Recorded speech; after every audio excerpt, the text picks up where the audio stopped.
Alright, so last time we beat the wolf. That was the most of the stream last time. We just basically beat the wolf.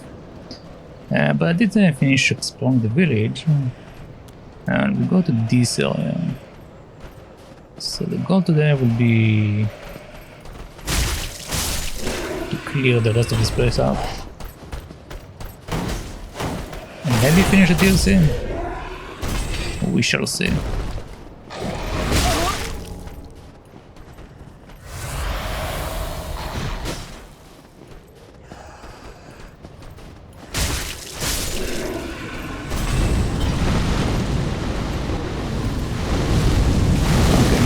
Fire dudes.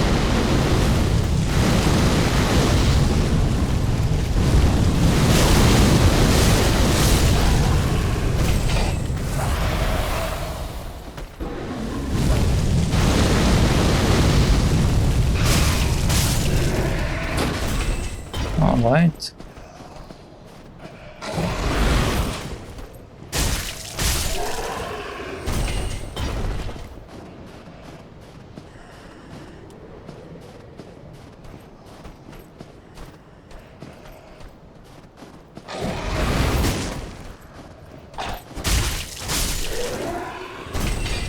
Okay, so far so good.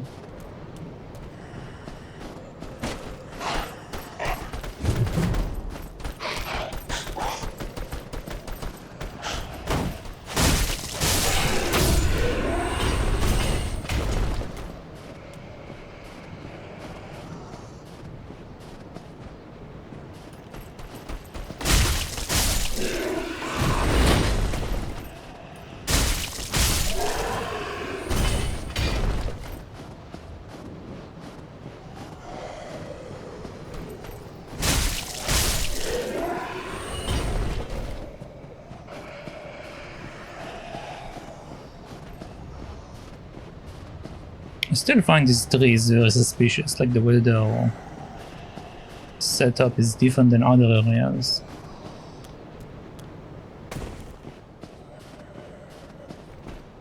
Don't know why, but they just feel different.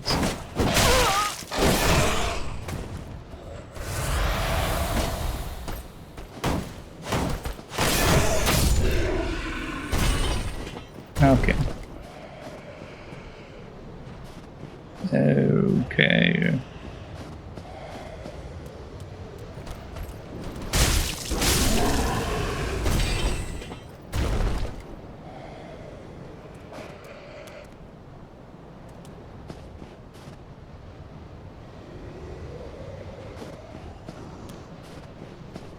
How do I get to the other side of that?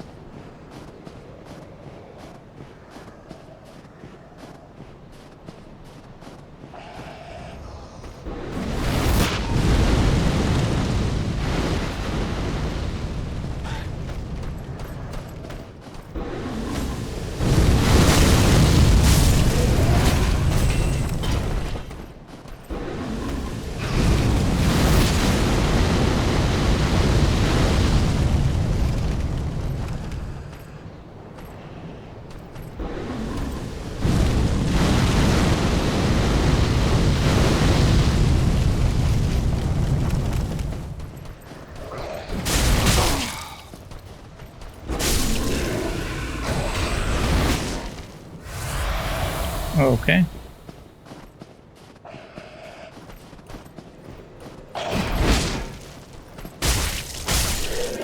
There we go. Oh, looks like my swords are over there. But if I remember right, this is the area where I dropped off, so let's not go on top of it just yet.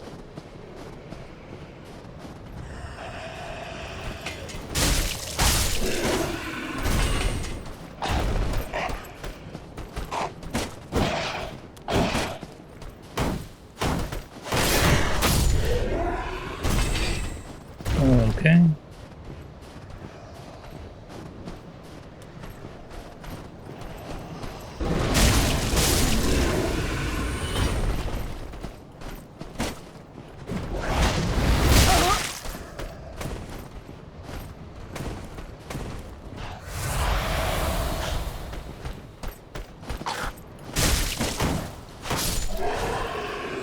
Alright.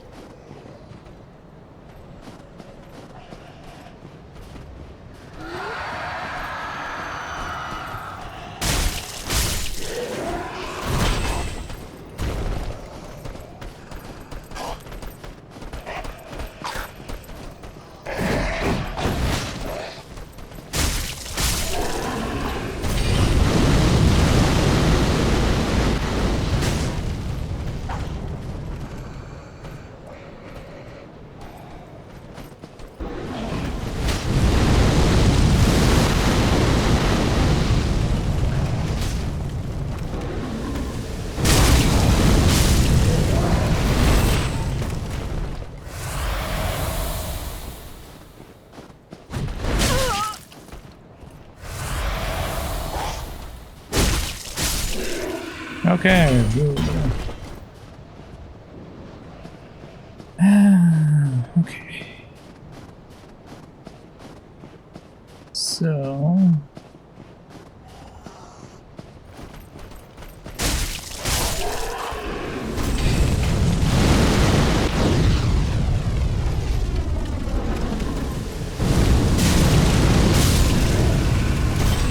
Let's go this guy.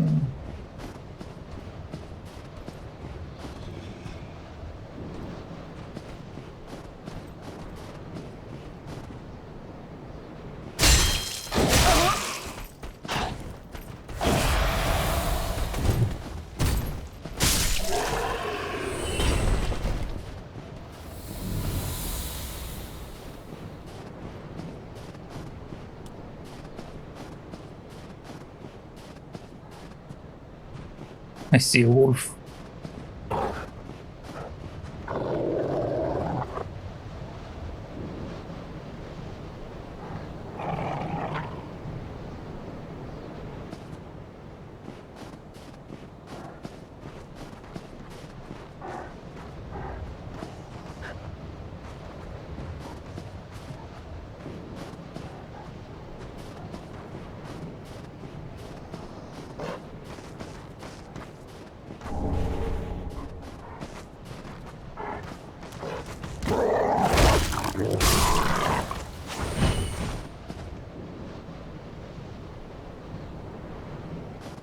Okay. Liar ahead.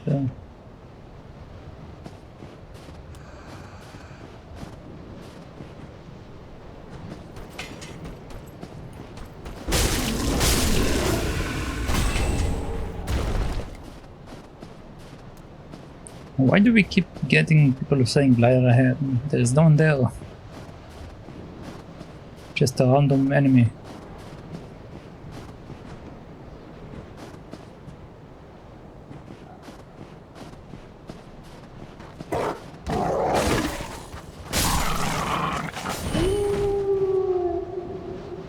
Oh boy.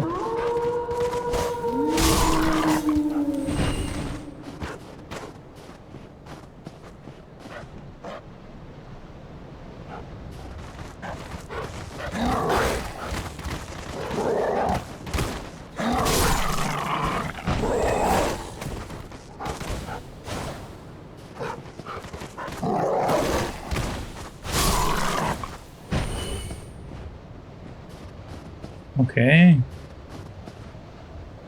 Okay. So what do we have around here?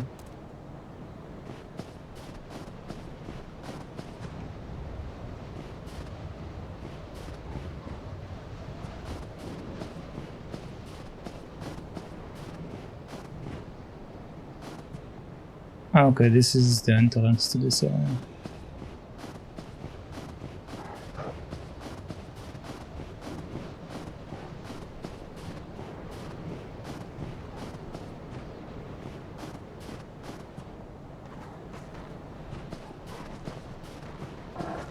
For some reason I thought that there was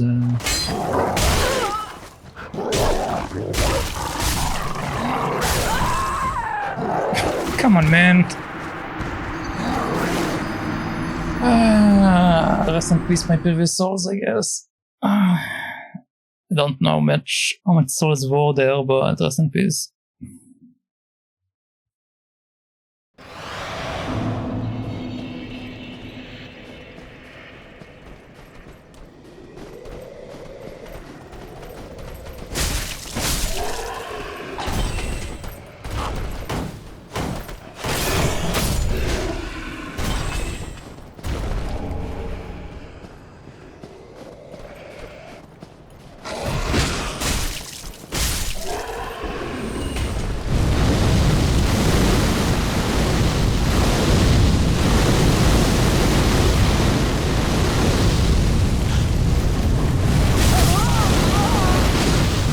rest is even more souls. Okay.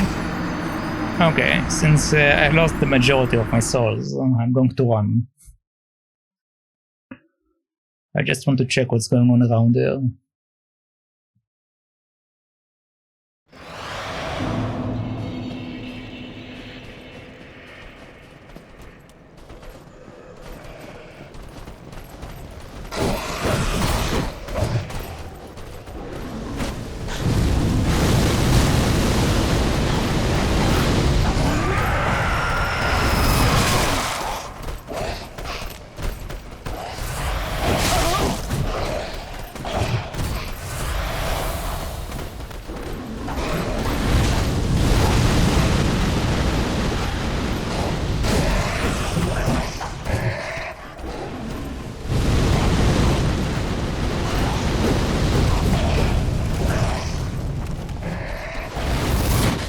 Okay, this is where I want to end up in.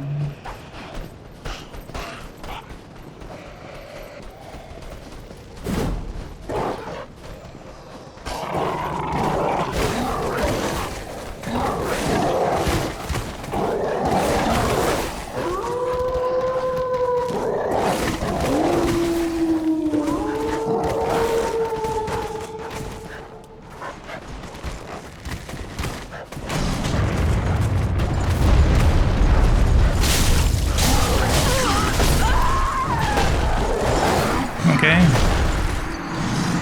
Got the quickstone hammer, which was up there.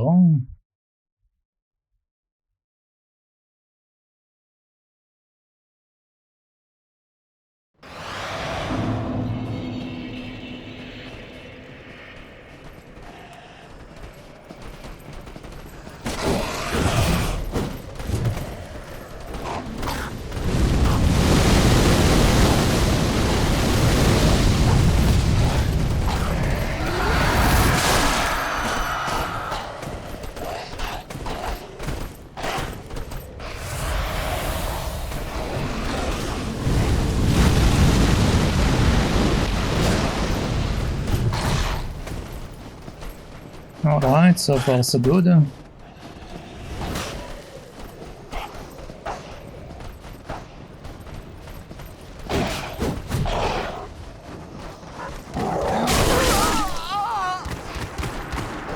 I got eaten by wolves again.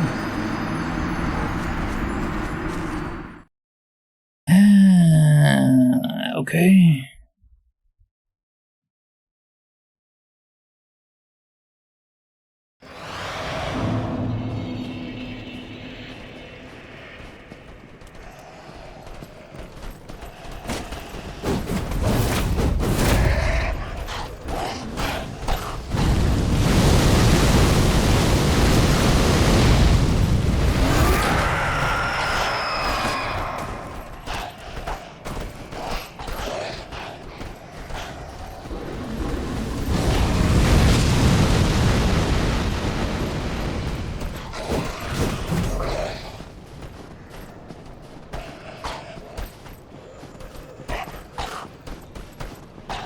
Okay, so we're all back here.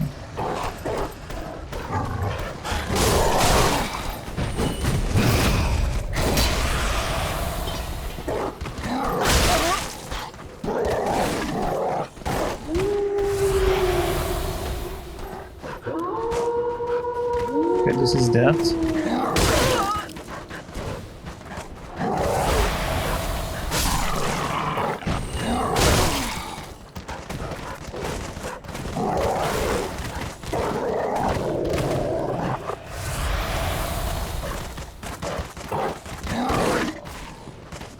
Okay, so it seems like we only have one pathway here. Alright. So I think I'm done here.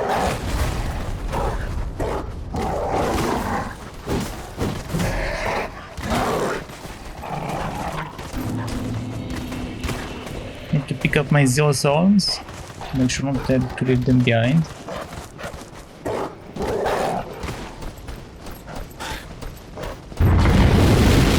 Okay, now we are down here.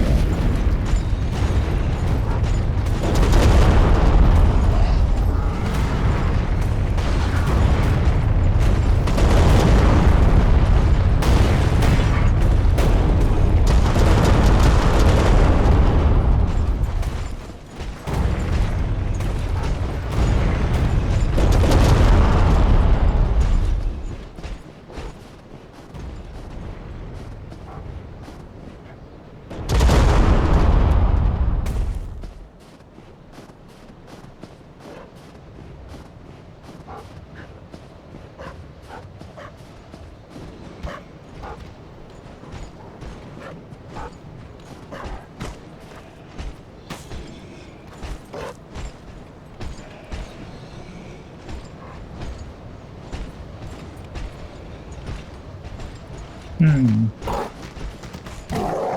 Okay.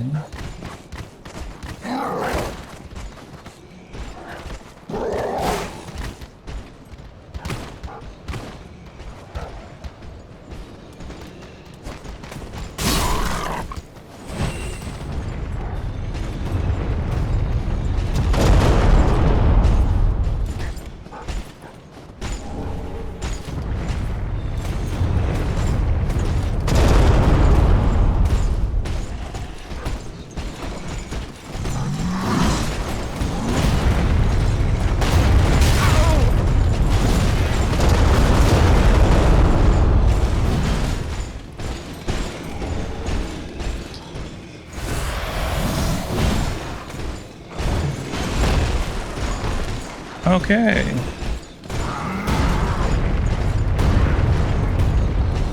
So, what now?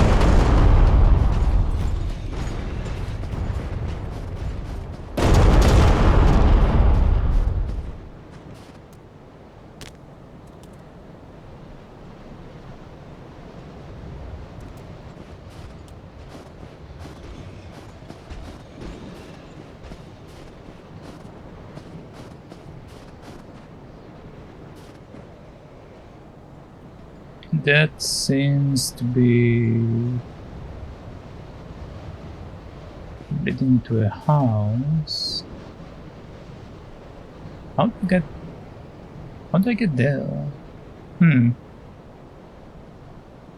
Interesting. Well, let's go this way.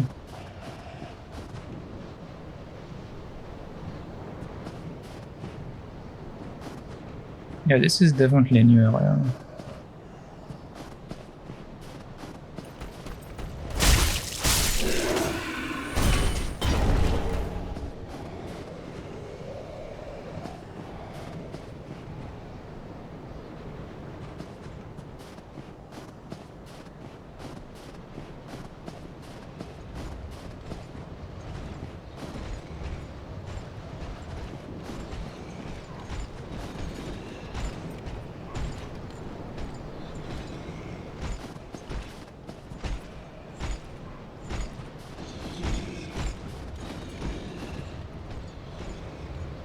Hmm.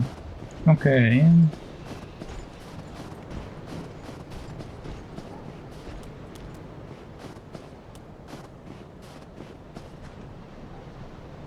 So I can go up or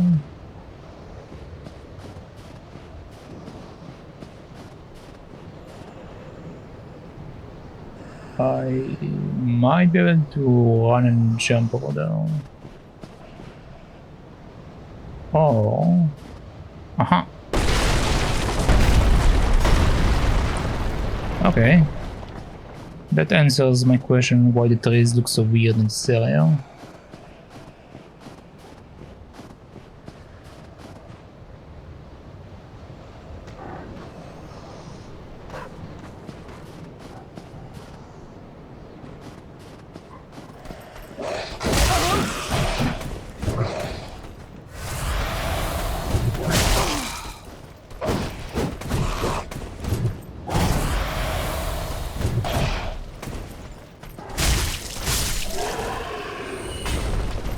Okay.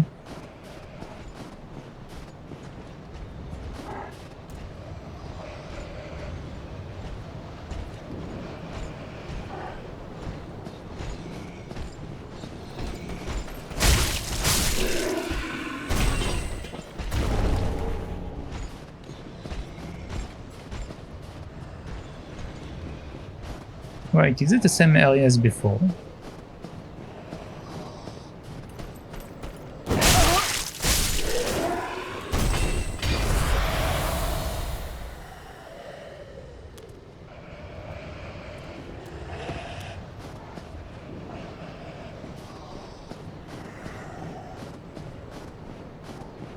Huh, so apparently there was a turning point that I didn't see earlier.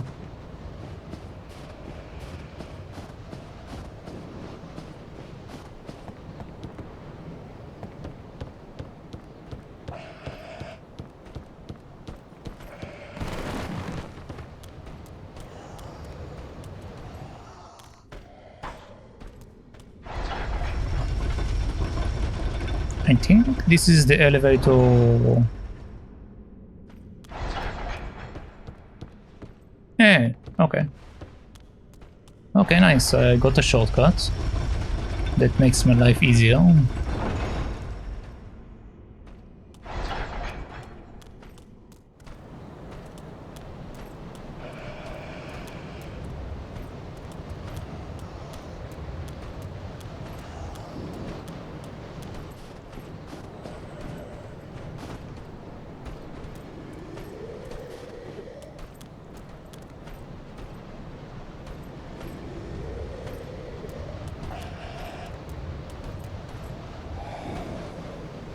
I think I have to jump now together, so let's not do that specific area yet.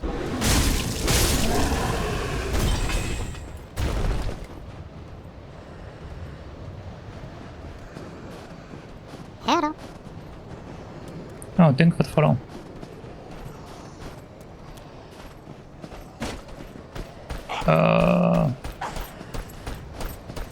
Okay, let's not fight that. I'm just exploring. What am I drinking? I'm drinking tea. I'm a big fan of the tea. Okay.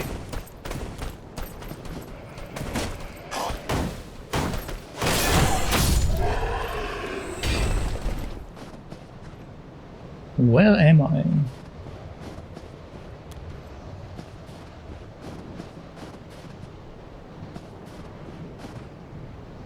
Although right now I'm actually drinking water because it's a bit warm. But normally I drink tea. Normally I drink tea when the weather is a bit colder.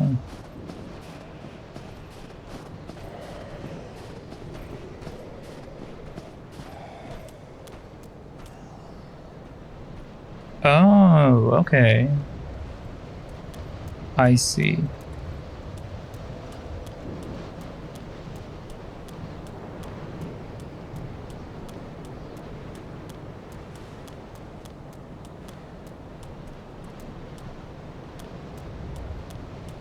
What am I?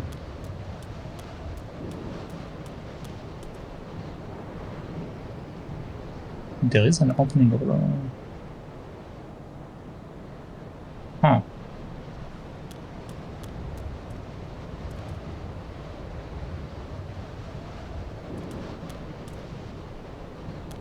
Okay.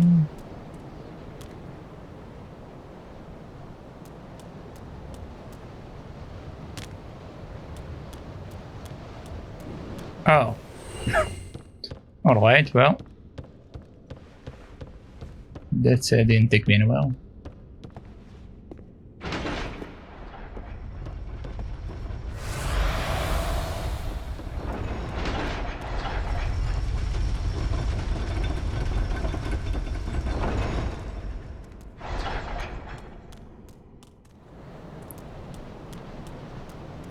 Alright, so...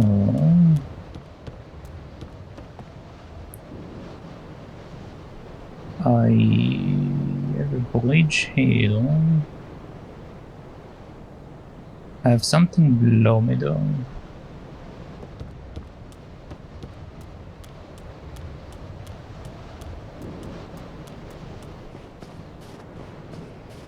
Which I can't reach unless I jump down.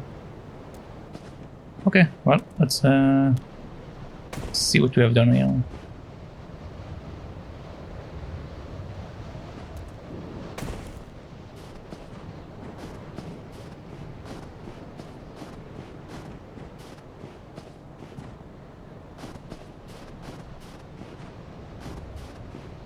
Oh wait, this is... Did they just go in a circle? Okay.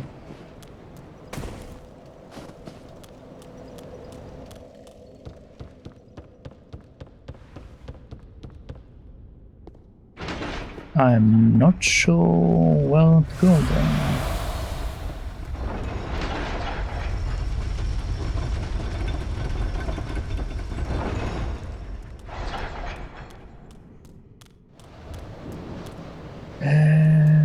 Okay, well, we have some guys over here, so let's check out if that leads me to anything.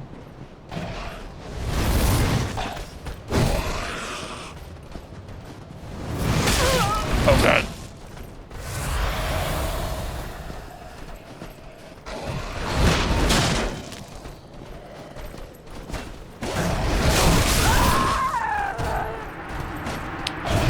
Yeah. Well, there is an item over there. So I do want to go over there. Okay, let's try it again.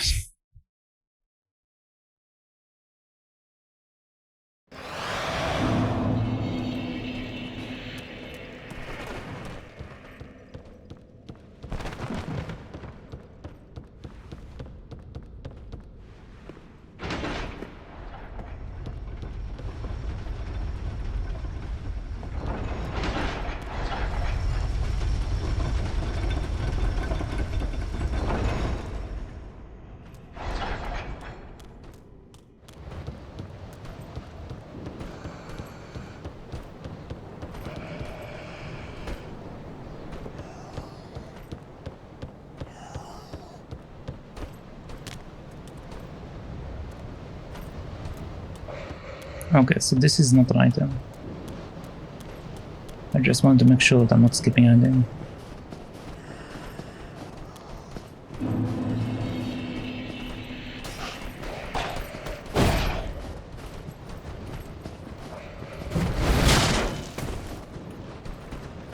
Come on. Come on. Never mind.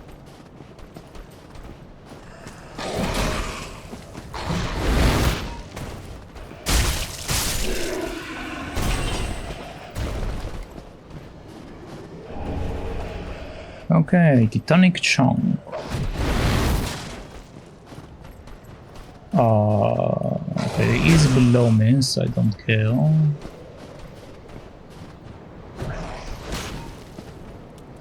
Can't push that.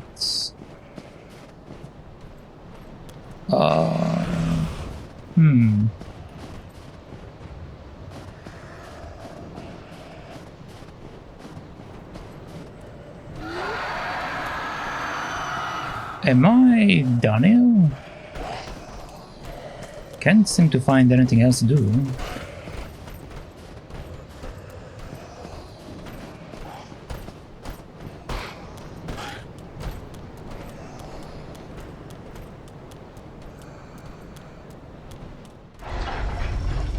Let's go back to the sister, see what's up.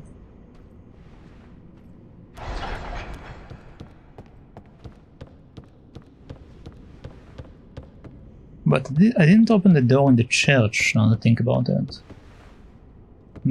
Tis good. The door is... Okay, let's go over there and see what's up. I might need to find one more area, but I can do it right now. Ariandel Chapel, I guess. It should be the chapel.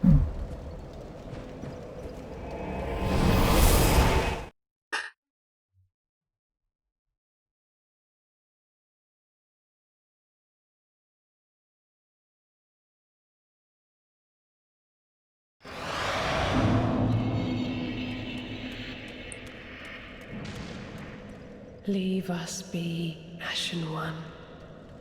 Thou art the Lord of Londor, and have thine own subjects to guide.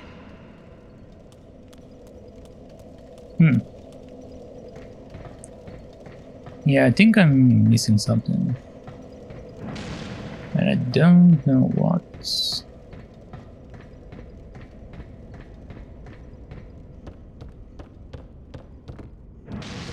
Nothing changed over there.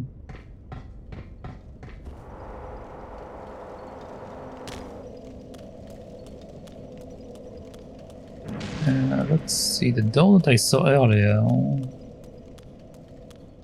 This one. To which area is it connecting to?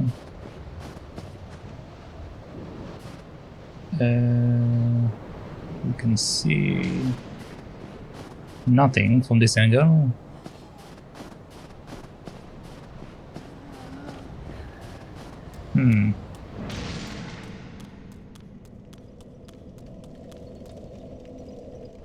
Okay, which means that I am missing something. I am missing something. Oh wait, hold on. Come to think of it, there's a crab over there. I do need to kill the crab. Forgot about that.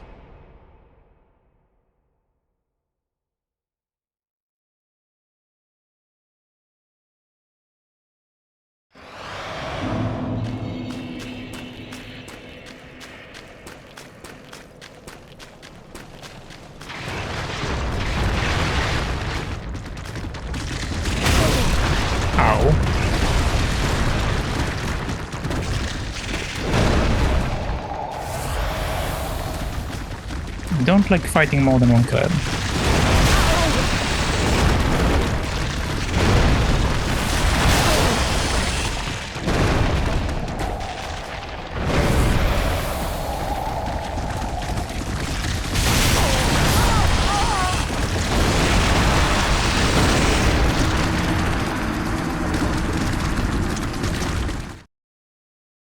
Okay, well, let's try it again.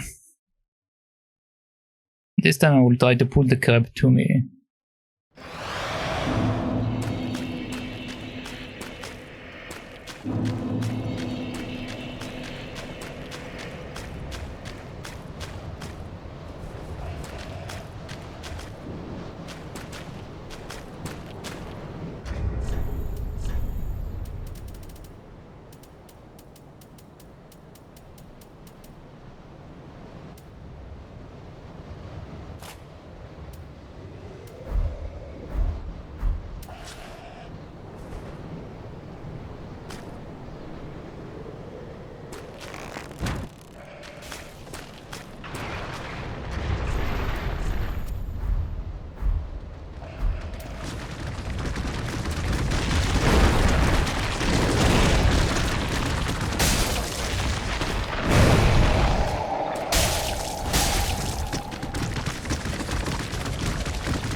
Okay, that's one crab.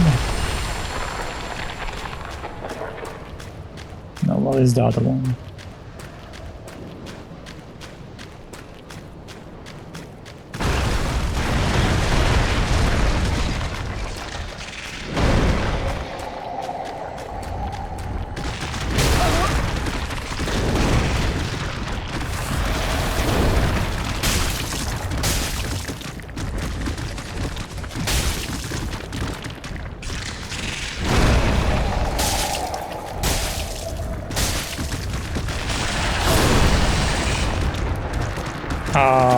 Okay. Apparently my timing was off.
Okay, I got one.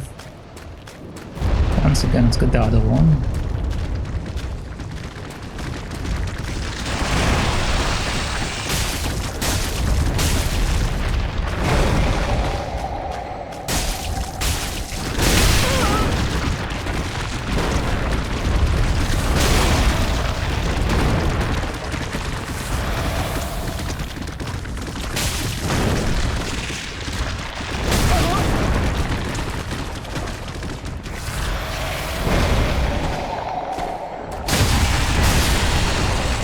There we go. Crystal gem.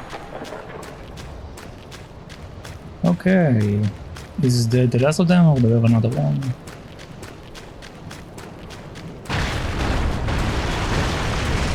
Okay, we got another one.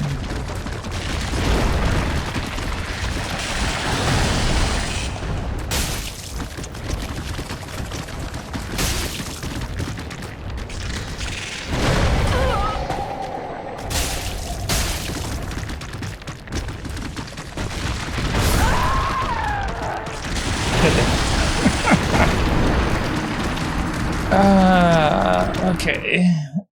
Okay.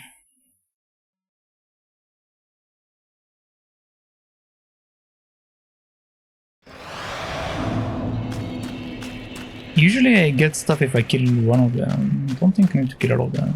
Seems like too much effort.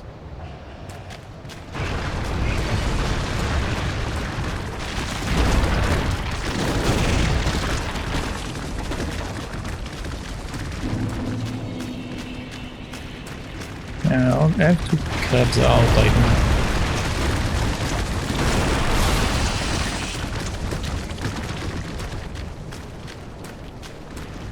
Okay, so there are 3 total apparently.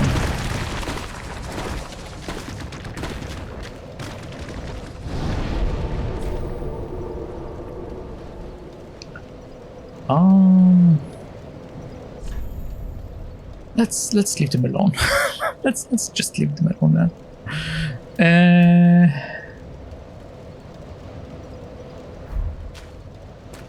I'm pretty sure that's what I'm looking for is from there, but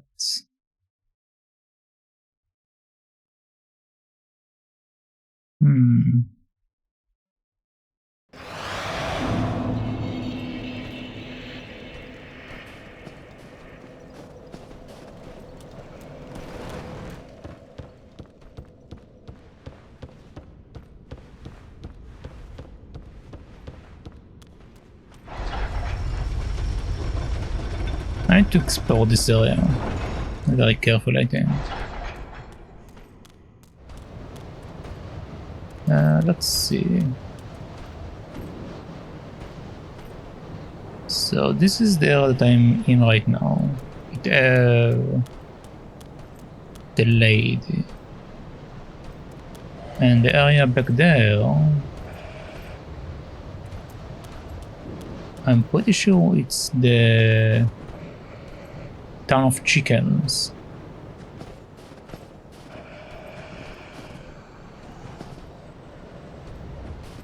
Right?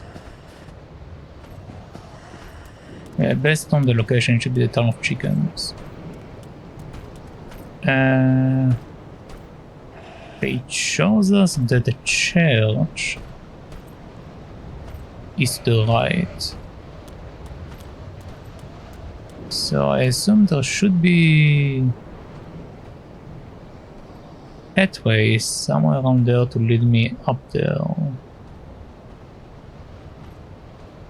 Which means that I might need to go back around. Let's see real quick. If I die, I don't care.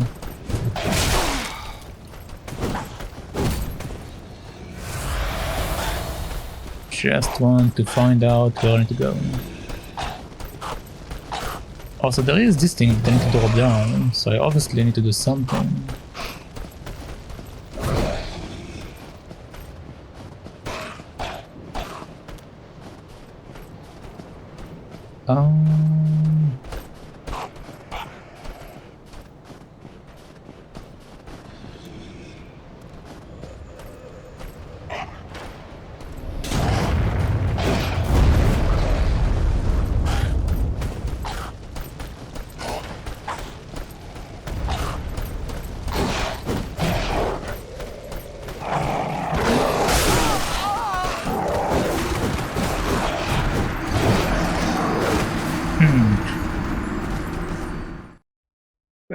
I need to adjust, I'm sitting at a gerbil.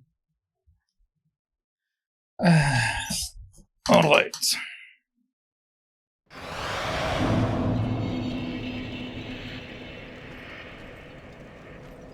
So I need to get to the other side of that mountain somehow. Because that's where the doors connect them.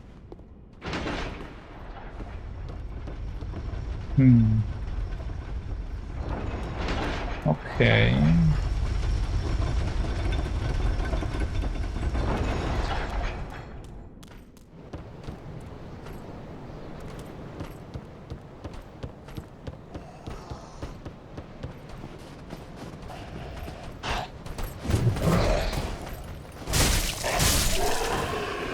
I'm going to do it slowly because I don't know where I'm going.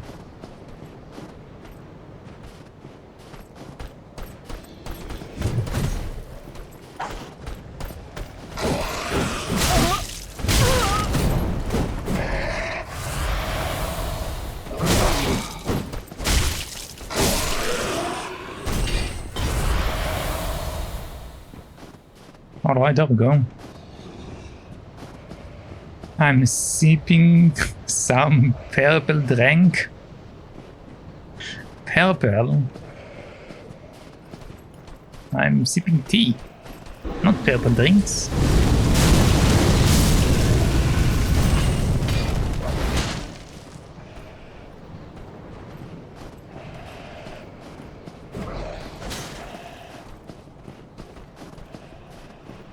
But also hello there, RX.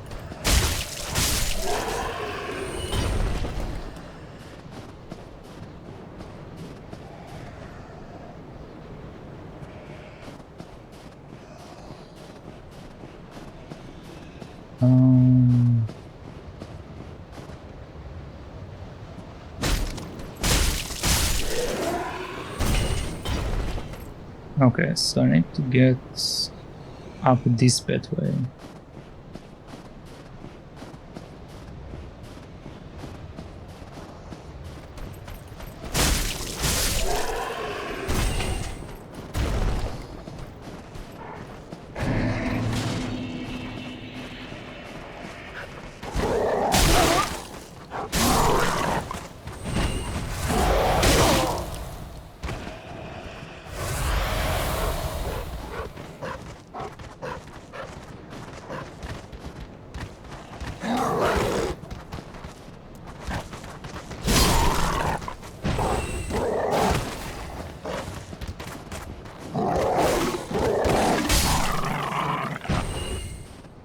Okay, there we go.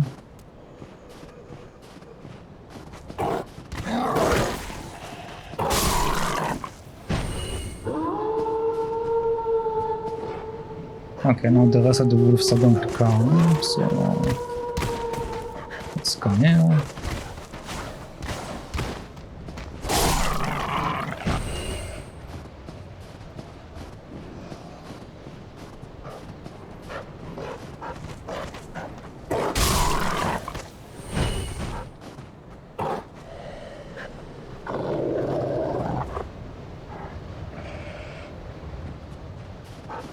I can hear a wolf, I can't see a wolf.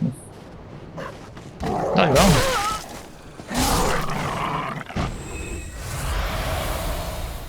Okay. So this is where I dropped into earlier. And it didn't really pay off.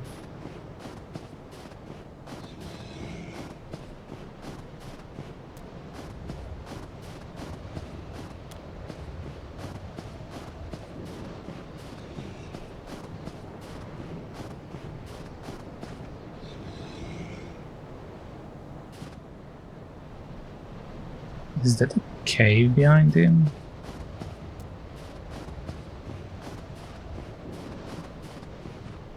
Oh, wait, there is more than one path.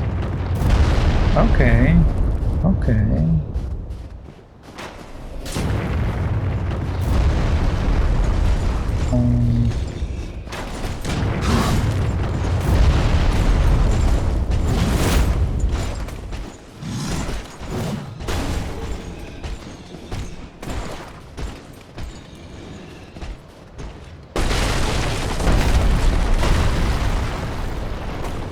Okay, there we go. That's what I was looking for. Torch required head.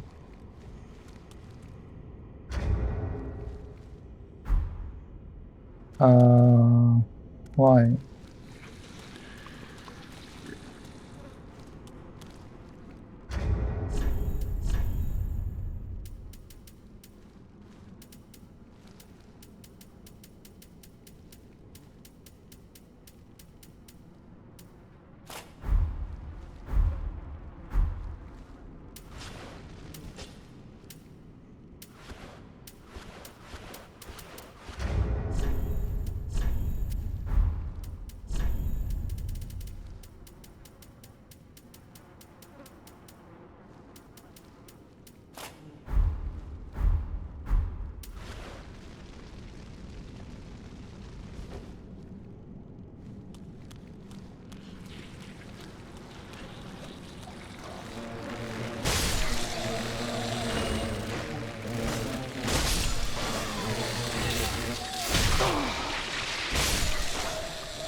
Oh no. Oh no, let's go. Please let's go.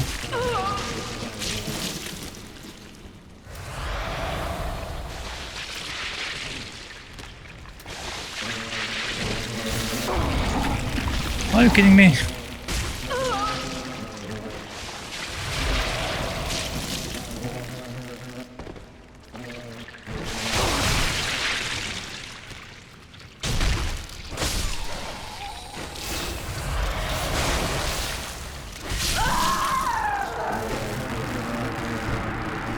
Okay, well, I know where to go now.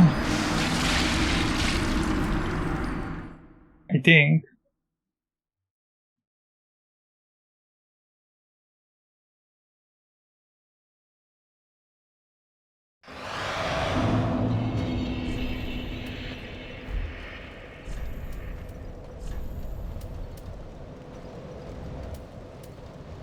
Apparently I have a follower torch, which is better than the normal torch.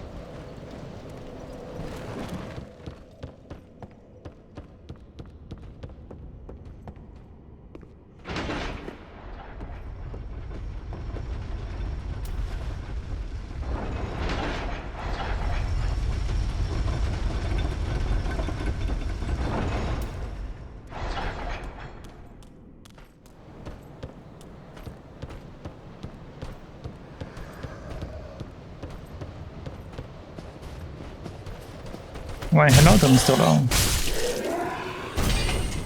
To drink or not to drink, that is the question. I do need to drink. And the suffering continues, yeah. I mean... I think I got through most of it. Maybe. Possibly. Like, I don't see that many areas left here.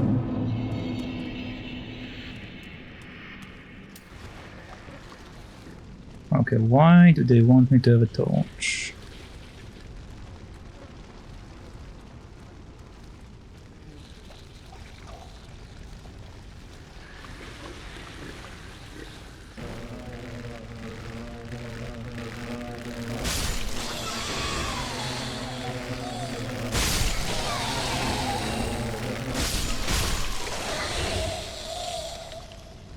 Okay, there we go. Much cleaner now.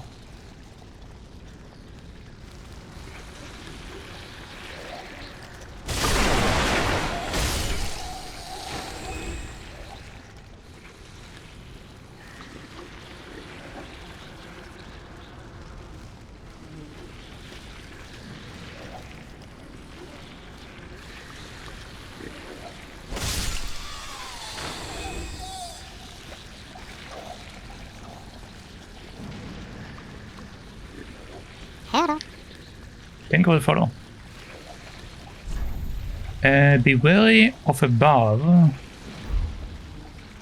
but rubbish ahead. I see.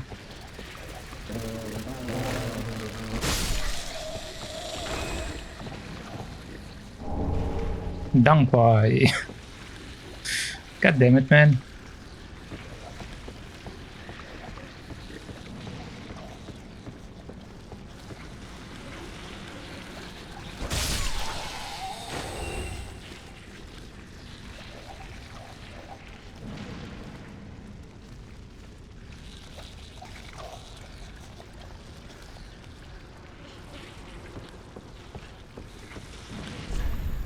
Contraption require the head, but be wary of mob enemies.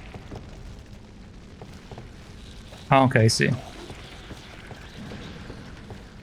Before I jump down there, let's see real quick what we have around here.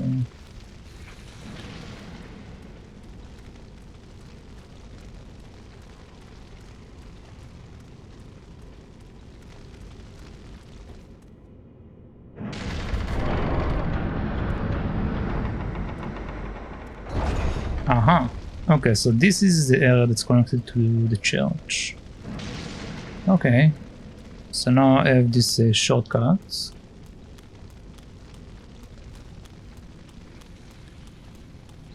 And now it's time to play with the flies. It's time to become the Lord of Flies.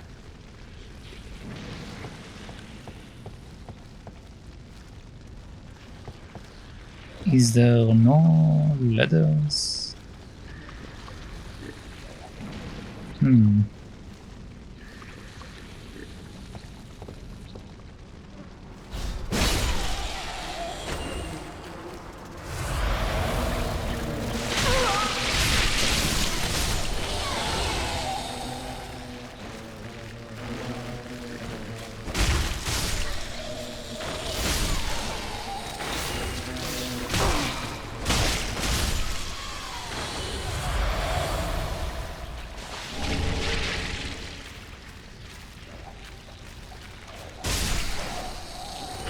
Okay, let's do it nice and slow. Nice and slow.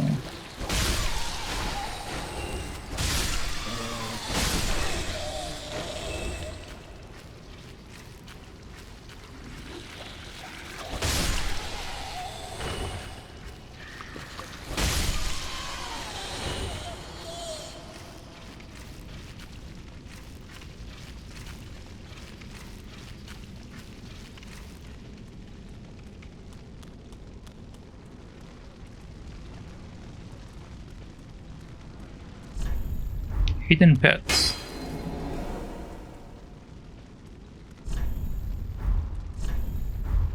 Die rolling. Okay, so there was a way to go down. I didn't have to jump, so alright, well, I didn't see that.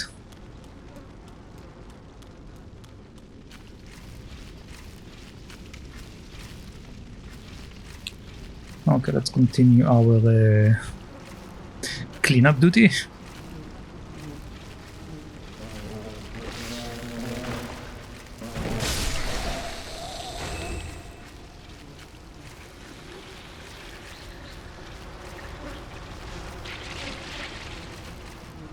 Come on.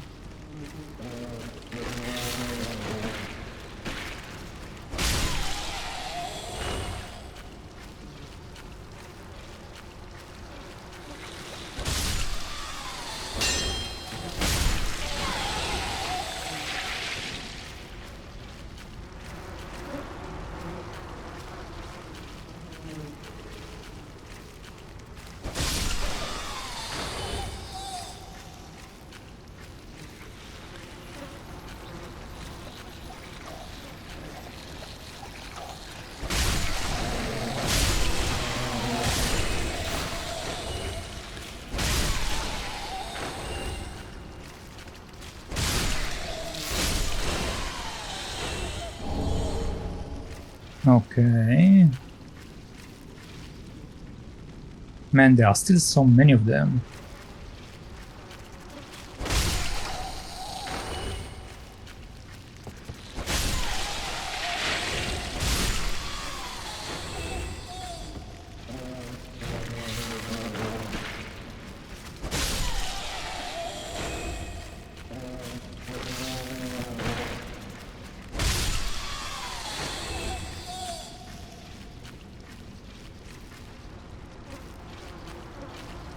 Okay, I think I cleaned everything.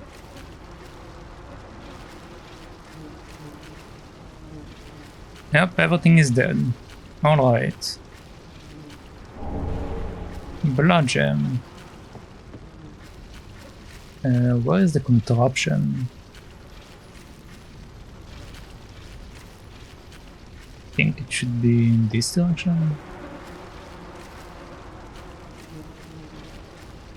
There it is.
Okay, so we are the hidden pit over there. As ashes will be, ever seeking fire.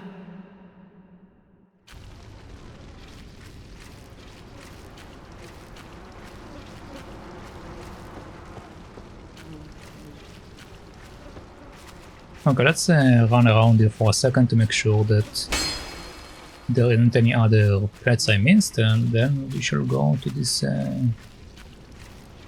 probably boss fight, I assume. Usually when stuff like that, it's usually a boss fight. Aha! Ooh, hello. Rayman, twice.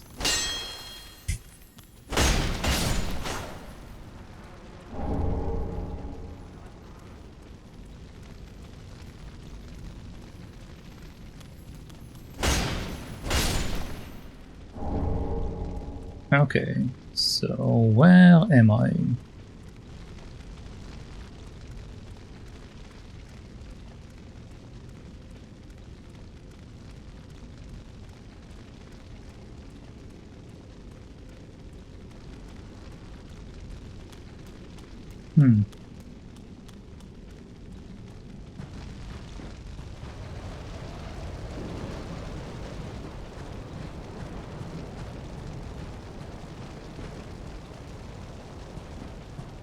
There is a path to go down here. I think that's the thing I saw earlier. Let's see. We can take this off for the moment, I guess.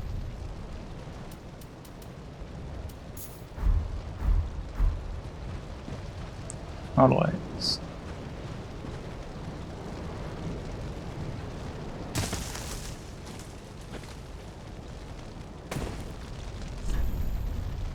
Jog required header.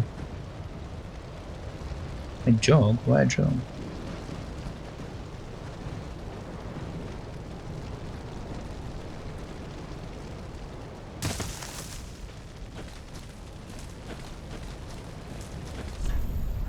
Jog required header.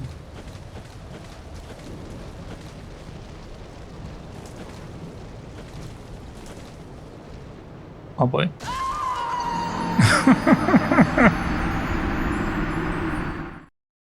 Well, I missed.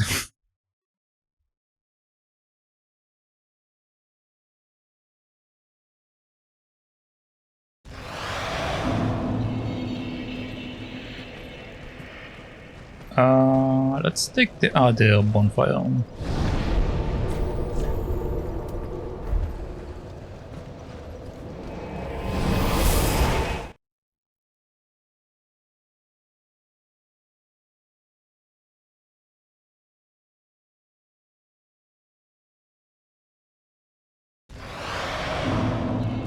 Okay. Do I need to kill all the other guys again?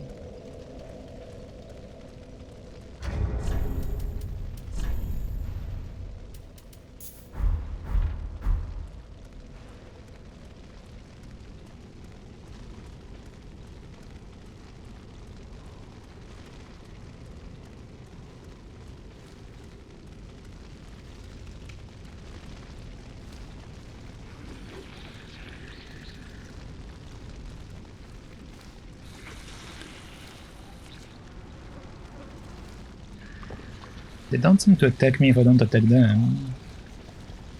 So as long as I just get where I need to go, I don't think I'm going to have any issues. The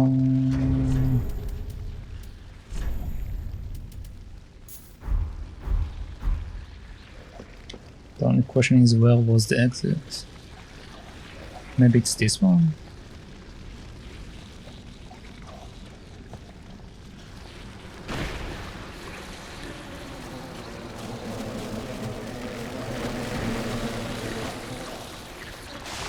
Yep, there we go.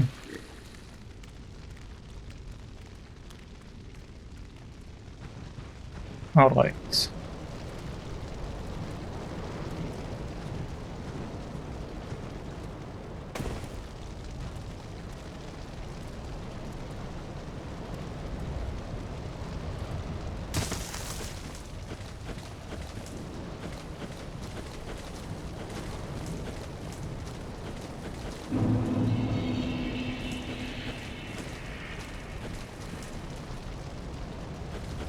Let's try to drop into this one.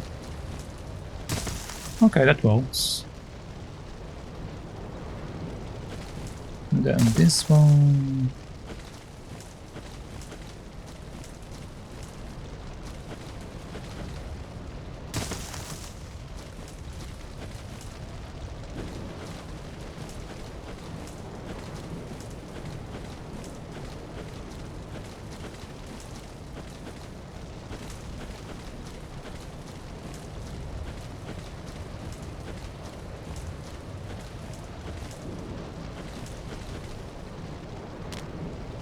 Okay, there we go.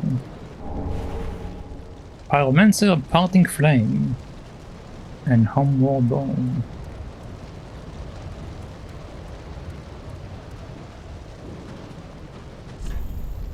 Dry Ember. Dead End. Time for Despair. No jumping ahead. Dry Ember. No, I think I'm good. I don't want him to invade me. Alright. I guess I'm done here. Alright, let's use the bone and let's go back to the other place. Actually, let's go back to the shrine. I can level up.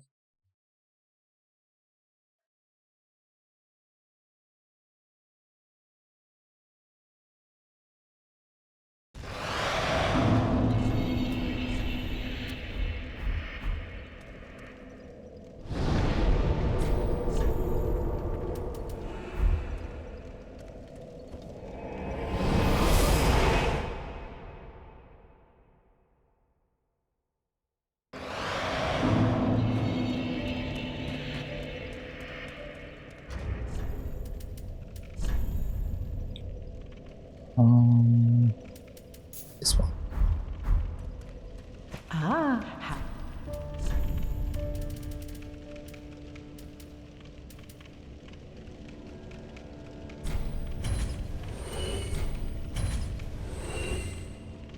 I still have 28 plus 5k, which put us at 33 plus 33 plus 9.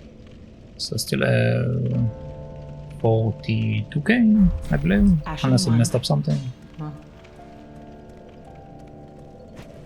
Let's see if I have enough to level up. Very well, then taken. Oh, I'm at 64. Farewell, Ashen One.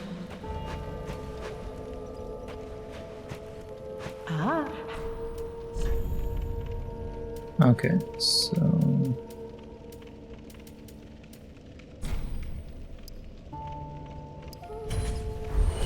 Ashen One. Welcome, speak. Very well, then taken. okay, there we go. Farewell, Ashen Base.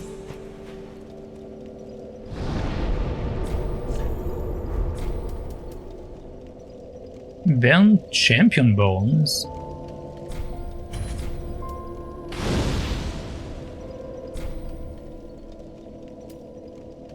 Undead match?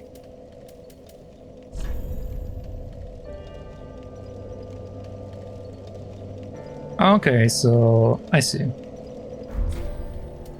I see. I don't care, but I see.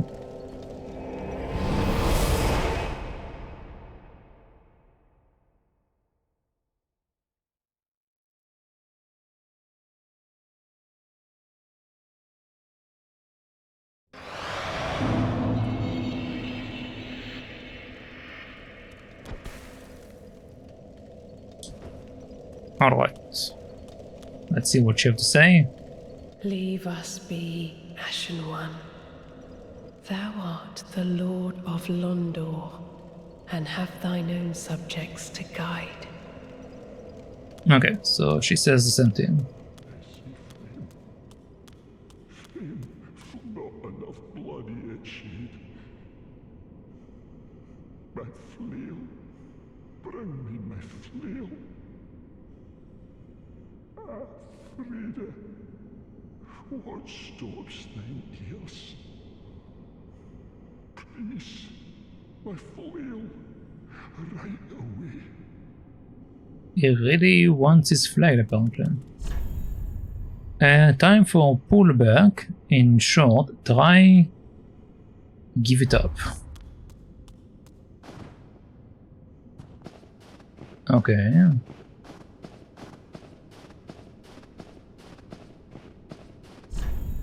Ah, poor soul. Charmer. I did it. Time for beating Tykirou. Let's have a chat first. Actually, is there anything behind you? There's some stuff over there, but I'll check it out later.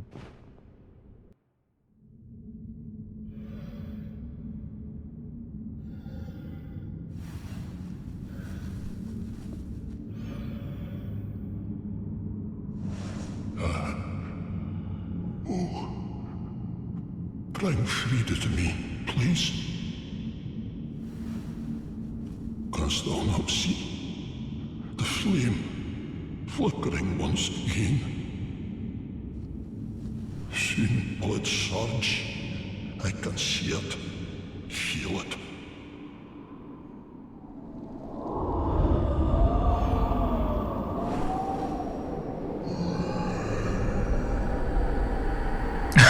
My face. Fret not, Father. We have no need of thy flail. 'Tis only the flame quivering at misguided ash. Please avert thine eyes.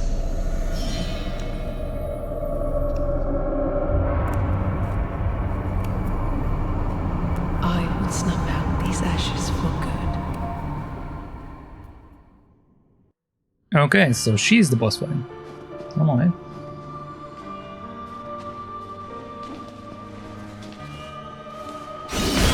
Return from whence Okay. thou camest. Uria surely awaits thee. Well. Well then. I died in one hit. It's going to be one of these fights, huh?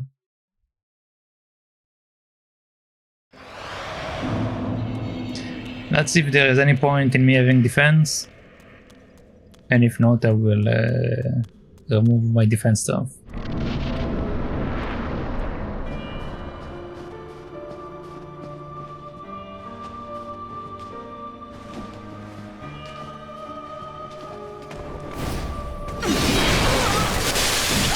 from whence thou camest. The snow didn't kill me right away, but it didn't really do a lot of damage. So theoretically I don't really need for the snow over there. I need to see what happens if she does like a single normal attack.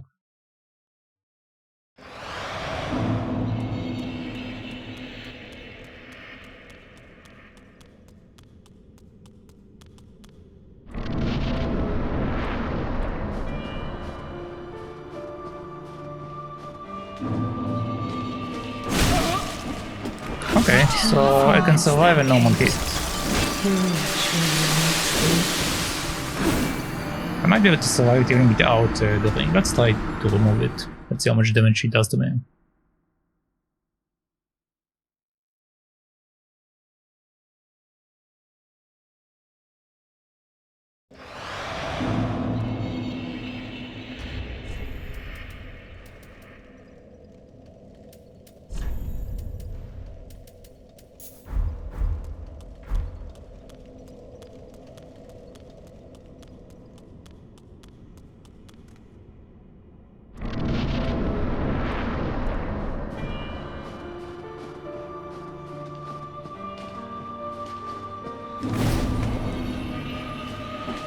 Return from whence thou camest.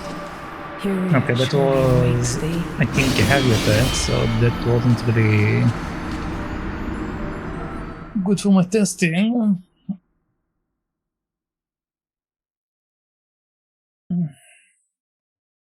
Let's try it again. Let's hope she can smack me once, so I can see if I should use this ring or not.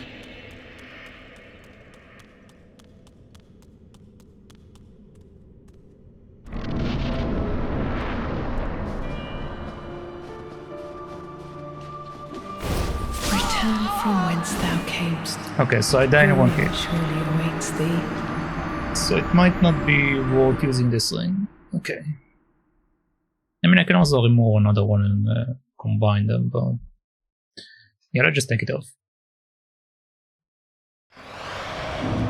In general, I don't really use this ring anyway, so it's not a big deal.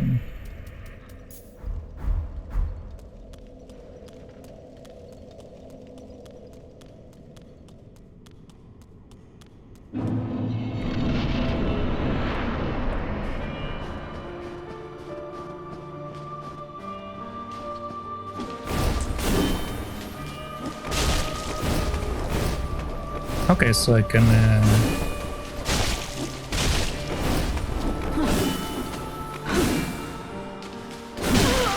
Return from whence thou camest. okay, that's fine. Surely awaits thee. She becomes invisible.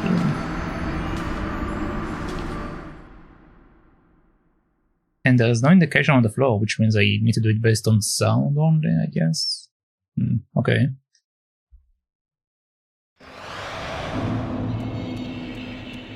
Alright.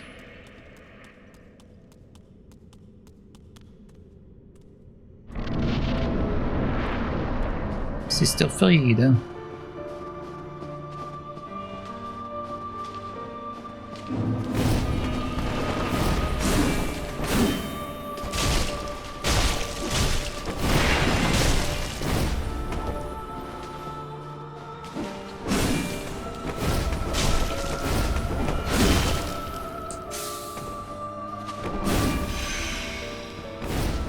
Okay, she is invisible.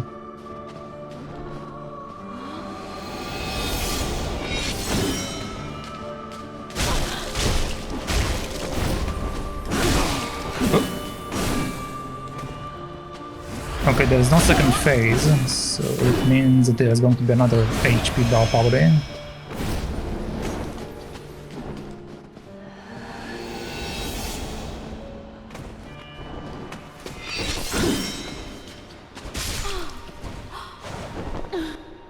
Okay, phase 1 done.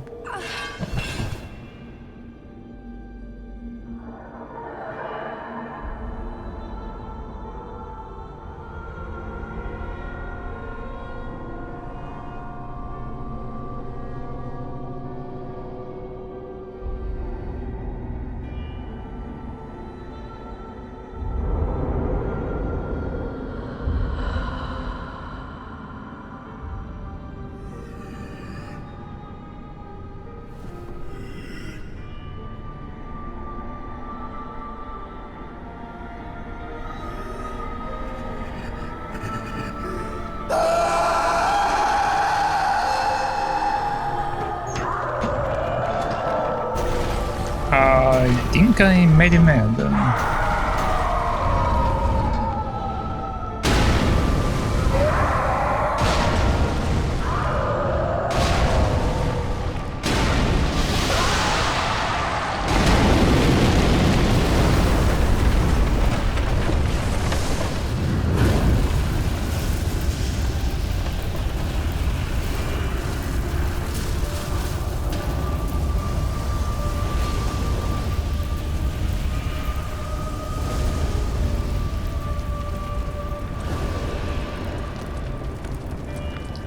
Oh.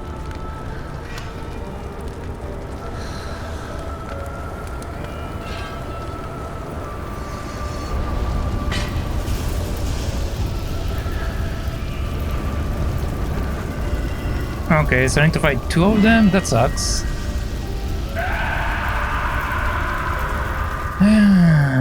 Alright.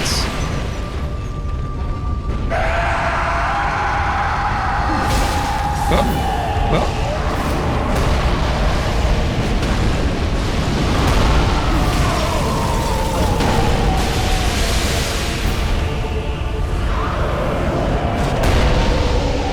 Maybe it's easier to smack in.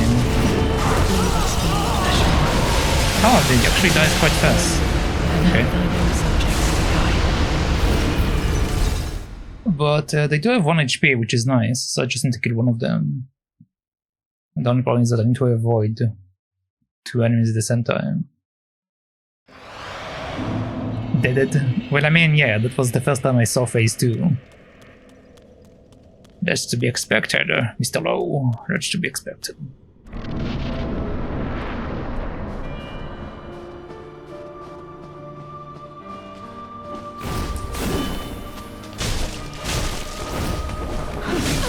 I missed.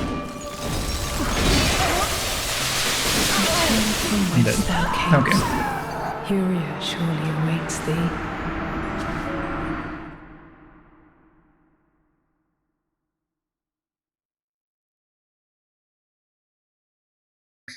Alright, that's going to take a bit, probably. Well, so far it was actually easier than the other fight. The other fight was ridiculous. But this fight seems a bit easier. I just need to learn the timing for it. It didn't appear in the ass like the other one.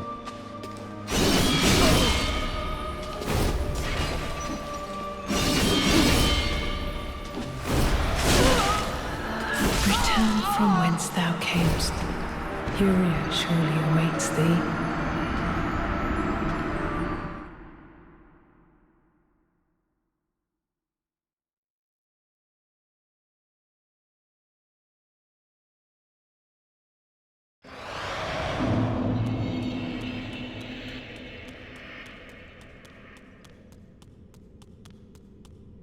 So it's very close to where I am at, which is nice.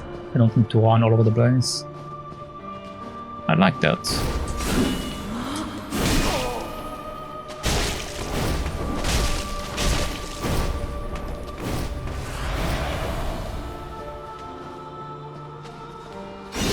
Return from whence Oh, come thou on. camest. Furia surely awaits thee. Okay.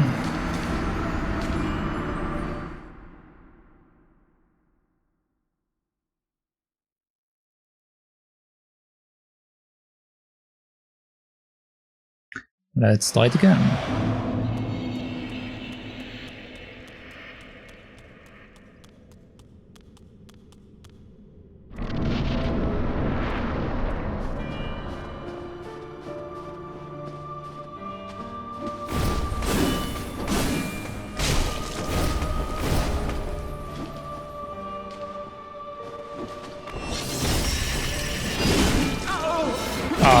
What? From whence thou camest. She didn't use that earlier. Interesting.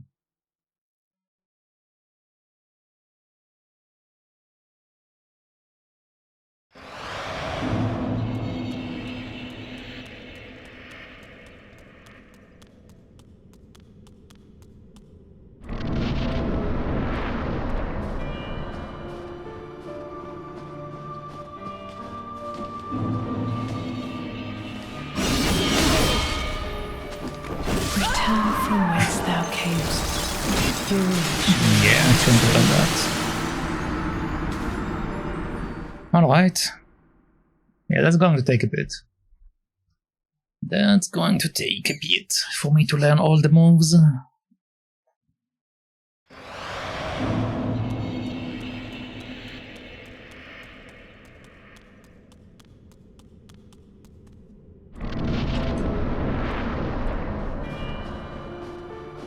Hello, dear sister, I'm back.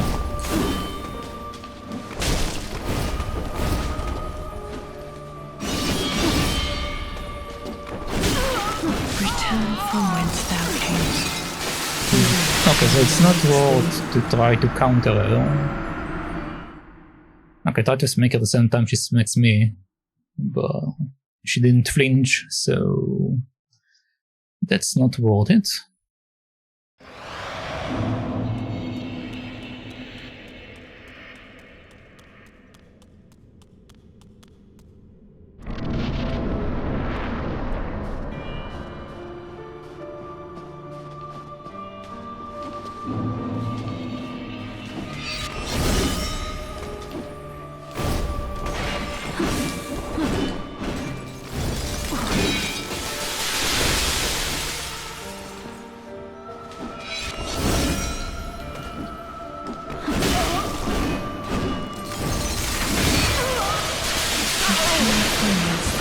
Come on, man.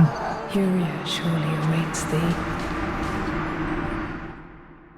Oh boy. Alright.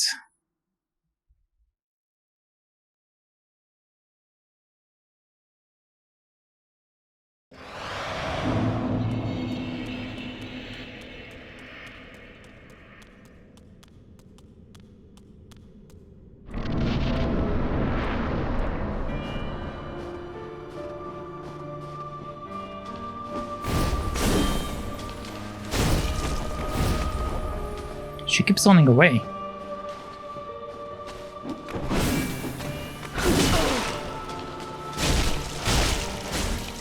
Return from whence thou camest. Furia surely awaits thee. Yuria surely awaits the... It's interesting, the NPC actually, I think, changes its dialogue based on like what is your affiliation.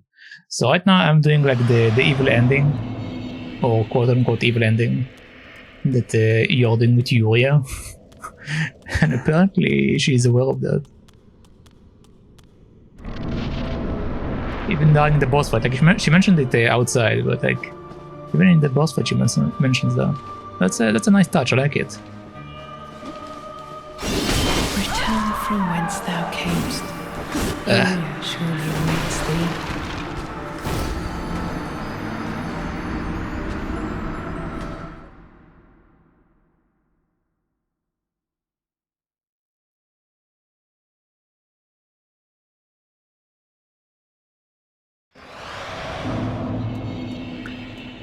Okay. Okay.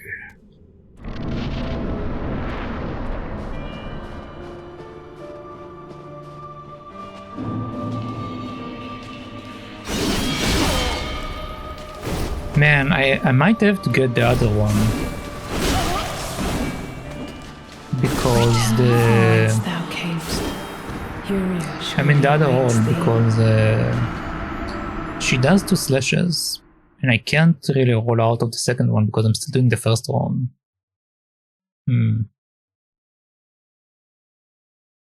Like it's fine right now because I already beaten her before, so like I can probably manage to fight with it, but as I go through the next phase, it probably will do more damage, right?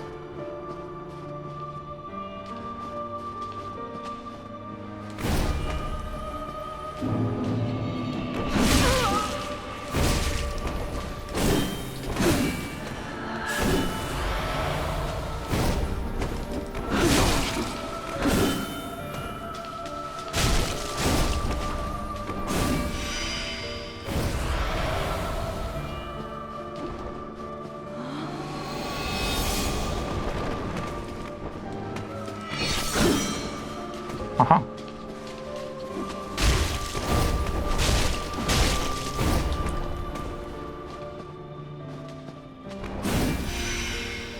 Okay, another invisible phase.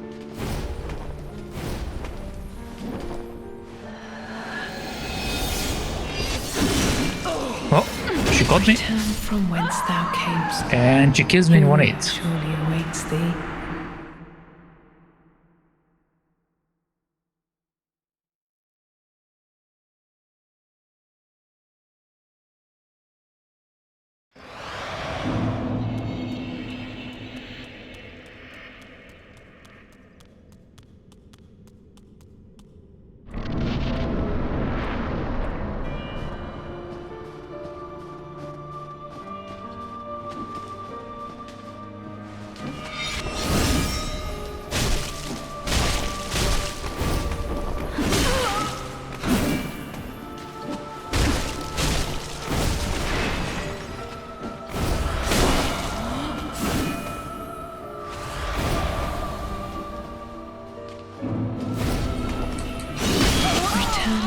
come thou on. camest, Furia surely awaits thee.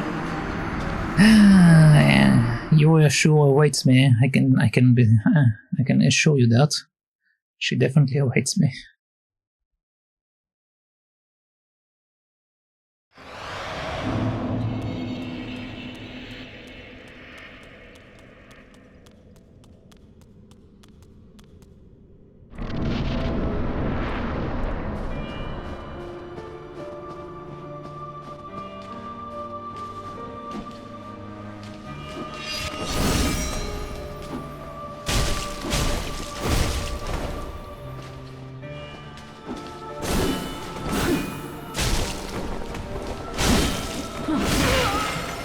Return from whence thou camest, Furia surely awaits thee.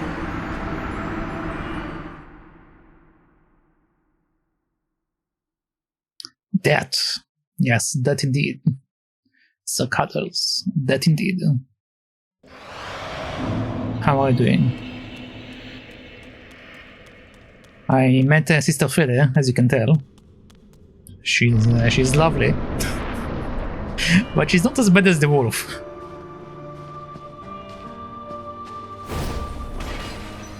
The wolf was terrible.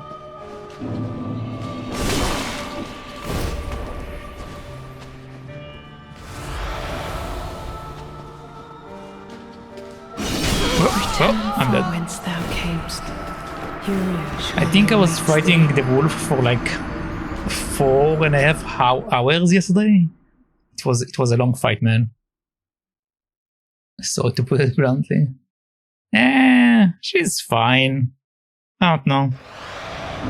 I don't find her to be that bad. I just had such a hard time yesterday with the wolf. Like, I had to kill the 3 wolves, I had to kill the guy, and then I had to deal with the wolf. And the guy keeps shielding all the time, which is a pain in the ass. So yeah.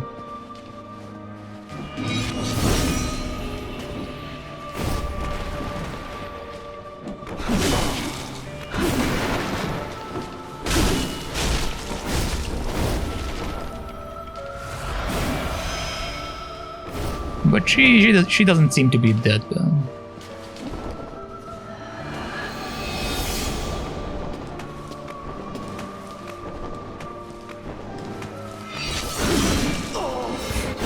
Except when I miss. Except when I miss my timing. But at least I don't need to like go through the entire mess that I went through yesterday.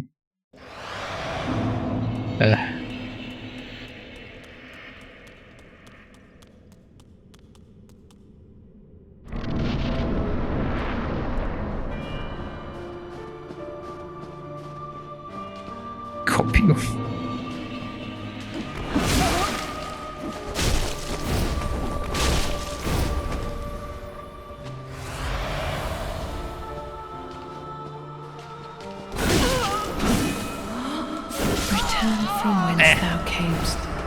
I shouldn't have attacked her. I actually managed to finish the first phase a few moments ago. So the first phase isn't too bad. The second phase is going to be a bit tricky. At least she gave you a haircut. I have a hat. She can't touch my hair when I have my hat. Even though I look like a raisin right now. I look way better with my normal view. There you go. Lara Croft. A cave woman. Trim your beard. I have no beard. What do you mean a beard? There is no beard on this character.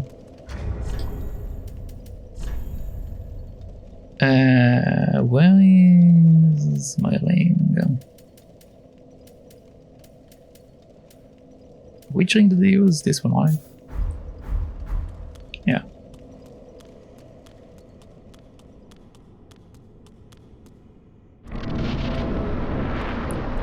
women have beards if they are in the circus.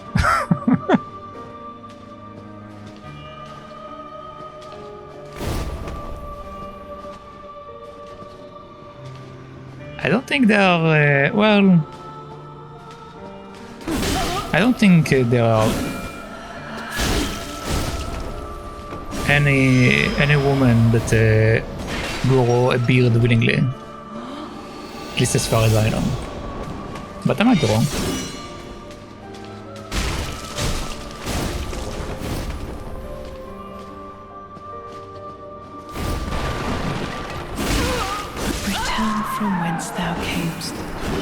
The hesitation in my voice. I mean, it's not hesitation. It's like I run in my head the idea that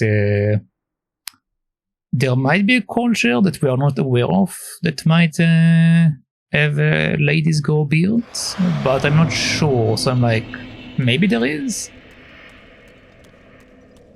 Like I'm not familiar with all the cultures out there, but as far as I know, they rather not have a beard.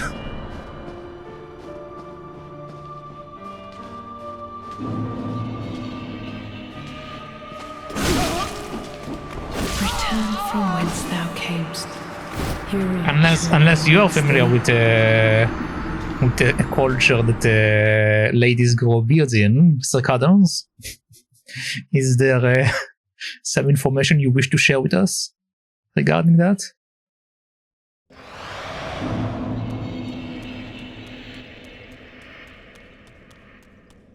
Like women don't choose to remove.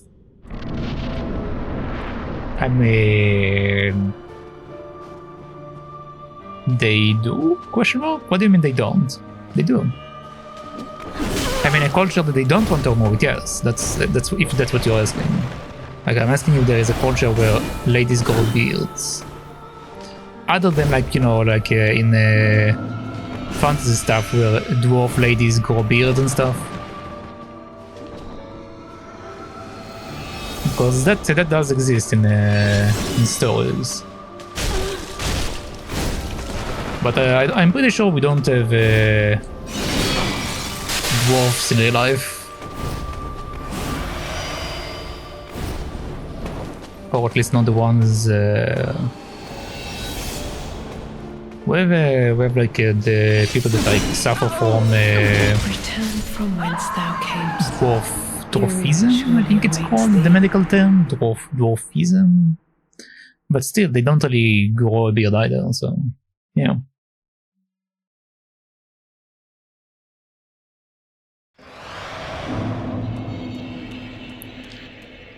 They do remove it all the time. I mean, yeah.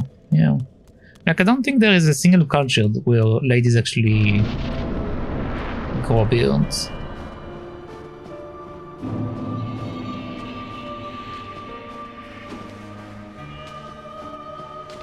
But obviously it's like, it is like aesthetic choice that has been forced by society in the end of the day. So like if you have like a culture that's like isn't ingrained into the rules of society, I think there might be like a culture that ladies grow beards.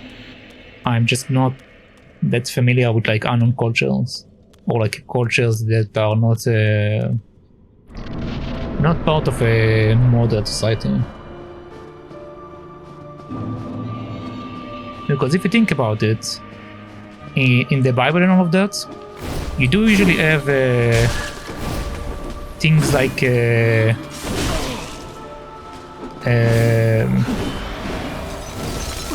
hold on. We do have like all of the stuff where hold on, more okay,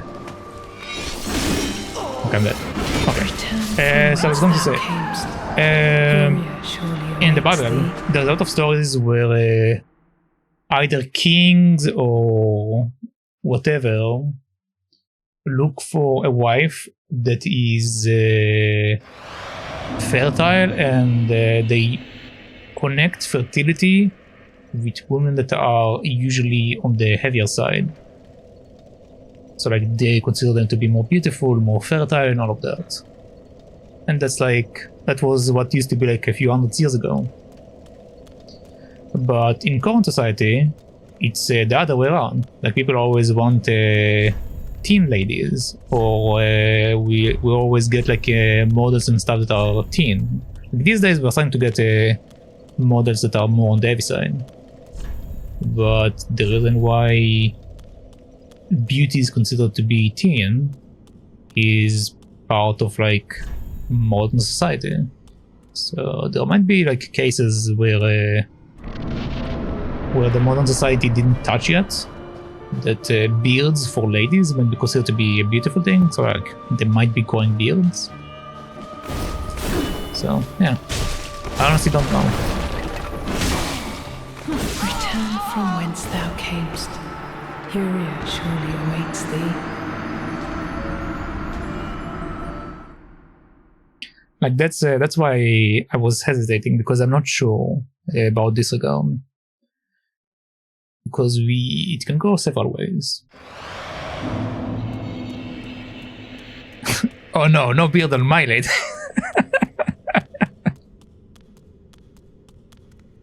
You don't want a beard on your lady. You are not part of the society that isn't Mormonized.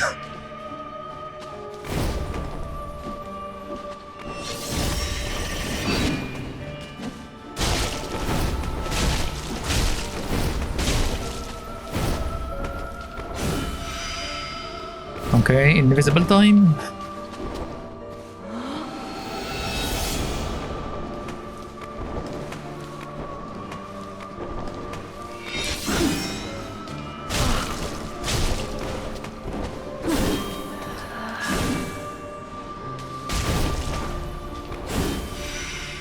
Okay, invisible time again.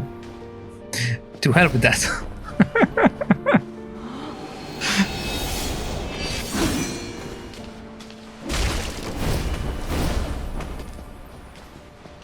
Why? Just imagine, imagine you braiding your lady's beard and she's braiding your beard. Question mark? That might be a thing. I don't know. Okay, phase 1 done. I'm having a hard time accepting my beard, let alone a woman with a full-grown mustache.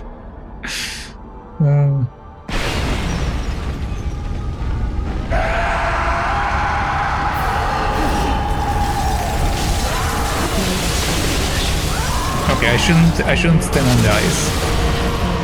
I die in one hit. Alright. But yeah, again, might as well be gay with it. I mean,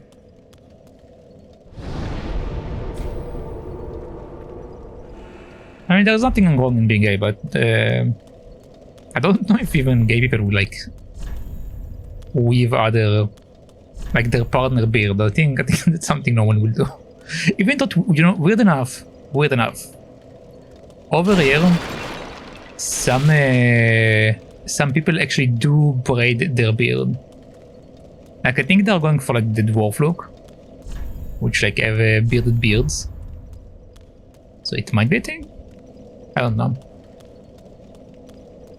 I don't know if like people will weave each other beard. I know that like some people, some couples like usually the wife will braid the husband's hair if his hair is long enough. So it might be also something to do with the beard, maybe. I have no idea. Again, it's not so it's not something I looked into that much. Also, my beard has never been that long. You can braid it, so it's not something I've taken part in. So yeah. Furia surely awaits thee.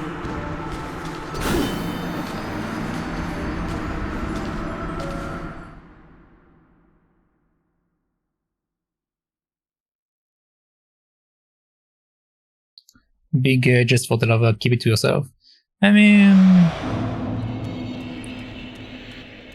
part of the reason why gay people are they're really outspoken about them being gay is because they've been oppressed for so long.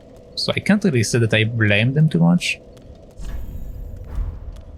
Like, you need to think that, like, through the 80s and 70s and all of that, they were hunted, literally, and killed because they were gay. And they also didn't get medical treatment because they were gay. So there was a lot of, like, discrimination for them being gay. And that's, like, why a lot of them are, like, outspoken right now. Which, again, it's a fair thing. It's the same... Huh? Apparently I can summon this guy. Anyway, so that's like part of the reason why they are very outspoken. But the same thing like happens, for example, in America.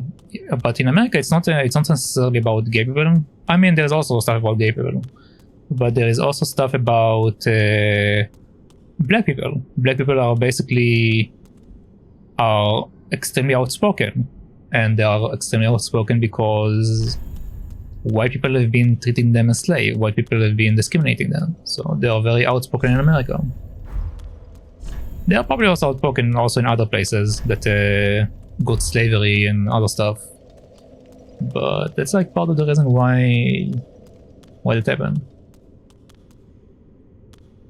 It's basically society's rule and like regulations cause them to be oppressed, so now they're acting out.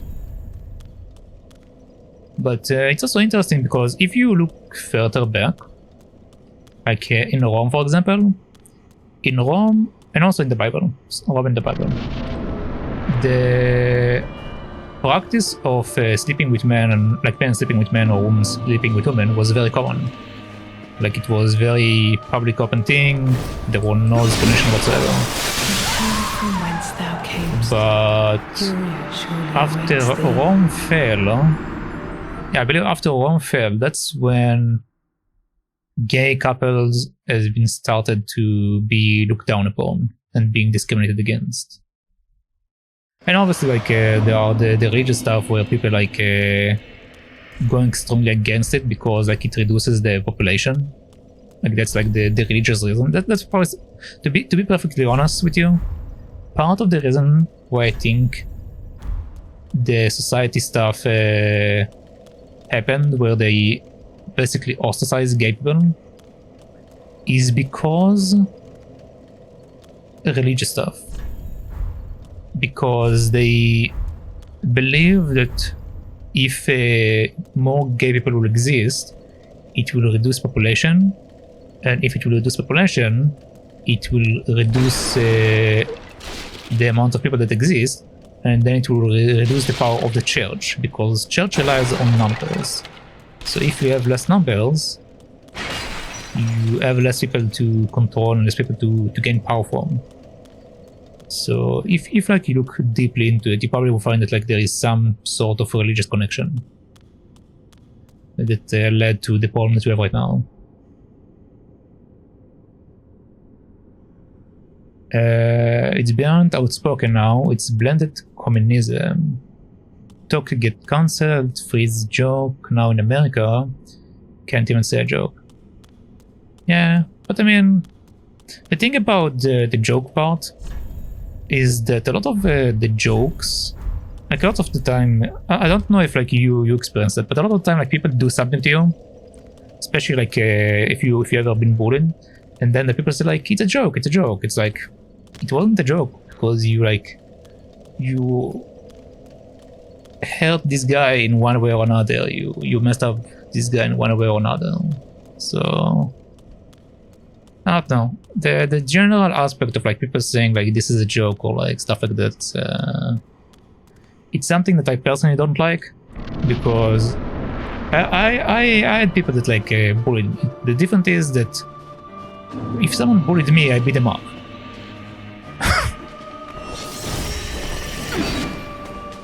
Because the type of bullying that I usually experience is physical bullying. The people came at me with like weapons, so I just beat them up.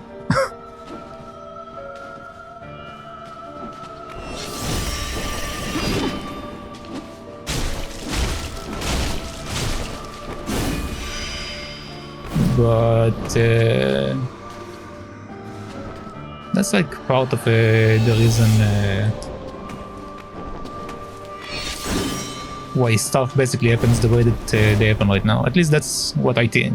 I might be wrong. Again, my view might be wrong about it, but that's the way that I see how things are.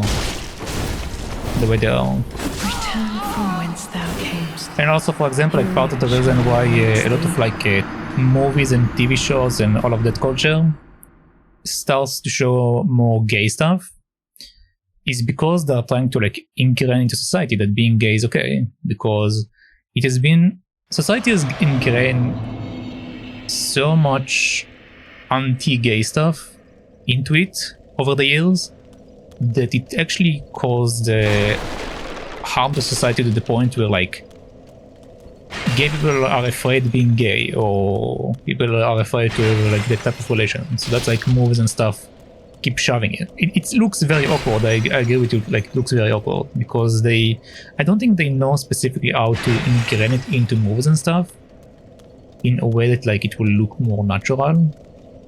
But part of the reason why it is like that, it's because the anti-gay stuff has been shoved so strongly in society. Like in general, people don't like gay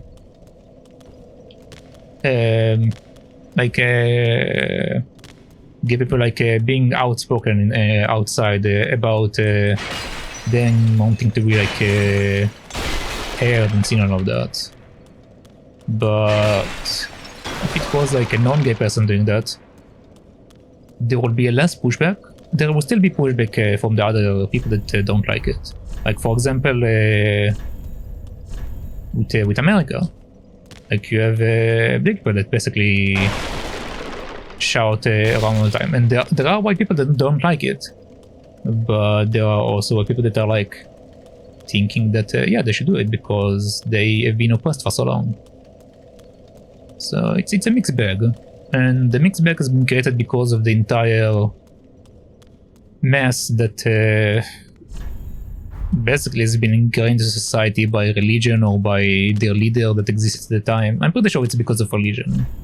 Again, I don't know because I didn't look that deep into history from that regard, but I'm pretty sure that like at some point certain religious leaders has been like shoving the no gay agenda very strongly, which led to this situation.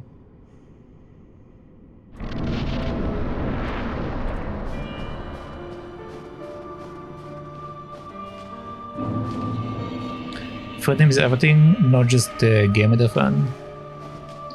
I mean, yeah, and in the end it's about freedom. Freedom like to be who you are without like someone like giving you discrimination or prejudice or whatever. But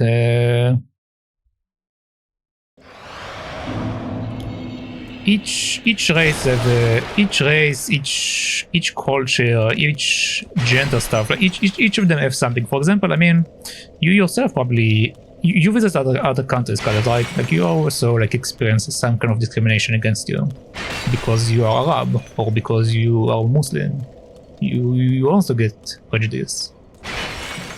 And same thing for me. I also get prejudice as well because I'm considered to be a minority. So each culture, each thing has some sort of discrimination against them because the rules of society and the stuff that like the religion at the time shoved into it created this entire mess. And not to talk about wars and other stuff that also like created even more mess. That's basically what created the entire mess of society that we have right now. That there is a lot of stuff that are like going against like the freedom of the person. So like some of them are expressing their displeasure louder than others because they've been persecuted even strongly than others. But also some of it's like specific countries. Like if you are in my country, you don't really get discriminated as much. But if you are in other countries, you do get a lot of discrimination. So, and same for you probably. Like in your country, you don't really get discriminated. But if you go to other countries, you do. So, while being gay has been basically discriminated on a global scale rather than country-based. Because I don't think there is a specific country that wasn't like against it. So I'm pretty sure it's religion-based rather than like government-based or leader-based, because it's on a global scale. So that's why they push back a lot, probably because that's basically what I feel. That basically the way that I see it, a lot of gay people see that basically the world is their enemy. While for my case or your case, it's more like that our enemy, quote unquote, is different cultures or specific cultures. So our scale is a bit smaller, but we do have our own scale to deal with.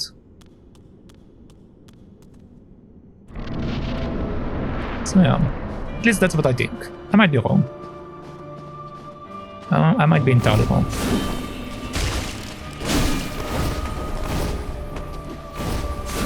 But the way that I see things is that this is basically what led to this thing, and that's what created the entire mess that we have as our current society.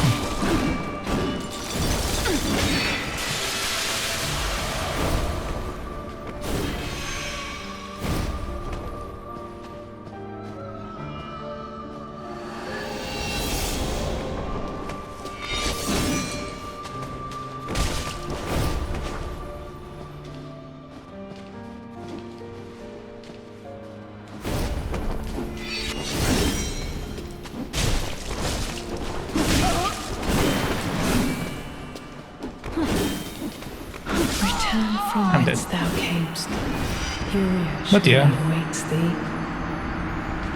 But like I said, everyone have their own opinion about stuff. Everyone have their own view about stuff.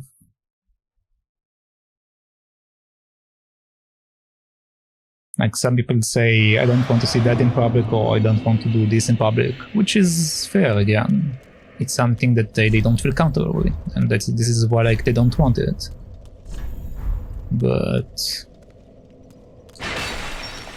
got to also understand the other side of things, I guess. Or at least that's the way I go about stuff. I try to think about the other side, like why people do the things they do. I don't necessarily like everything that other people do. Like personally, people like shouting out, I don't necessarily like it, because I prefer my quiet environment. But I do understand why they do that. But also I'm going on a tangent, I think. I'm going on a very random tangent of my own idea of stuff.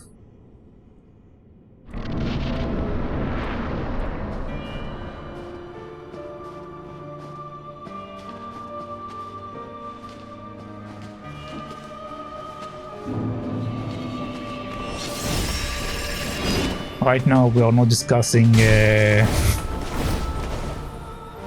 racism, I guess, is the title. We're not really discussing racism and stuff, you know? Fighting freedom, which beats my ass.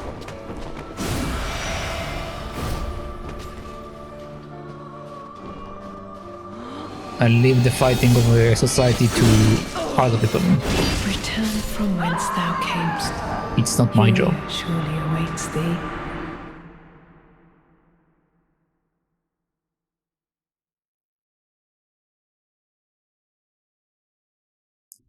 In Islam, we are supposed to accept, respect everybody, especially people of Judaism and the Christian's faith. However, people never truly accept other cultures fully, because of, you know, not everybody is a saint. I mean, yeah. Like, culture might or well, culture or slash religion. I don't know. I don't know if it's being said like in religion, but yeah. As for homosexual people, it is a sin in Islam. It is also considered to be a sin in Judaism, I believe. But the thing is also about Islam, both Judaism and Islam. It isn't like in the Bible that is written, don't have a relationship with men or don't have a relationship with women. As a matter of fact, there are stories in the Bible that talk about the fact that like certain kings had a relationship with men. I don't think there was mentioned a woman relationship with another woman, but there was definitely the depiction of kings having a relationship with like their squires or like their guards or something. Like there isn't a straight up saying in the Bible that says, or like a rule from God that says like, do not have a relationship with the same sex or the same gender as you. It's more like a sin that the religion people decide to input into religion, while it's actually not being written in the religion itself.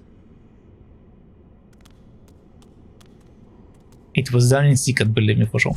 Oh yeah, it was also done in secret, but again, they were like set up, like in the set up a depiction of like I think which king was it? Jonathan? Yeah, I think Jonathan. Straight up, it's being said that he had a relationship with someone. It's straight up exists in the Bible. It straight up exists in the Quran. It probably as well. If you look through the Quran, I didn't read the Quran fully. I only read a bit of it as part of my studies. But there is probably a depiction there. The people in power just decided to like say, oh, this is actually a part of our conch shell, and we consider it to be sin. So yeah, I'm sure there's also in Christianity. Like I'm pretty sure that like in the Celtic, and this is the more religious part of people, the Catholic people. I'm pretty sure they have like some rule as well that they consider like gay people to be a sin. But as far as the Bible goes, and as far as the actual written religious stuff go, they don't give a shit. There is no information about it whatsoever. Someone in power just decided to enforce the rule and shove it in people's faces, and that's it. And they can get it into society.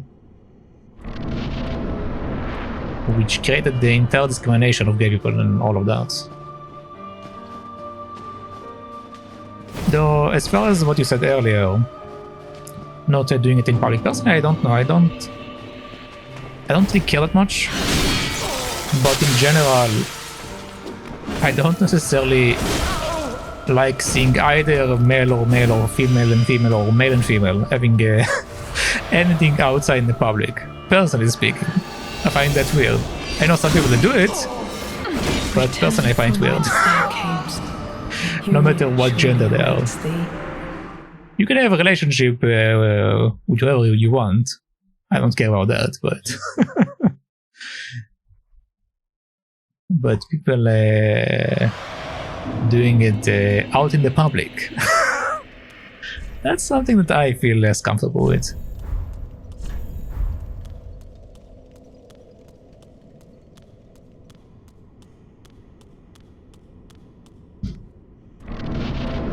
Again, with whatever gender. But that's just my own opinion. And my own discomfort about stuff. Return from whence thou camest. Furia surely awaits thee. I don't accept homosexuality, especially nowadays where they shove it away. I mean, again, they shove it because they felt oppressed, but I'm not the type of guy who disrespects someone friendly and owns just for being gay. Yeah. I do agree that the shoving of anything, not specifically homosexuality, like any sort of agenda that someone like forces down your throat, or like does extremely publicly, or like extreme to extreme level rather than extreme public. It's fine doing it publicly because you're trying to raise awareness, but doing it to the point where it's disruptive, or to the point where it's causing actual issues in the entirety of society, not specific like people that don't hate people that don't like gay people, or people that do like gay people. Like, it causes problems for everyone. I mean, it's a similar thing for example, right now over here we have a problem in the government where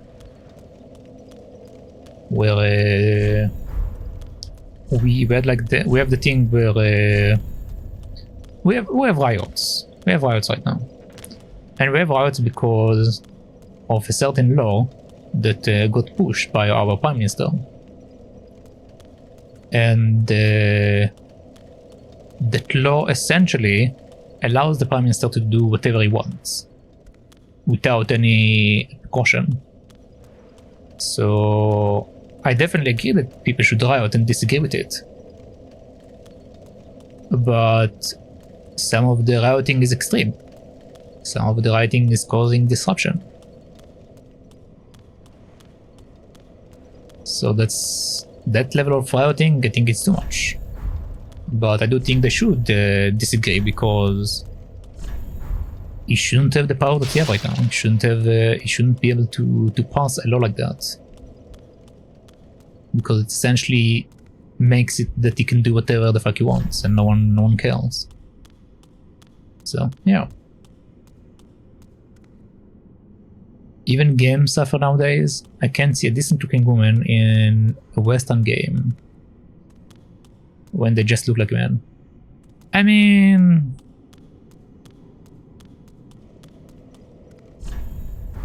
I don't know about that. I don't know. The thing is that also a lot of like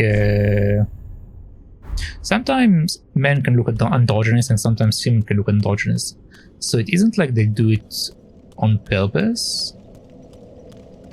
I think it's like it's more like a thing that actually exists in society. Like, people look androgynous.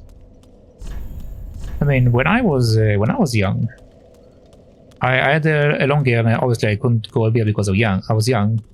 But a lot of the time, teachers or like people that saw me outside thought I was a girl, because I look rather androgynous when I was younger. I mean, I might still look androgynous if I like shave and everything, but I look relatively androgynous. So, you know, it's not really something that like don't exist. They just decided to represent it more.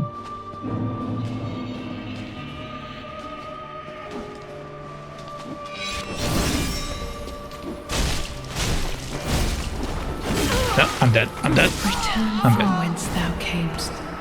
Furia surely No awaits curve, thee. no bosom, big jawline, no bottom. Come on, man. I mean, there are certain games that give you this stuff, but like which game do you mean specific? Because like I don't know, because there are characters that look like that and some characters that don't look like that. I feel like there isn't really necessarily like that much removal of that. They made woman, not woman.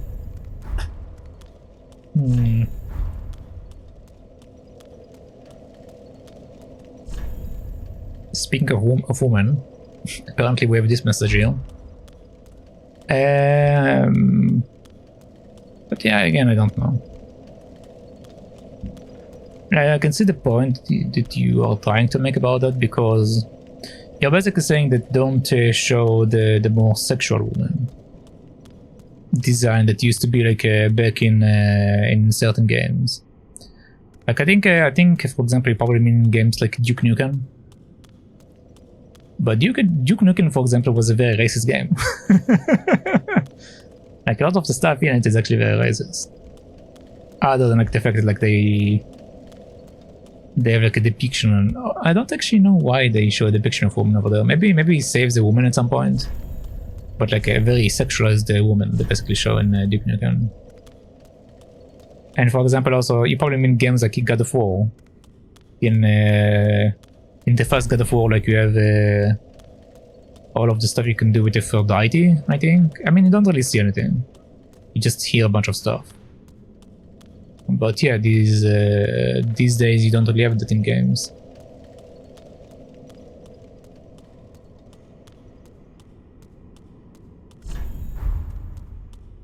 Women are beautiful, unfairly beautiful in fact. Why change reality? I don't think it's about changing reality as much as showing that it's okay to not be extremely sexualized. Because the thing is that, I don't know if you know or don't know, a lot of the sexualized women they have in games, a lot of the time, in the past several years, a lot of the time, at least what women do over here, is they add extreme plastic surgeries to fit into that specific model of sexualized women that are born in games and movies and all that. So it might be that games are trying to curve away from that, so people won't think that like beauty is only that extreme features. Because let's be honest, most of them don't have such extreme features. How is it good? It's good for people not to think that they need to change their bodies, I think, to create a certain ideal that is not necessarily ideal.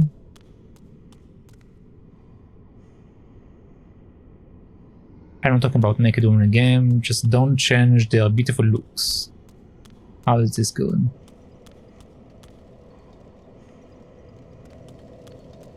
Women have features, let's put it that. I mean... Yeah, I mean, again, they do have... The thing is... Like, I think I know like which game you mean, but the thing is they do show woman features, they just don't show the extreme features of women. Some games will show you like extreme features. But I think that's like the reason, like they want people to realize that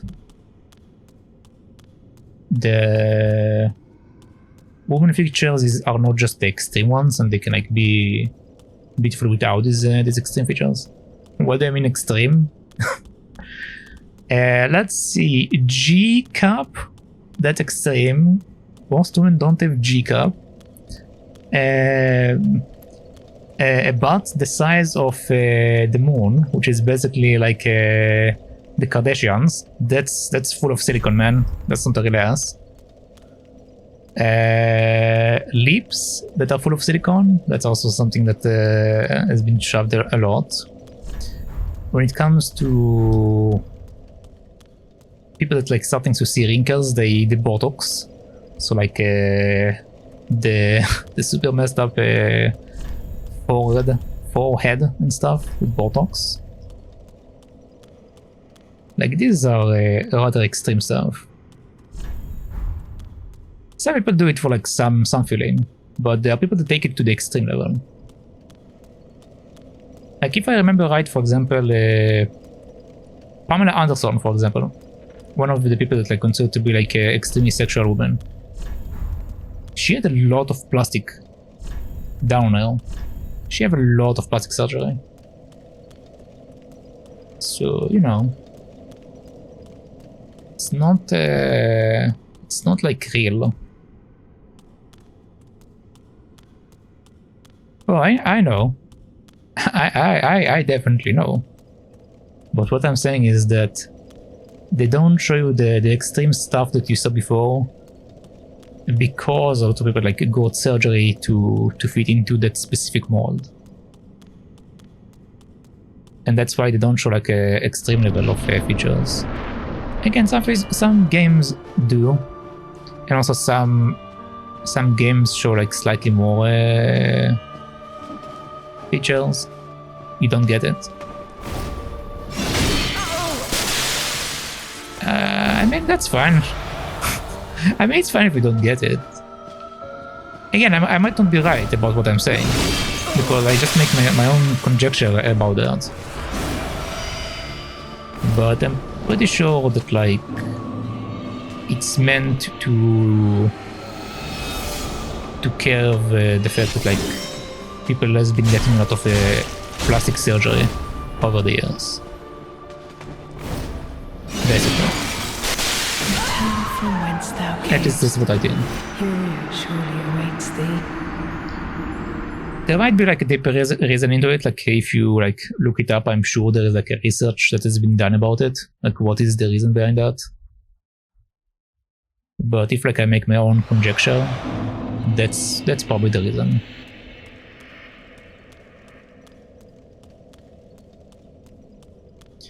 Western games are just horrible in their depiction of women nowadays. Like, what do you mean? Can you tell me an actual example so like I think I understand better?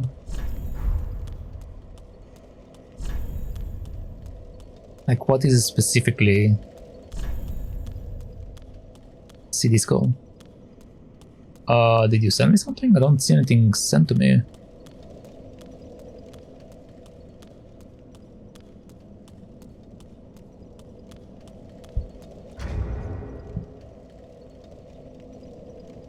Give me a minute. Okay. Yeah, but again, I think it's to kill plastic surgeries. At least that's my conjecture. And to like curve the problems that has been created in society as far as body image. Because there's a lot of body image issues right now. Specifically for women. Return from whence thou So, camest. yeah. Furia surely awaits thee. Obviously, there are also body images problem for men. Don't get me wrong. There's plenty of body image for men that is messed up. But if I had to say like the majority is female that have body issues or body image issues.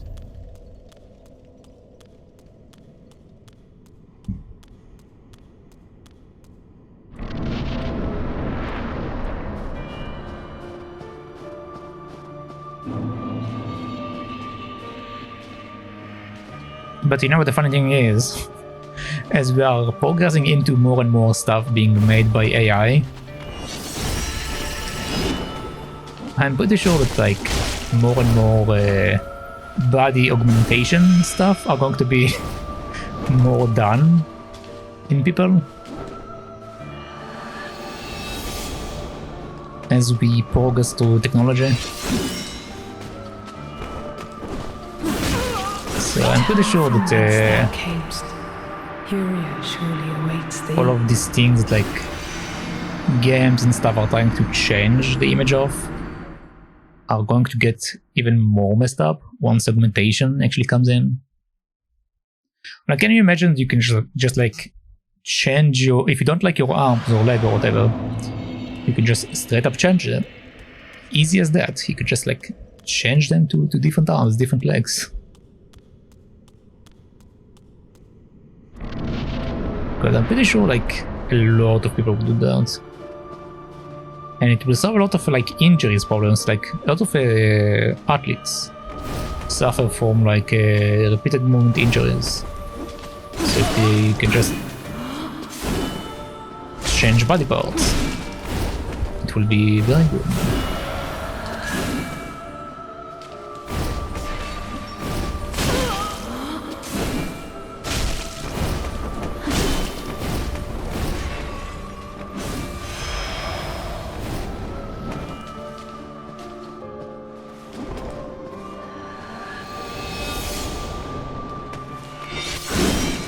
I messed up. Return from whence thou camest. I Fury messed up. surely awaits thee.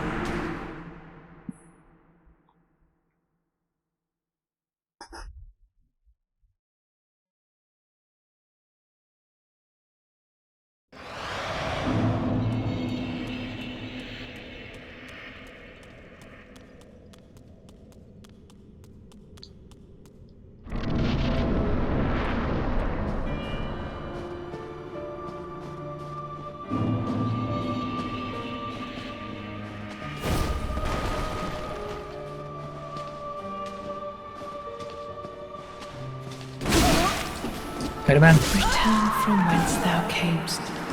Fury surely awaits thee. But I think I went on for this random tangent for too long. let's move on. Like, it's fine to go on a certain tangent, but the thing is, I honestly don't know if this tangent is going anywhere. In a way, like it's interesting to think like why certain things are,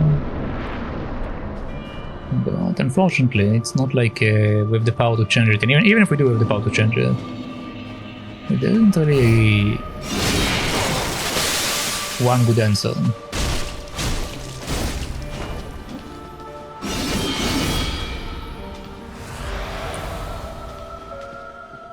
There is a problem with any answer that is being given. It's a healthy discussion, I guess. But again, the problem with discussions like relate to religion or culture or gender, all of that, there is always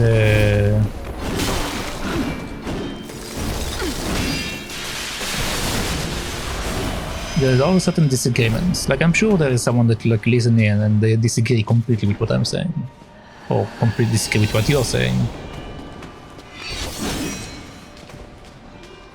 So,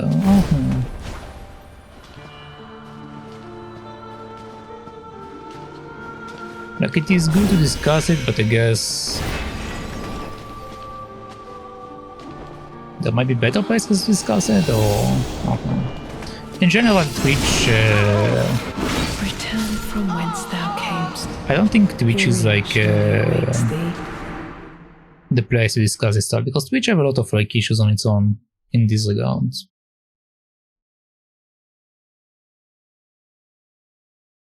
Like, there are several political streamers, so you do have this stuff on Twitch, but I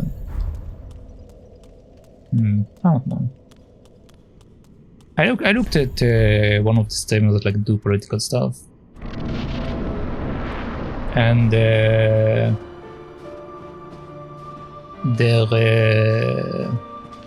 stream tends to be very, like, their chat tends to be very messed up, in my opinion. In all of their opinion, like, the opinions are extremely messed up most of the time. So I don't think Twitch is the good place to do that. From whence thou camest. Fury surely awaits thee. You forgot your real reason to Twitch. I mean, it's fine. It's fine to talk about it like in a certain way, but like I think the main problem is like if you go about it in like a very hateful format, because if you're going about it in a very hateful format, Twitch is going to shut you down, because you're not helping anyone, you're just like causing more mess. But this is something I don't usually discuss on the stream, because it's going to just breed problems. It's not going to breed anything good, I think, discussing something like that on the stream.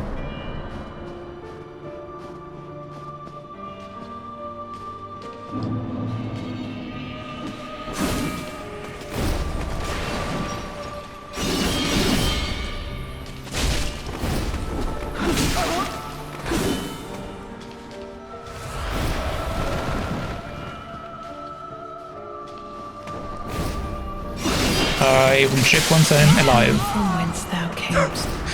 No, I meant once I'm dead. But yeah. Let me see.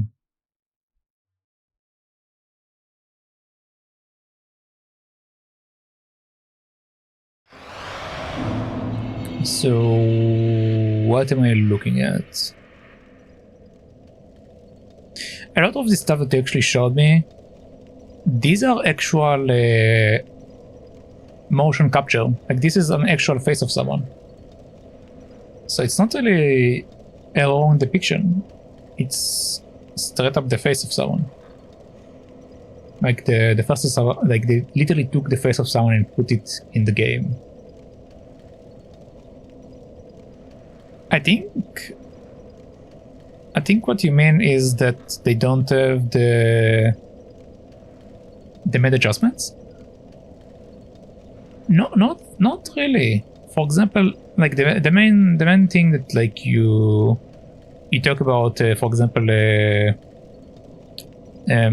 don't remember the name of the game. Horizon Zero Dawn. Yeah, Horizon Zero Dawn. I think this is like one of the pictures you put over there. If you look up the person, the actress that they use for it, and you compare to the picture, they look pretty much the same. If anything, the picture, in the picture, they slightly smoothening,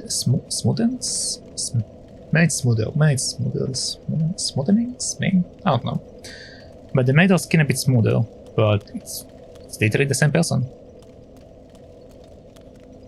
They didn't really change that much.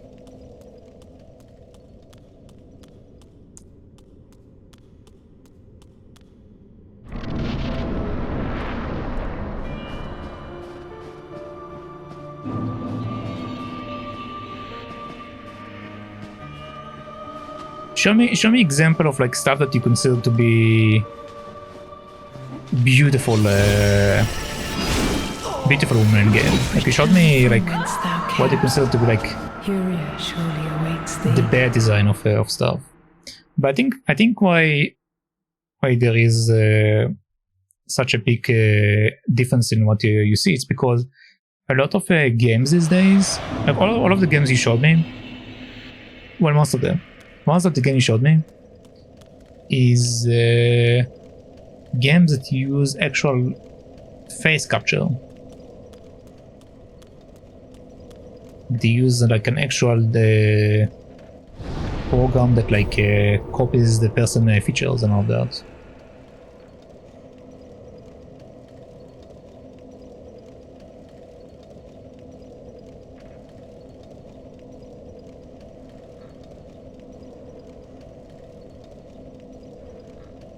Okay, so you're saying,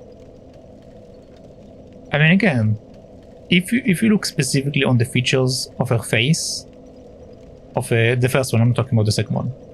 On the first one, it's basically the same features. Also, the picture you took is way brighter and the lighting is way different. If you took a picture with like similar lights, you will see that like this is actually the same face for the most part. Obviously, there's going to be some differences because again, this is a model. So there is some differences.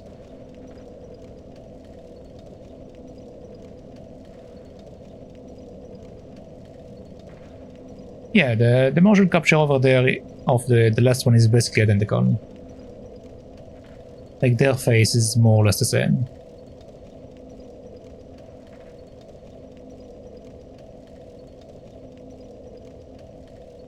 I guess it depends of like the type of technology they use, because again, a lot of like they create the model based on the features of the person by doing a scan. So it's not necessarily part of like the design that the designer in that regard. It also depends of like how the program captured the person face. So it depends on like their computing capabilities, I guess.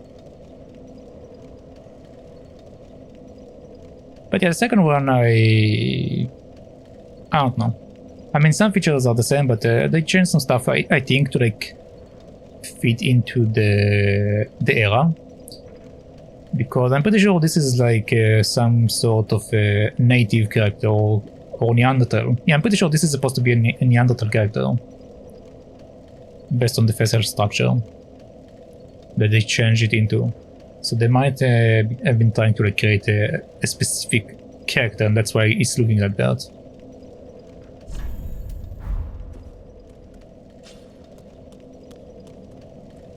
It's because the developer is Japanese. Maybe, I mean, maybe the tech in Japan is better than America in that regard. Or just, again, it might be just a specific aesthetic choice, who knows.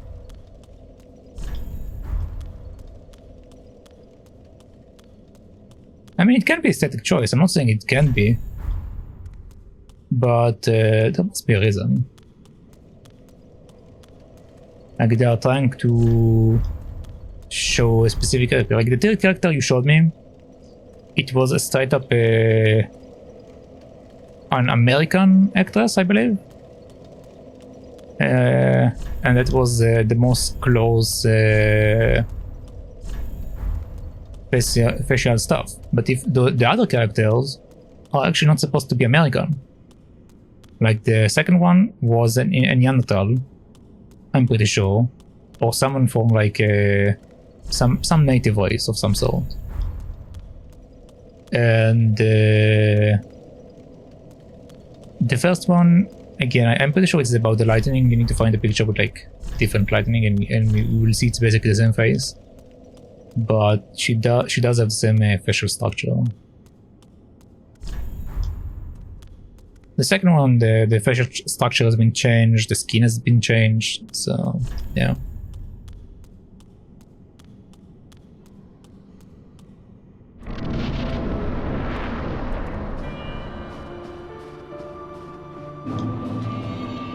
Like in this game you need to think also like the era that they are trying to represent.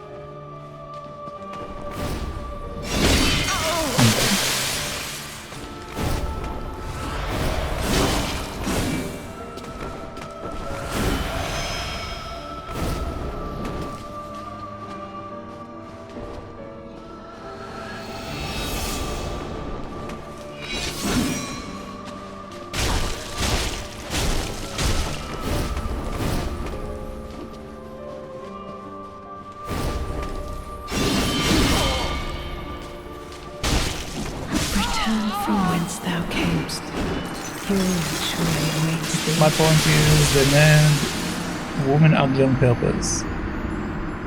I mean, maybe. In these specific games, maybe. Because again, this is a specific era. This is a very specific thing. That is a very specific game. If you like look for like a more modernized game, like that happens like in modern times, it will probably look different.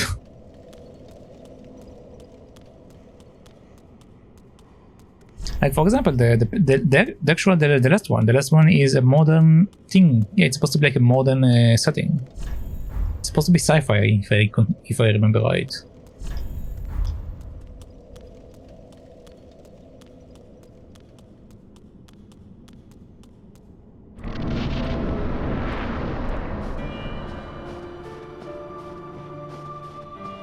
So there are a lot of stuff they take into consideration when they do that, I assume.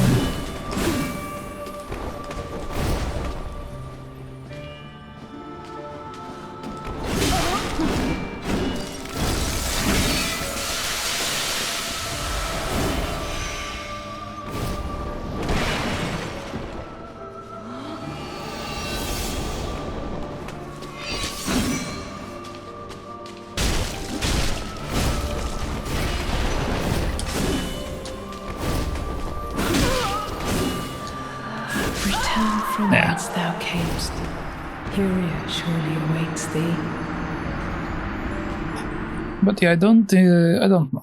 I guess that's the short end of it. I don't necessarily know what their aim was. but it might be specific aim, it might not be specific aim. Also, by the way, the picture that you put are like with makeup. You need to also find the picture without makeup, because the capture doesn't actually capture makeup.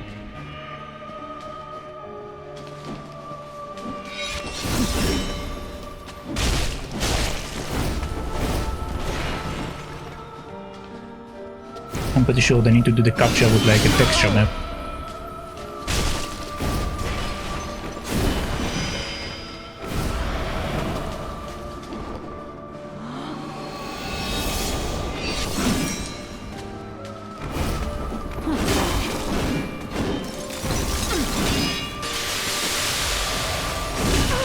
Return from whence Man. thou camest. Yuria surely awaits thee. Another point, mate. Let me see.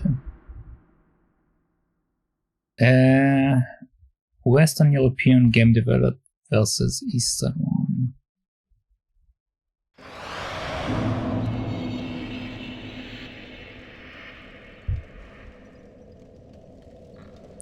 But the thing is when I look at that, when I look at the Western European, a lot of the characters, their design is basically tropes of like how Western and European people looks like. While the Eastern one is basically how a lot of Asian people are trying to look like. Some of them have that specific haircuts, some of these people have these specific makeups. The eyes are the only thing that I would say they change, except one character over there. They definitely make the eyes different, but a lot of it, this is like how each culture actually looks like. So I think it's not just like them doing it willy-nilly. It's more like about culture differences.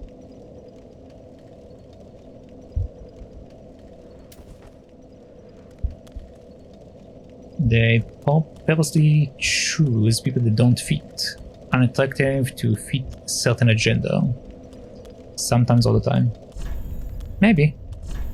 Again, they do it in movies, they probably do it in games also again, because there isn't enough representation, at least from the way that I see it. There isn't enough representation of all the other cultures. Usually they just stick to like one culture in older games. And also if you look at the thing is, if you look at the Eastern design, all of them seem related. Like all of them seems to be one culture, if you think about it. While the Western, it looks like a mix of cultures, which is what Western society is basically a mix of cultures. So I mean, yeah, they probably do it on purpose, because there isn't enough representation, they think, in Western society for all the cultures. While in Eastern one, there are different cultures in the Eastern society, but when it comes to game design, they choose to represent themselves in one culture.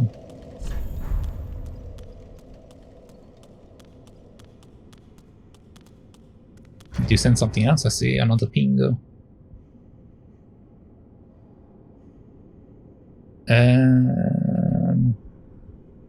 Yeah, the second picture is completely different, people. Like, for example, they probably like did a face capture, but they changed a lot of stuff to fit a specific character design. The guy, I don't know if they're trying to fit a specific thing for him, but they definitely change his facial structure a bit. Like you have a similar jawline. The jawline is about the same. The nose is about the same. The ear has been changed a little bit, but about the same. Hair has been changed. Eyes has been changed, probably to fit something.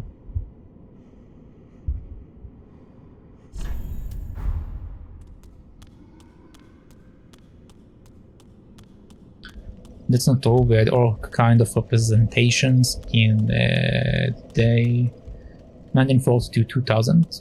Did we? From the games that I remember, most of them are generic white people.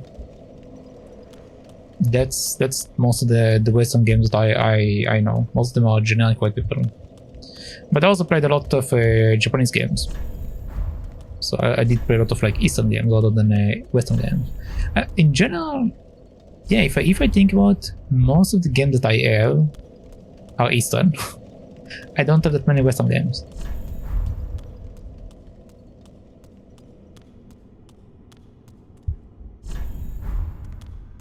But as far as the Western games that I have, most of them are just white people. Like the only game that I can think about that had different races from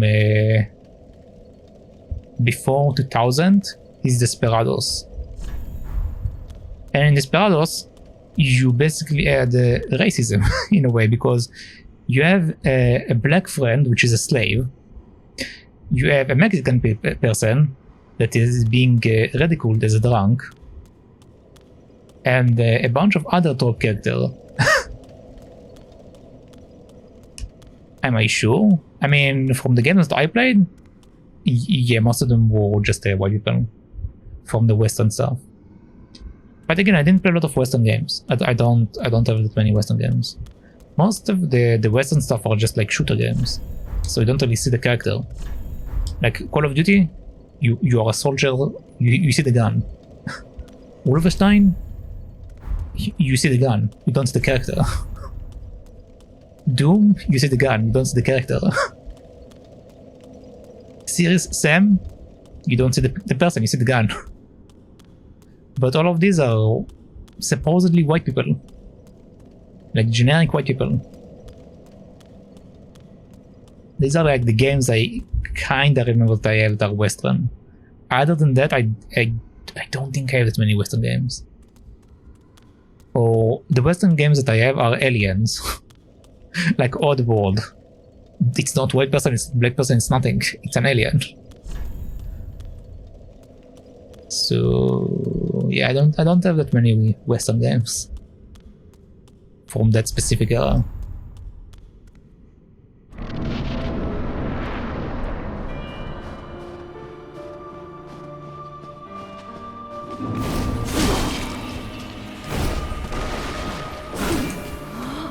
Return from whence thou camest.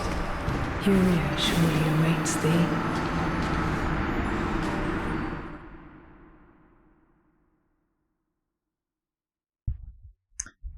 Mortal Kombat.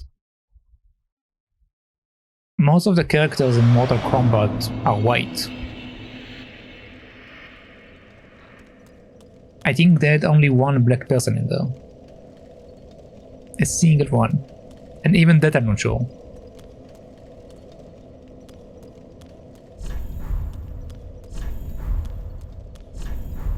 They do have Asian people, but they are with masks, so you only can see their eyes. And that's it. Mortal Kombat is diverse? In what way? There is a single black person. The rest of them are white. Or slightly Asian, I guess, because you can only see their eyes.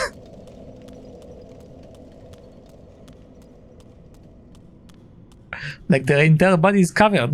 You can only see their eyes.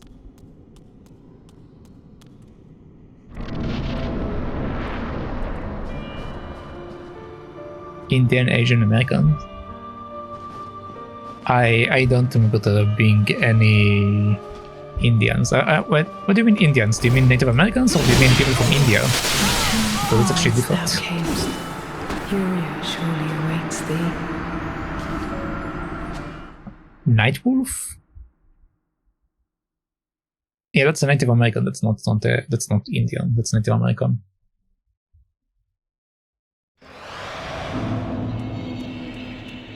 Indian is actually a person from India.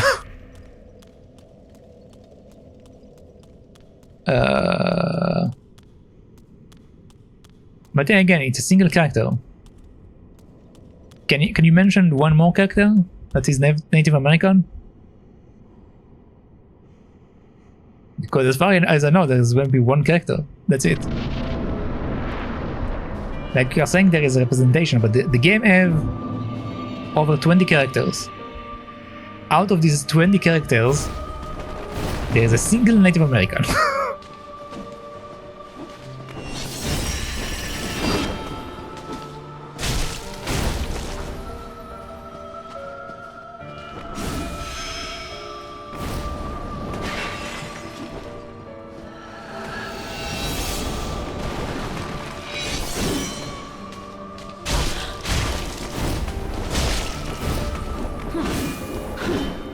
What do I mean? You said there were only white people back in the game. I said most of the games they were just generic white people, but even then, even with the games like Raitang, you mentioned there is a variety. There is a single Native American, a single one out of 20 characters.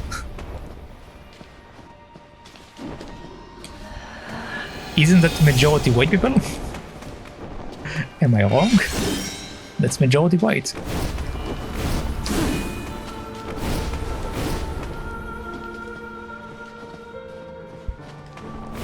Movie games, the diverse. The same thing actually with the movies and series. If you look at the diversity, how much people in the cast? I'm not talking like if there is one. Like a lot of movies have one black guy, one something. But if you look at the majority of people like are out of the cast, what are they?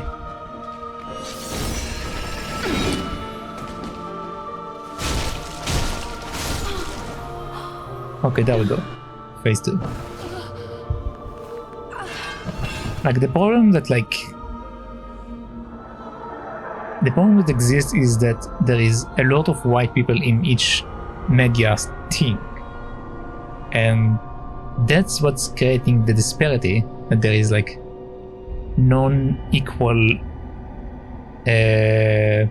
opportunity for people from diverse races, because you literally have like the single person representation rather than like having a full cast of them, or like having at least majority of them or something. Like the majority of them are white if you look at it. Like even the people that like work behind the cameras, like the people that like actually work behind the scenes, the majority of them are white.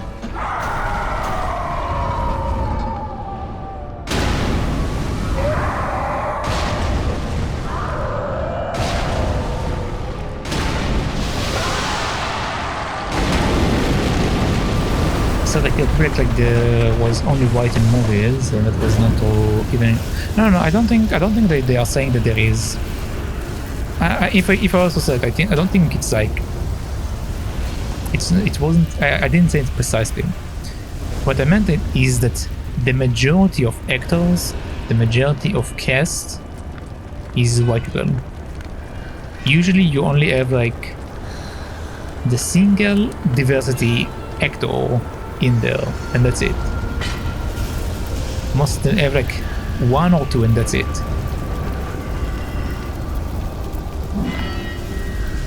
All the cast do that.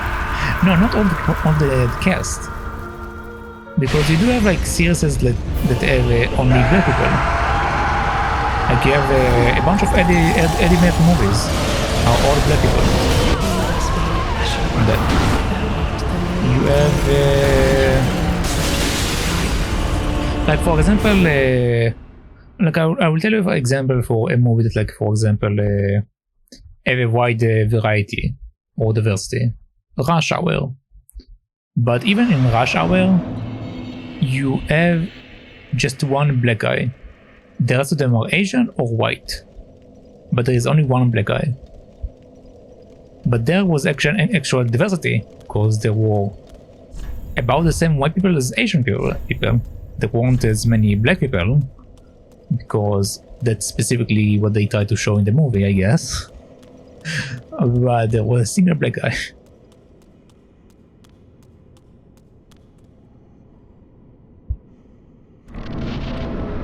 If the hero is black, isn't that enough for you? Why? The question is, why should only the hero be black?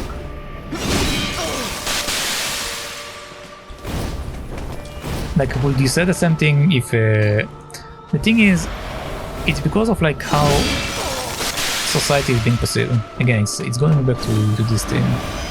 Like, if the movies that you were watching were only black people and there was a single white person, wouldn't you find it weird that they are only showing a single white person? Furia surely awaits thee. I personally find it weird. So it's the same thing for like black people. They see that there is like a full cast of white people and there is a single black guy. Don't you find that not diverse? Don't you find it weird there is like a single one? It seems like they specifically went and hired that one black guy to create diversity in the movie or the series or whatever. They literally went out of their way to find one black guy.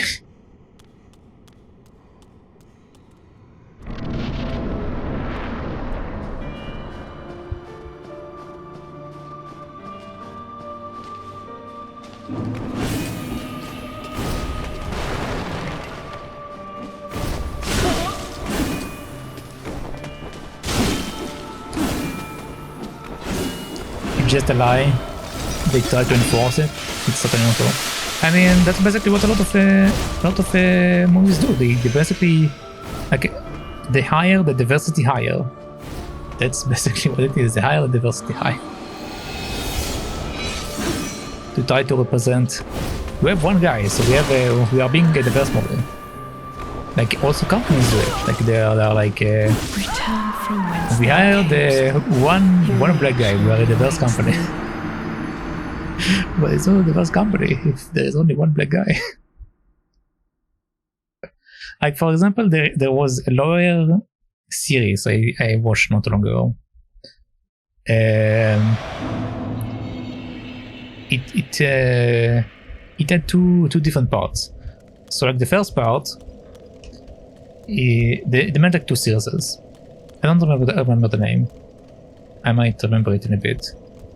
But basically, the first series were basically a white guy, his white wife, their white friends, and one black female lawyer, maybe two.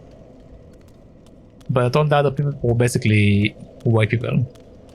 And then in the second series that they made, it was basically a series of a black law firm. And the black law firm, there was two white people. Everything else was black, essentially. No, three white people. 3 white people. While the rest of the cast, like you had like, I think 40 people of like the main cast. Like obviously we don't have some on the skin all the time. But like, all the rest of them were black. So the way that they went about it is like they made very little diversity in the first series, and then they again made very little diversity in the second series to like balance out the fact that they didn't make a lot of diversity in this one and that one. So the entire idea of diversity is weird in the way that it's being implemented. Like it's like they are going about it by like, we hired one guy, we are considered diverse. That's it.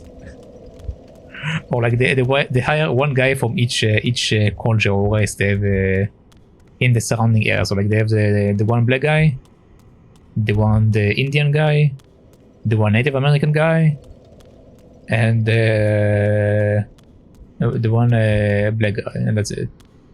Or Native American or Afro American, I guess, if it's America. But if it's not America, I guess it depends like where they came from. But yeah, that's basically what a lot of companies that are considered to be like a diverse company in America actually have. They have like one person.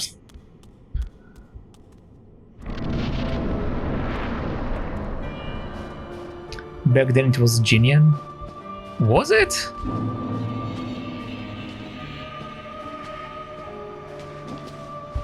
I feel like back then they were just like speaking more freely compared to these days. But as far as diversity goes, it was about the same. The diversity didn't change that much. They have more of it now, but as far as like Return from whence thou camest. it being genuine or not, I don't think it's genuine either one of them. I just think that back then people were being more free to speak in whatever way they want, rather it was racist or not racist, or offensive to certain people or not offensive to certain people. Because startup in some ways they set up kills, or at least what considered to be these days chaos worlds. But back then it wasn't considered to be a chaos worlds. So I don't think it's about them being more diverse or genuine back then. It's more that they had less filter. That's the way that I'm going to go about it. Yeah, they had less filter. These days they filter more stuff. Because they know that if they don't filter stuff, society is going to criticize them.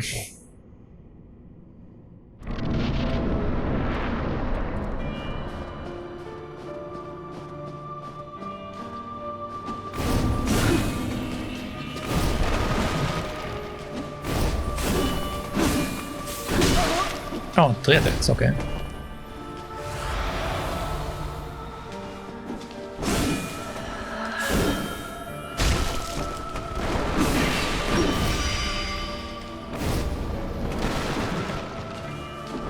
The last of them will win at the end. Maybe. I don't know. It hasn't really changed in the past several decades.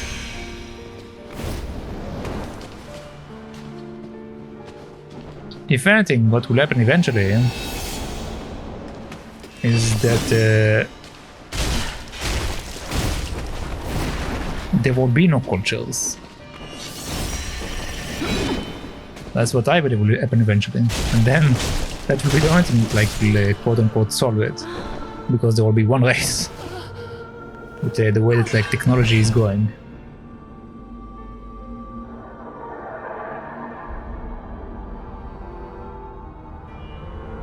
And then people can just like customize whatever they want for themselves. But as far as like culture, there will be only one culture. The way that things are going.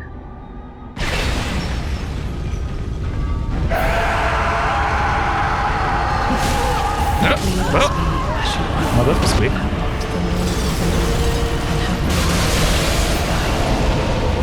I think I get the first phase quite good. The second phase is something I need to work on. Human with no culture. Biodiversity is what they hate. I mean, there will be diversity as far as looks goes.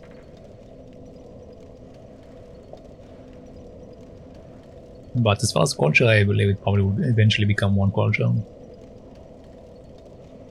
Well, the thing is also, when it comes to even like look diversity, again, if the world goes into the path where you can like just augment your body and your face and all that, and people can just like transfer to different bodies and all that, like carbon, altered carbon, if you watch the series Altered Carbon. So like if the world will go in this pathway, essentially culture, races, all of that doesn't exist. You just create a body that like you want to be in. Which will reduce probably the entire race problem and other stuff. But it will also create other problems from different stuff.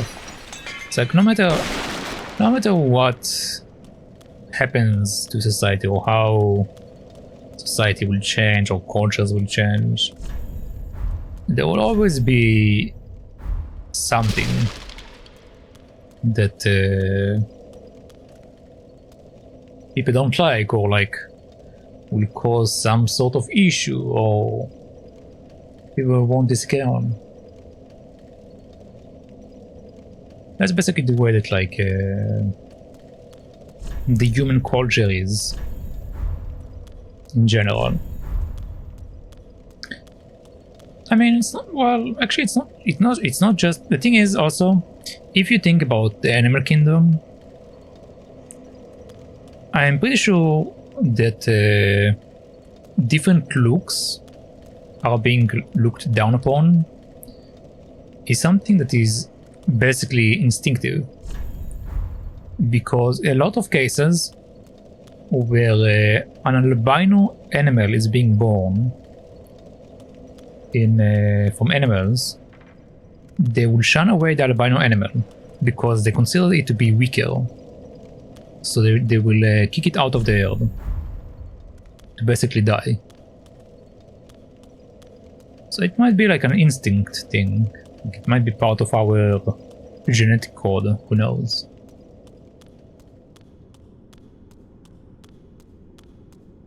And as far as all the other stuff like gay relations and whatever, animals have gay relations all the time. Animals don't give a shit about that. Again, because this is just like some bullshit society shoved for people to like look down upon.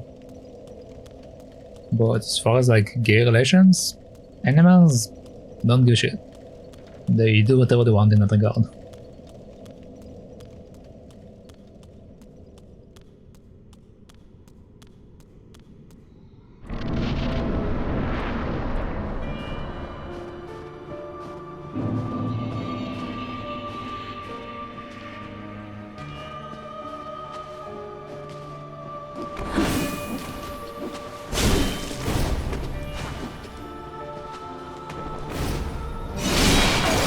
Too early?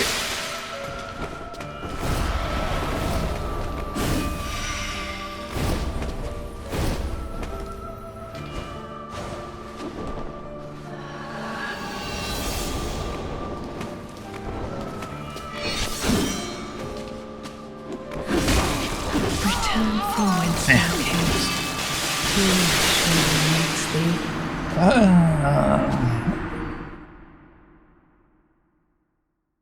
Humans have the instincts, they choose to control it. A moral compass, they call it. Yeah.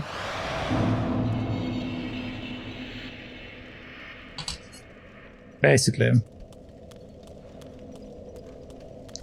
We, for all intents and purposes, we go, when it comes to like races or different looks and all of that, we basically look at it from like an intelligent point of view, because our brains are more developed than animals. But don't remove our instinctual stuff.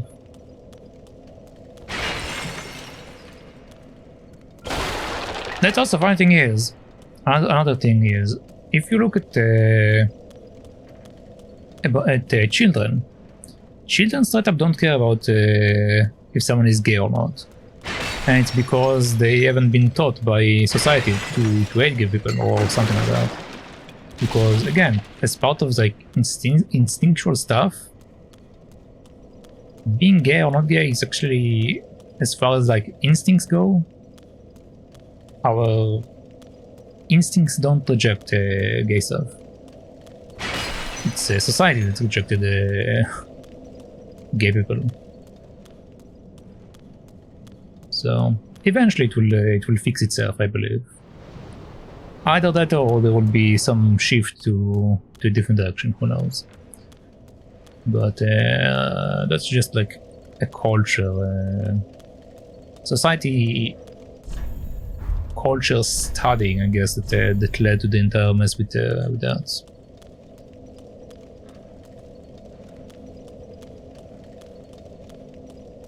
May God bless with the good fortune and enlightenment before the right pet, my friend. I mean, is the right pet? Us, I see. Is there a right path, Sarkatos? Is there truly a right path?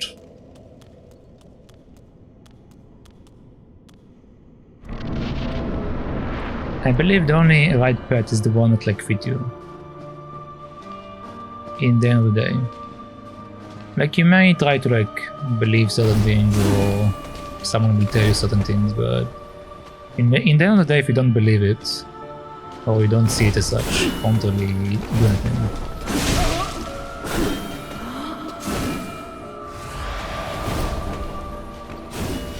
Like I view things the way that I view. Very, very differently from most people, I must say. A lot of people think that my views are odd in certain degrees. Or my way of thinking in general is weird for most people. Return from whence thou camest. Furia surely awaits thee. I strive to be a good human being, my good show. I try. I mean, that's the most someone can ask, right? To at least try to understand and accept even stuff that you don't really agree with.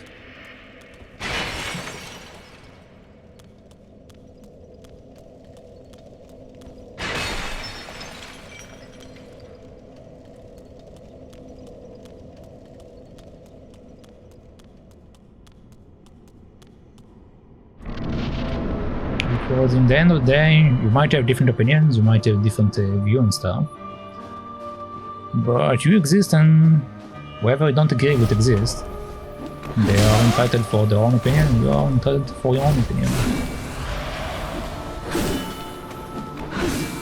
The only thing is,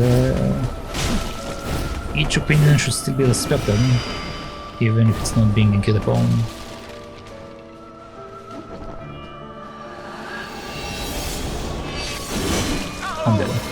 Return from whence thou camest. It's not real, you just try to make sense of everything, aren't we all? Well, maybe.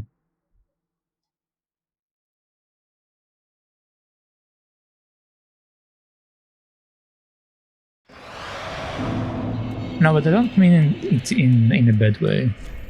Like, a lot of people think that I think in a very different way than others. That's why, like, I did work in a lot of, like, advisory capacity for some stuff.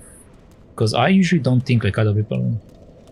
I think in a way that, like, people don't think about.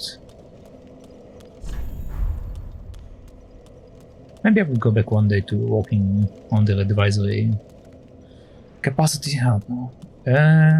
But yeah.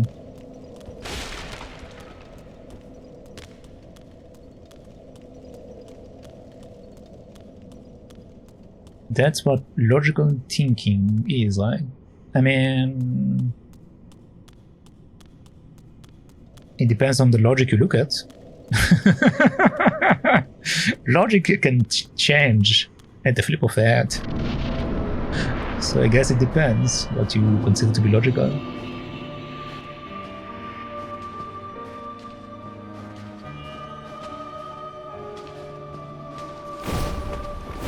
I mean, even if you look like at stuff like straight up the most logical stuff in our science stuff. So like if you have like physics, let's say that one day the rules of physics that we think are correct are changed completely. Will that still be considered logical? I think a different logic would be then, right?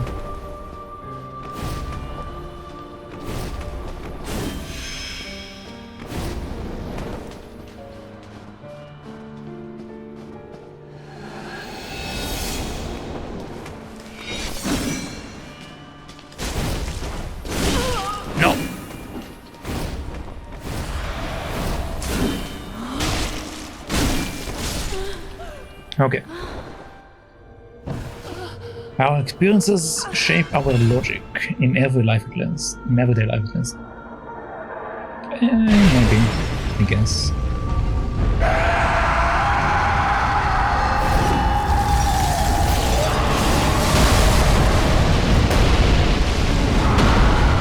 Come back here, man.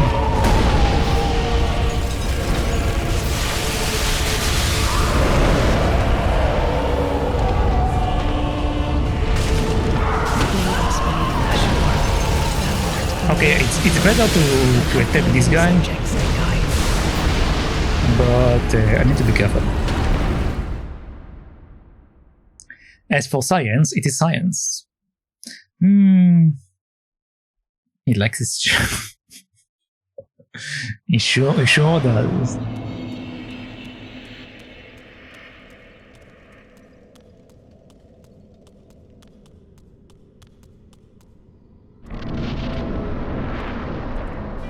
But yeah, the thing is, I don't. Even if science is science, as you say, science can change. Science is not necessarily correct in the way it is.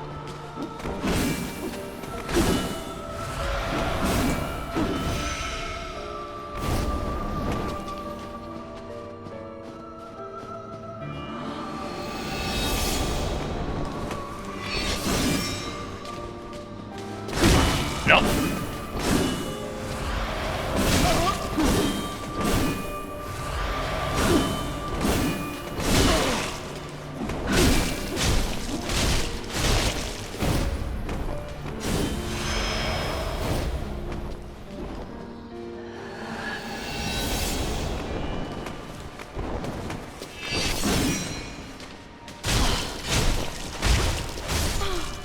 Okay, there we go. We got to crush it from time to time. I mean, yeah. You need to question everything from time to time.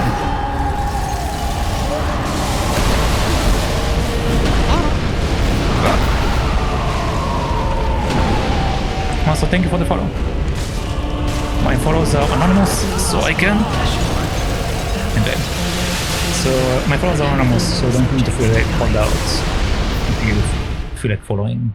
I don't like people to feel on the spot if they follow.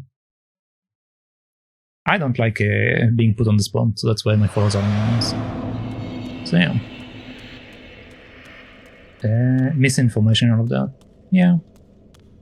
I mean, it's not just misinformation. It's we might perceive something in a certain way, but it might not be correct. I was put under this chair. I became the chair.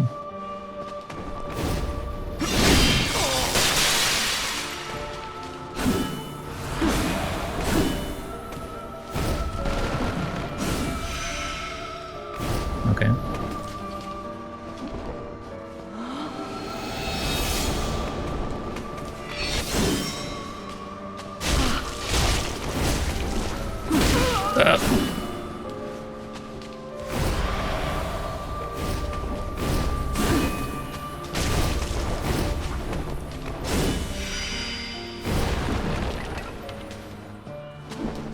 Oh.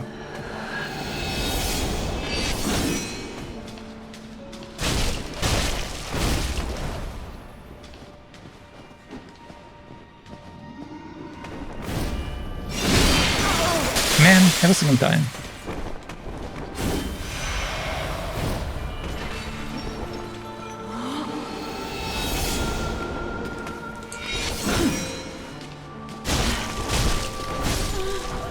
Okay. Yeah, phase 1 is easy now. I've been working on it for a bit, but phase 1 is easy. Alright.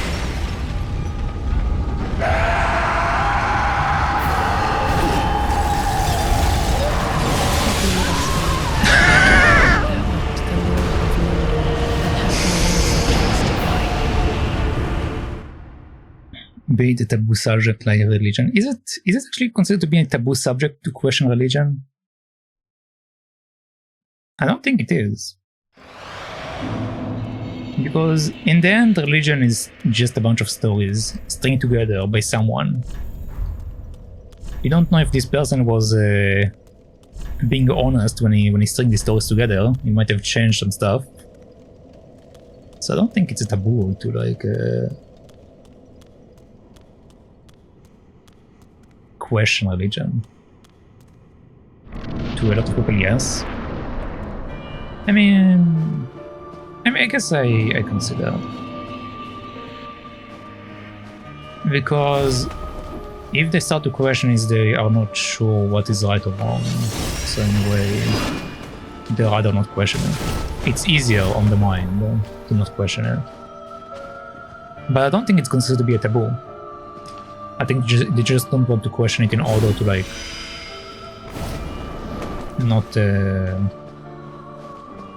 not wear down on their mind, I guess.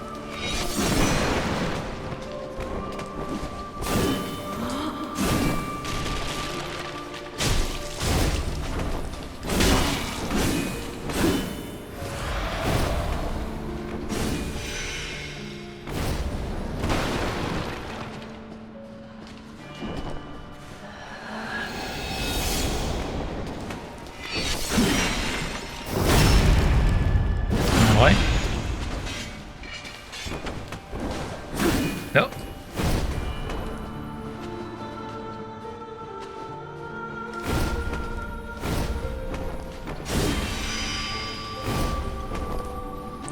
It's not an easy subject to discuss. Yeah, I guess, because again, if people are like really adamant that their religion is right, the way it is, they won't be willing to like accept differences in it, or that it is incorrect in certain way. But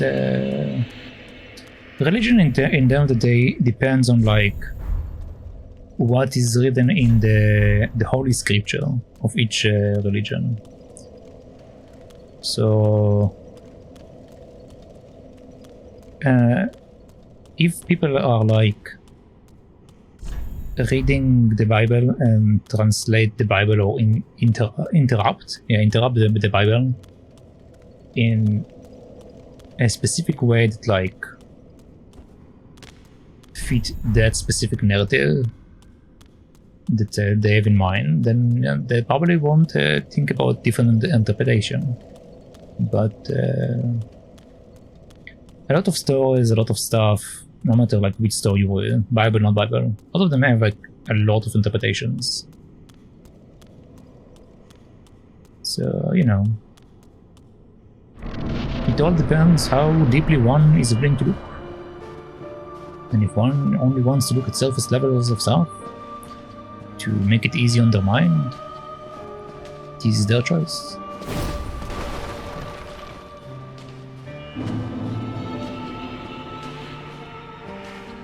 Are you coming?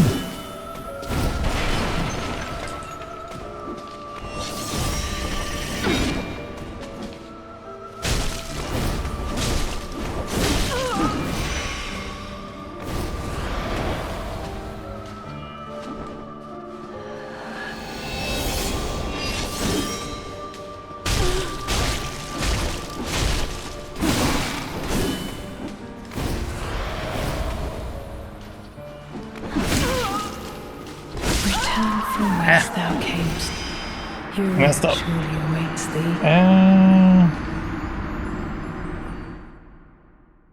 I'm right, they say. Yeah, again, just to make it easy, they just say I'm the one that is right. I've listened to the Bible and found an interesting. And I find. Wait, what? To be? I've listened to the Bible and I find it interesting to read.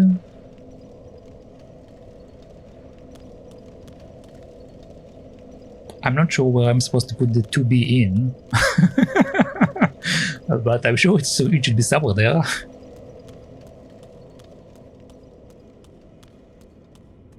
Oh, I find to be interesting. Oh, I see.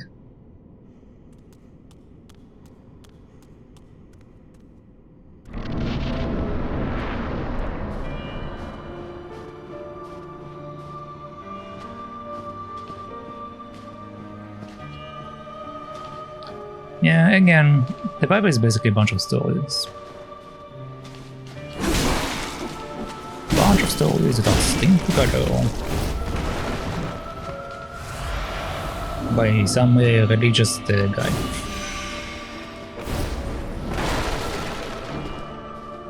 that was in power back at the time.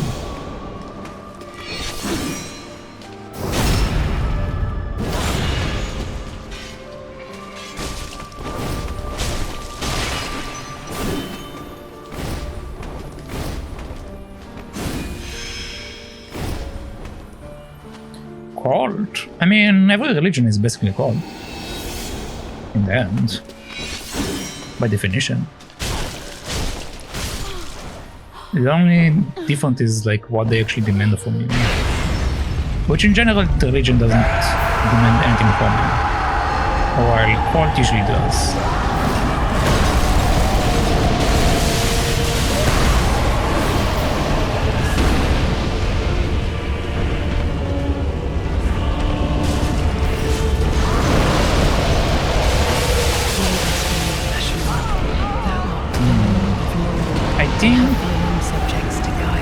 I think I shouldn't go after the boss, I should go after Frida.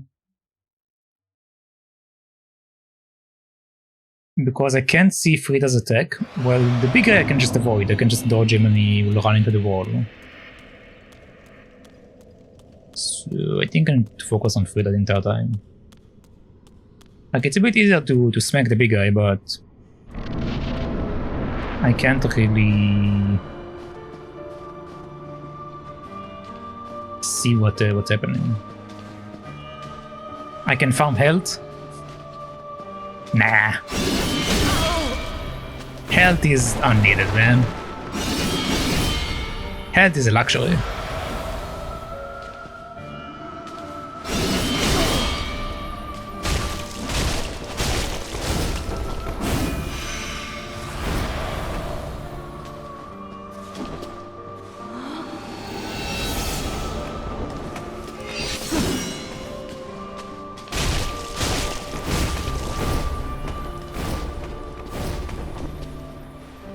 Come on.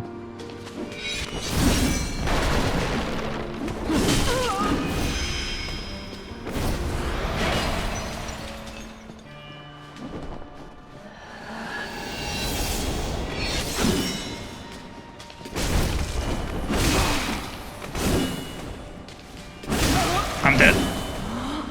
Return I'm dead. from whence thou camest. Okay. Awaits thee. By the way, Sarkadas, did you see my stats? Did I show you my stats? Never took me for a masochist. I'm not a masochist. What do you mean? I just, I like the challenge. But let me show you my stats. Look at my stats. What do you think? Huh? I think they are spread evenly. Don't think so.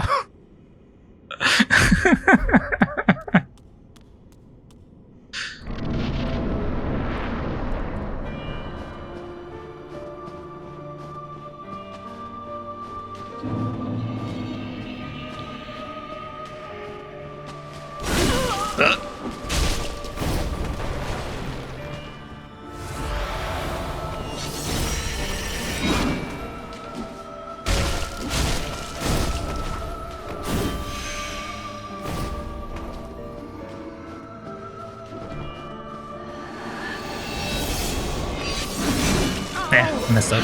Return from whence thou camest. I should have known. Is original nightmare. Is original nightmare isn't that bad? Come on, man.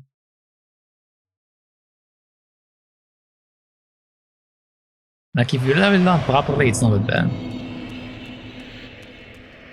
If anything, actually, if you remember, I played through Is Origin 3 times. So the first time around I played it on Nightmare. Then I changed it to hard, just to see how it is when I played on Hugo. And the game was so disgustingly easy that I actually didn't enjoy it. It was so ridiculously easy. So it isn't really about being a masochist, it's more like I don't enjoy it when the game is that easy. Masochist doesn't know he's a masochist. Masochist means someone that likes pain. I don't like pain. I don't see this thing as painful. I find it as challenging. Like if I was actually feeling actual pain, then I reduce the game level. For example, when I played Wings of V, Wings of V caused me literal pain in my hands when I played on the normal mode, which is why I started an easy mode playthrough. So yeah, it's not being a masochist, it's liking a challenge. If something actually causes me pain, then I literally change it. I have no reason to like do something that physically hurts me. Return from whence thou camest. Furia surely awaits Masochist, thee. how does the chair feel? My chair feels quite lovely. I do need probably a bigger chair. To be honest, question, Sakalas, what kind of chair do you sit on when you play games? It's a weird question, but actually interesting. Like, what kind of chair like do you sit on?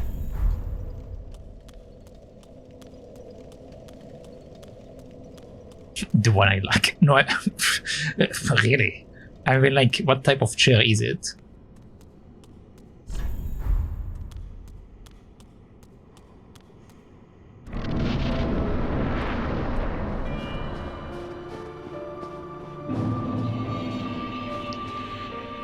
IKEA.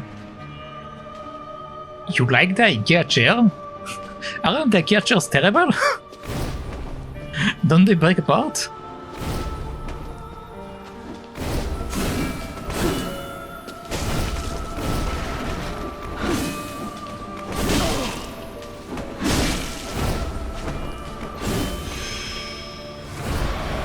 An office chair? Yeah, so like right now I'm using an office chair. But when I was looking for chairs, a chair that was actually considered like it got my aesthetic, so yes, I see. But yeah, when I was looking at chairs, what I actually considered is like, won't it be more comfortable to literally sit on a giant sofa, like a giant tall sofa, like the one in Alice in the Wonderland, like, you know, this type of sofa, or like with the giant back. Like, won't that be more comfortable sitting on when you play games? You're changing it, you're getting a bigger IKEA chair. I see. Yeah, but I don't know. I think that like these personal couches, like, you know, these ones like you see like in movies and stuff that like someone like watches TV on. I think that actually might be a good chair to like game on, because they are usually very comfortable. Return from whence thou camest. Sofas are oppressed? Surely awaits thee. What do you mean oppressed?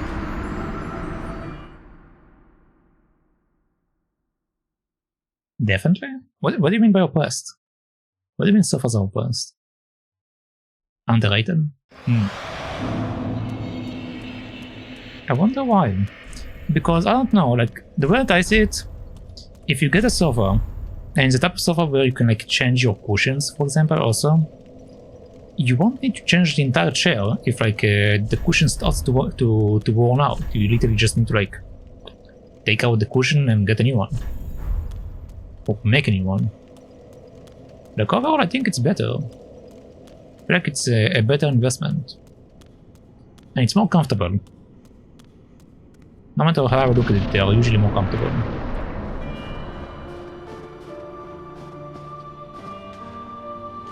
Buy a sofa and an IKEA chair. I see.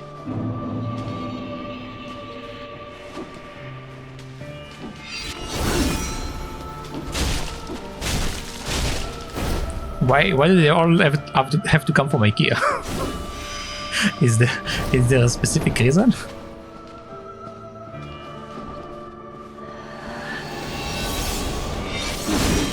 Messed up. Return from whence And let someone hit you with Furia it? surely awaits thee. Huh. Why would I want to be hit by a sofa or by a chair? It doesn't seem to be very comfortable. You tell me. I mean, I had someone put a sofa on me once and sit on me. That wasn't very pleasant. I kicked him off. He literally flew. But I won't say that very comfortable.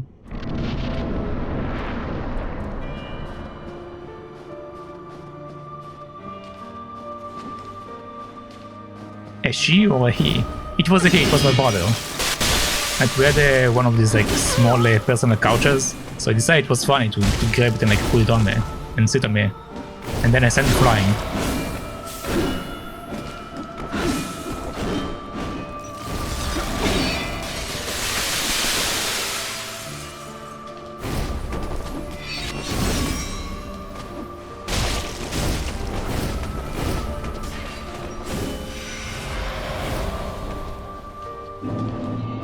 Damn it. Why? Is it better if it's a female doing that? I don't think it's a good regardless. Furia surely awaits thee.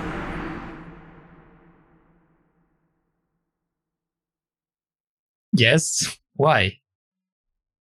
It's not... They're not sitting on you physically. They put a couch on you and sit on the couch. How does it matter? What? Sarkatas, you have very weird fetishes. You have a very weird fetish. You like ladies to sit in you while a couch is in between you and them.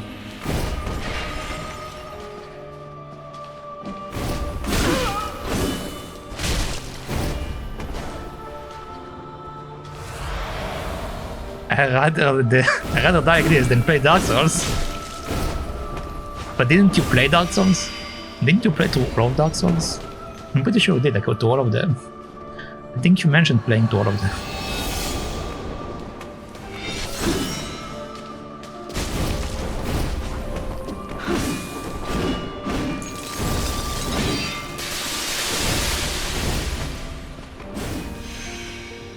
I was racist once. Okay.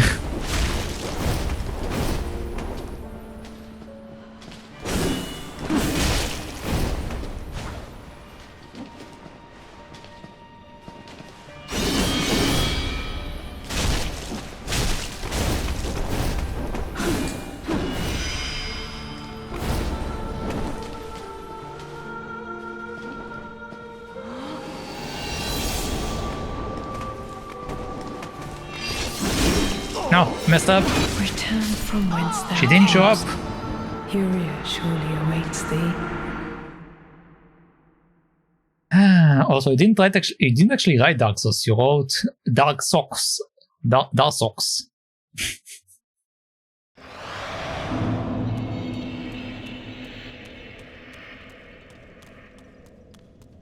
Joking aside, I got fatigued by the Souls chair. Yeah, I think you mentioned it last time as well. But when I get it, like these days there are actually a lot of Souls-like games.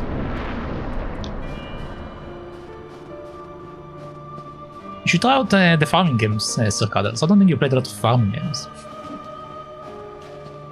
Funny thing is, like I've played most of the farming games that came out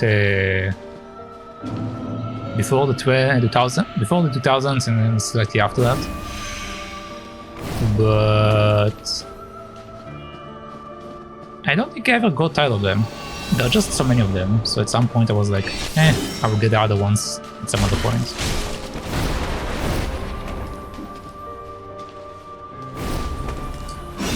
Return from whence thou But Furia surely awaits thee. Dark Souls, I guess, is not the type of game you can like keep playing forever because well, I mean, I can imagine like if you play it for like over and over for years, like if a speedrunner, like for example, was playing Dark Souls over and over and over and over, or any game in general, not specifically not specifically a speedrunner, because a speedrunner would just kill the boss and like move on. But I don't know. I feel like a game that like basically keep punishing you over and over and over and over, like these type of games that basically punish you. Eventually, like, you will grow tired of them. Like, I enjoy like the challenge from them, but I can't really say that I play a lot of them. Like, I don't play a lot of like super harsh games, or at least I don't consider a lot of the games that I play to be harsh.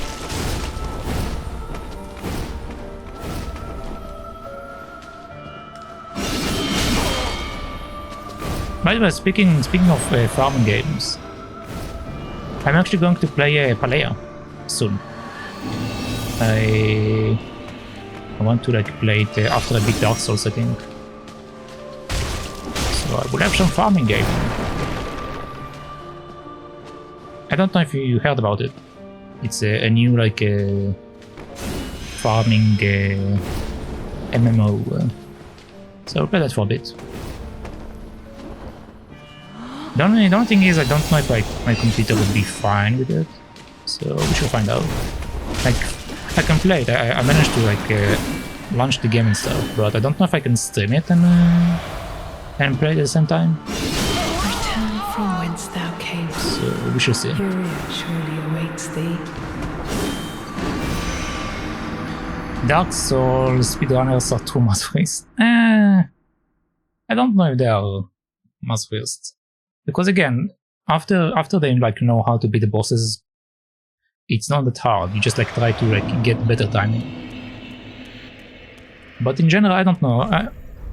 People told me like before that I should maybe be a speedrunner because of like the way that, like I analyze games and stuff. But I actually don't like playing games over and over again. I like to play a game one time and that's it, and then I'm out. So, yeah. I mean, even if I like a game, I don't want to play a game over and over. That will straight up like wear out my mental health.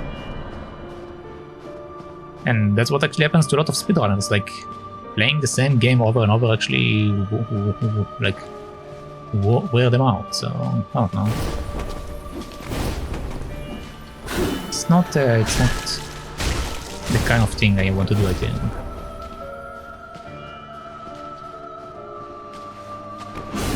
Like, yeah, it might be like a genre that like works on Twitch for speedruns and whatever. Return from whence thou camest.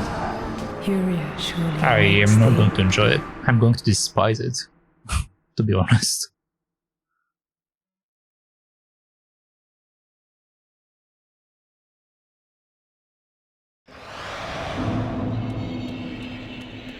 So yeah, it's not for me.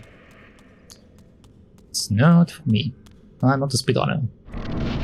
I'm staying true to my slow running abilities. I'm a professional slow runner.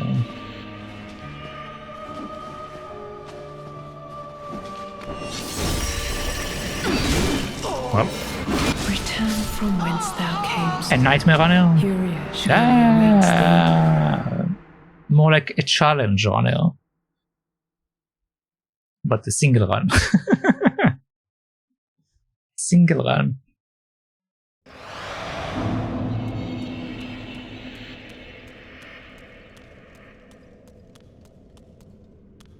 Tomato, tomato. Uh-huh.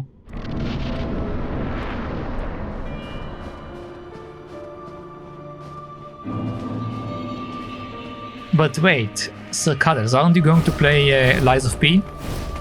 Isn't that a Dark Souls game? Hmm? Like, I was under the assumption you're going to play it.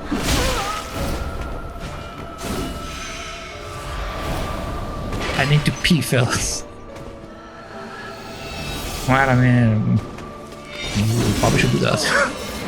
Return Right. from whence thou camest. You can lie and pee at the same time? Question mark? I don't know. I don't know where I'm going with that. But yeah, I don't know. Lies of P seems like you go tired of them. Yeah, but it seems different. And I do like the... I don't know about you, but I do like the aspect of like taking Pinocchio's story and changing it to fit into that format in such an interesting way. I don't know. It seems like an interesting game to me. Like, even if you're not going to play it, I think you should at least like watch a playthrough of it, because it's a very interesting game from a lot of aspects.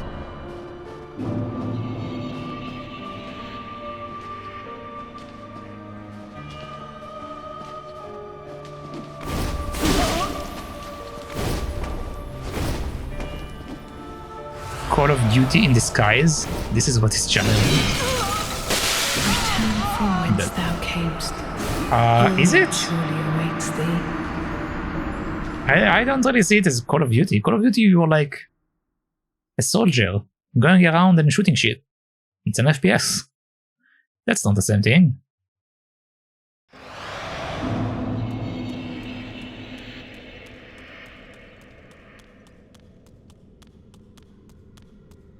That's an FPS and this is hack and slash. Hack and slash? Yeah, hack and slash. Yeah. Well, what does Dark Souls actually consider to be? It's like a hack and slash adventure game? With like horror elements into it? Return from whence thou Man. camest. The demise Surely again. awaits thee.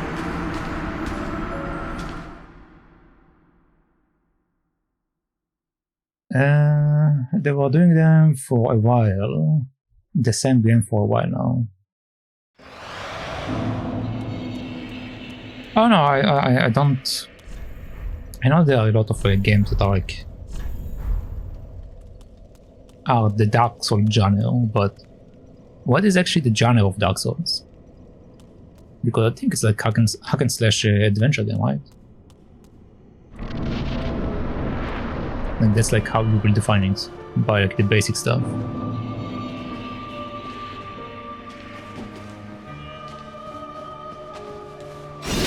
Return from whence thou And- camest. Furia surely awaits Action thee. RPG. Yeah, it's hack and slash. Also, hello there, Samron.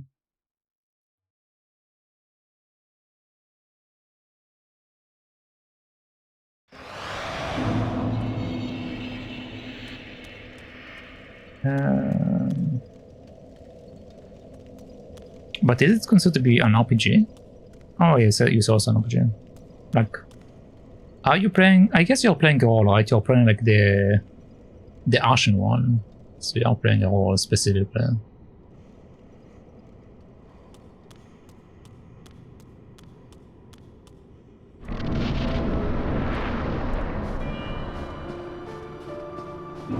But interesting question. Aren't you playing a role in all the games? Technically speaking. Like, isn't basically any game needs to be an RPG? Like, the only game that I will think maybe is not an RPG is like Tetris or Minesweeper or games like that, because you don't have you don't really play a character.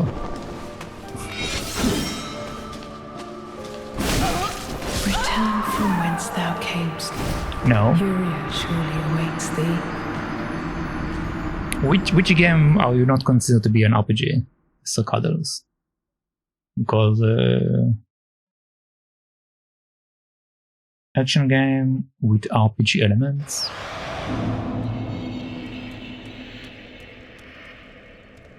That's essentially an RPG. What do you mean? That's essentially an RPG. That's basically an RPG. It have RPG elements. It's not a real RPG. It only have the elements. That's an RPG.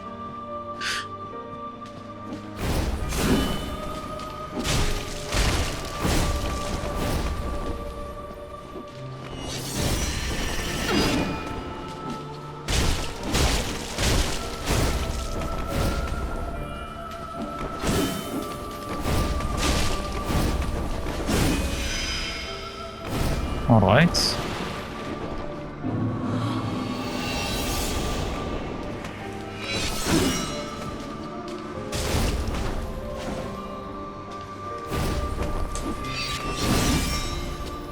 And dead. Okay, phase 2.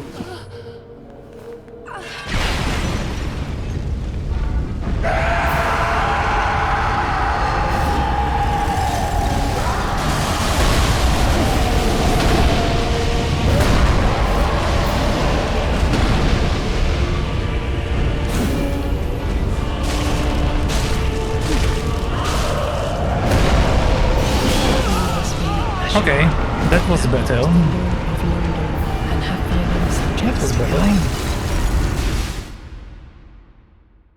I mean, I still died there, but I definitely managed to do more than than running after the big guy. Alright, so I know what to do now.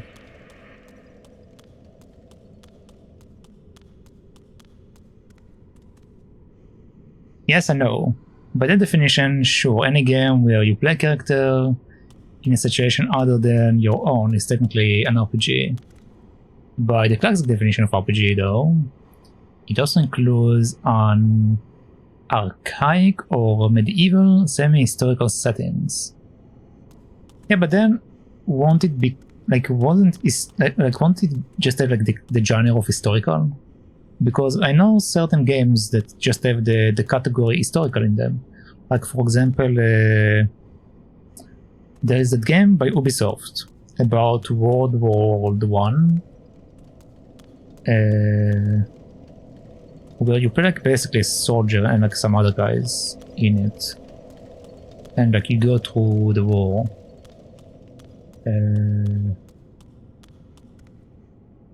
Oh, how is it called? Something war. Let me see.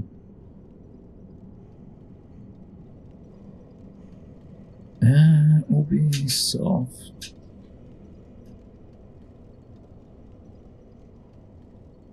Valiant Hearts. That's right, Valiant Hearts. So Valiant Hearts, if you look up the game, it have a historical genre in it, because it's basically an historical game. Like they literally have like even news pieces from like historical stuff that were out like in World War I, and like they give like information about different stuff from World War I. In general, it's a very good game for like teaching about the First World War. Yeah.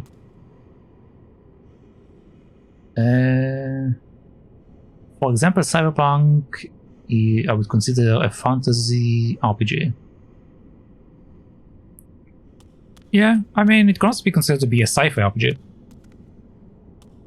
because it's like a high-tech stuff, so it can be also sci-fi. An RPG let you customize your character extensively, region, sex, background, skills, attributes, and the story is your story. Budging pets, different dialogues, you name it. You control everything. But isn't that a sim? In a sim, you're basically allowed to customize all that. That's not an RPG. It's a sim. You basically simulate the character that you want. While if you play an RPG, you don't necessarily simulate the character, you just get a character that you are basically taking the role of. So that category will be a simulation game. Alright? That's an example. Yeah, but I feel like if you look at the category, like when it comes to a game that is RPG, like the spectrum of what an RPG is very big, to the point where basically almost any game is an RPG. Like any game where you actually play a character is an RPG. If it's a game where you don't play a character, like Minesweeper, you're not an RPG. God of War is not an RPG? Really? Why? You're playing the role of Kratos. You're going through the story of Kratos. Aren't you like assuming the role of him?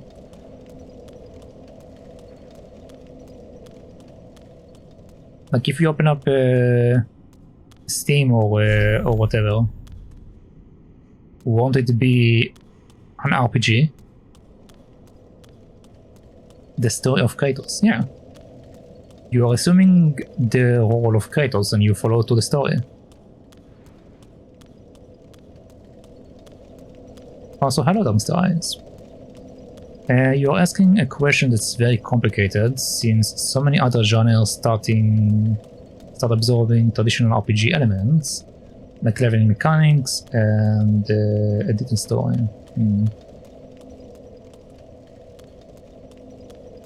Yeah. I guess it's more like a perspective of like what the initial meaning of RPG was versus what it is now. Because a lot of games are considered RPGs because if you break apart the letters RPG, role-playing game, it's basically a game where you play a role.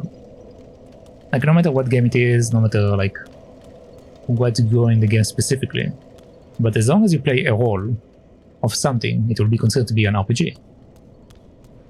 So I think it's more like people expanded on the definition of what an RPG is compared to what some games initially considered to be, maybe. Which again, I guess bring us back to the fact like most games are RPGs at this point. Obviously, you have like different categories. You have like action RPG, where you actually have like an action, like an active role in it. Or this like turn-based RPG, when you play in turns. Like you have like a TTRPG, which is tabletop RPG. You have CRPG, which is computer RPG, which is a weird title in my opinion, but it is a thing. You have ARPG, which is action RPG.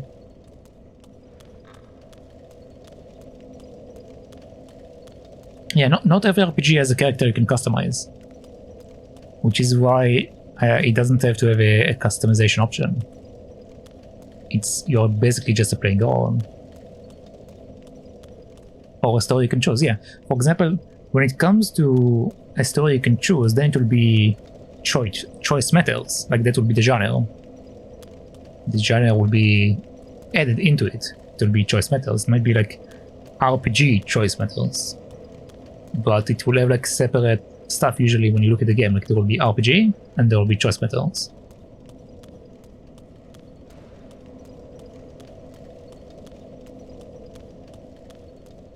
Divinity is actually considered to be tabletop RPG or turn-based RPG.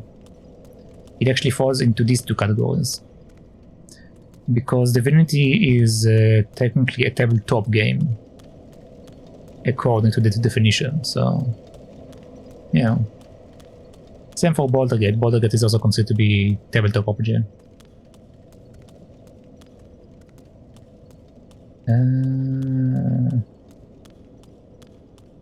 RPGs was always your choices matters. Did it? I don't think it always was like that. Like if you look back, what is the first RPG game that came out? Like what is the earliest RPG game? And then go from that. I think that's like how it should be looked at.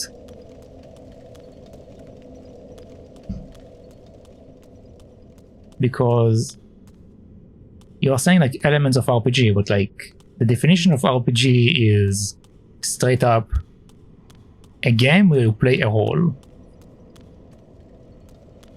And if you go by that notion, in every single game you play a role, except games that are straight up rudimentary puzzle games, or like you straight up only play the puzzle is the game, like you don't have anything else, you don't have any story, anything in it.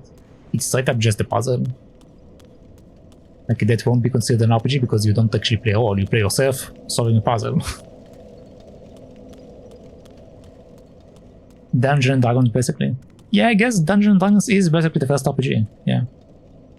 Because it was before computers even came. So that will be considered the first RPG.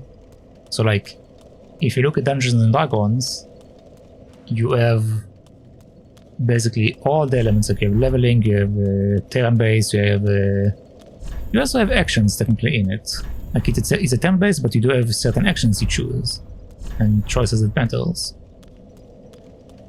So people saying like it have RPG elements is basically are saying they only took certain aspects from D&D, but at the same time you still play a role. So I feel like the definition itself is a bit murky.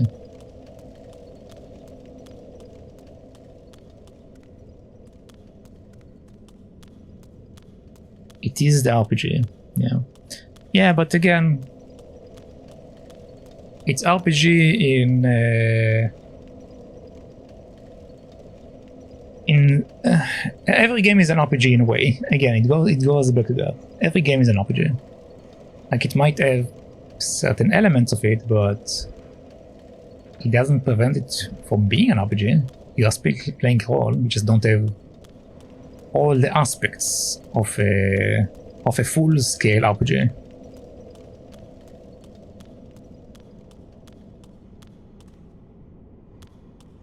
I don't care about definition. I just found games that stay true to it because it's fun. I mean, yeah. I'm just saying that like everything is an RPG. So the definition I think defining a game as an RPG is a problem. You should define a game with like other stuff, because RPG is everywhere. RPG is every game.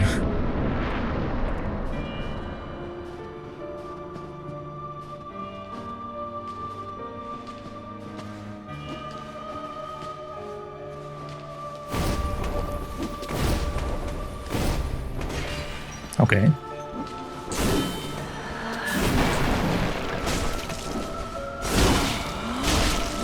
Return from whence thou camest. I don't care about the recipe for this dish. I just want food that's made according to it. Yeah, basically.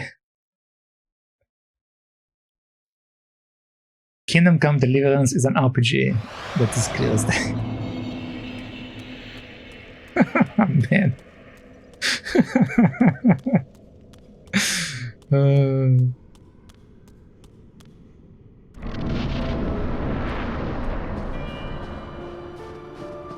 But yeah, I don't know. In general, like when someone like asks me like what the game genre is, I don't know. I don't usually say like it's an RPG. I say like it's an action RPG, or it's like a turn-based RPG, or I like say other stuff that is considered to be like the genre of it. Like if it's like, for example, the Valiant Hearts. Valiant Hearts, I will call it a historical action RPG where you literally experience the life as a soldier in World War One. Like that's the full definition I will define the game. Like I don't really call it just an RPG. So yeah. I just want games like that.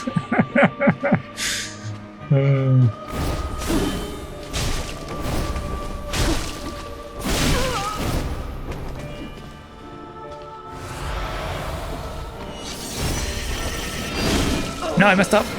Return from whence thou camest. Furia surely awaits thee.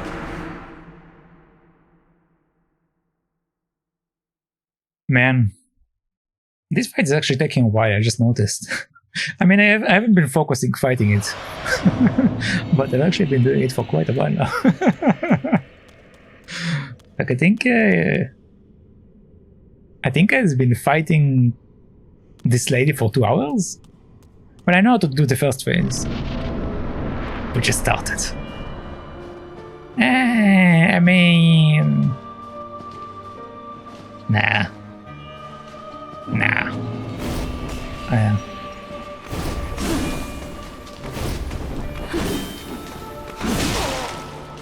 Okay.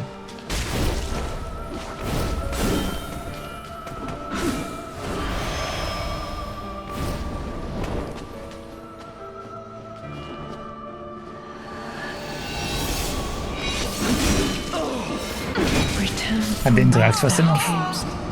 Furia surely awaits thee.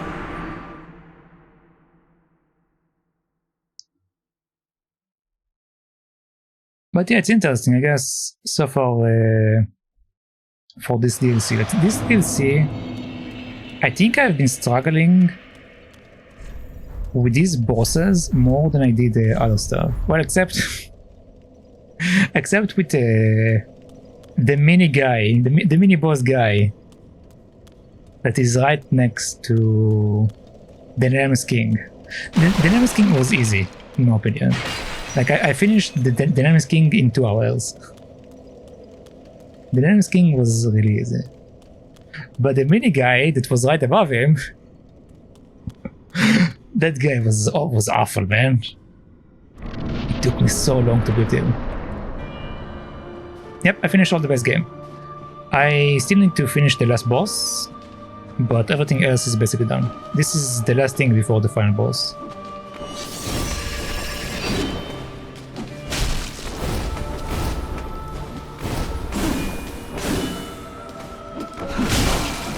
Return from whence thou camest. Furia surely awaits thee. You got cold feet all of a sudden. I did? Did I get cold feet?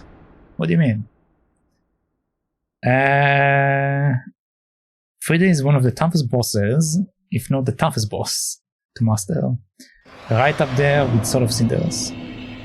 Someone actually told me that like the Namco King was the hardest boss in the base game.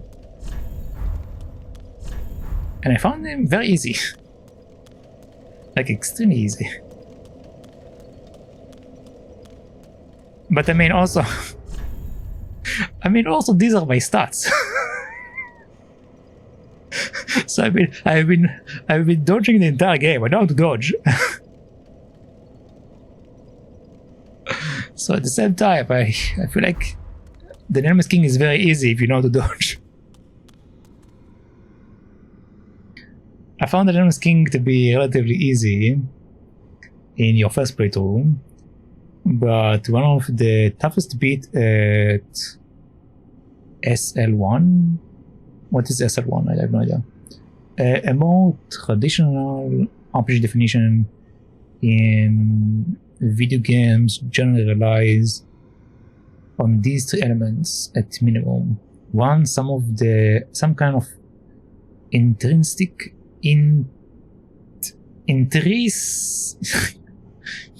intrinsic character developments, such as an experience system, character stats that affect combat, and an inventory that includes such things as weapons, armor, healing items, not counting puzzle solving items.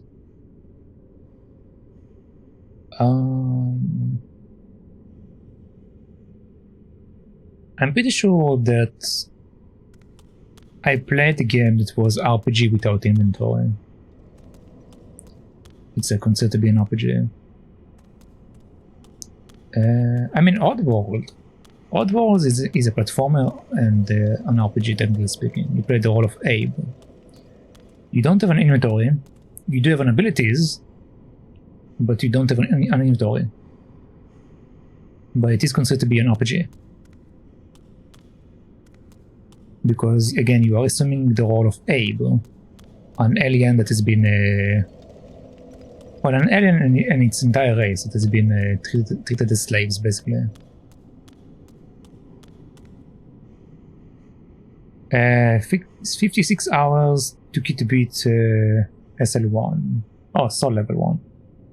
Start as a range at Soul Level 1 and never level your character.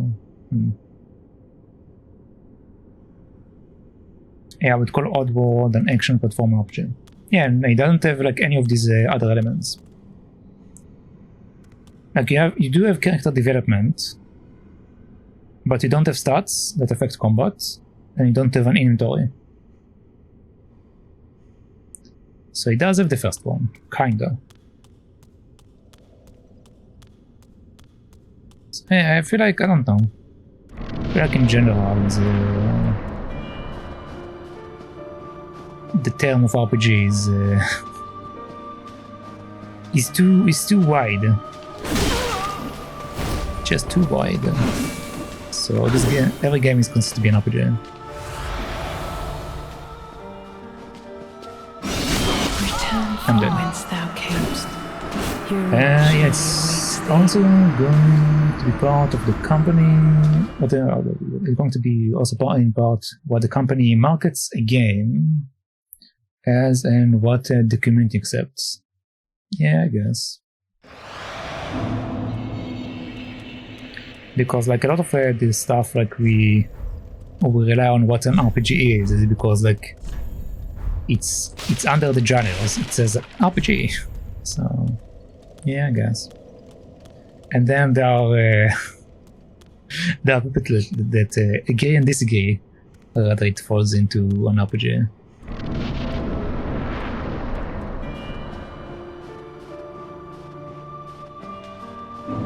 But I don't know. As far as my view go, like no matter what game it is, again, except like a very specific game that is like straight up a puzzle, like Minesweeper, I see all of them as RPG. Because you always play a role.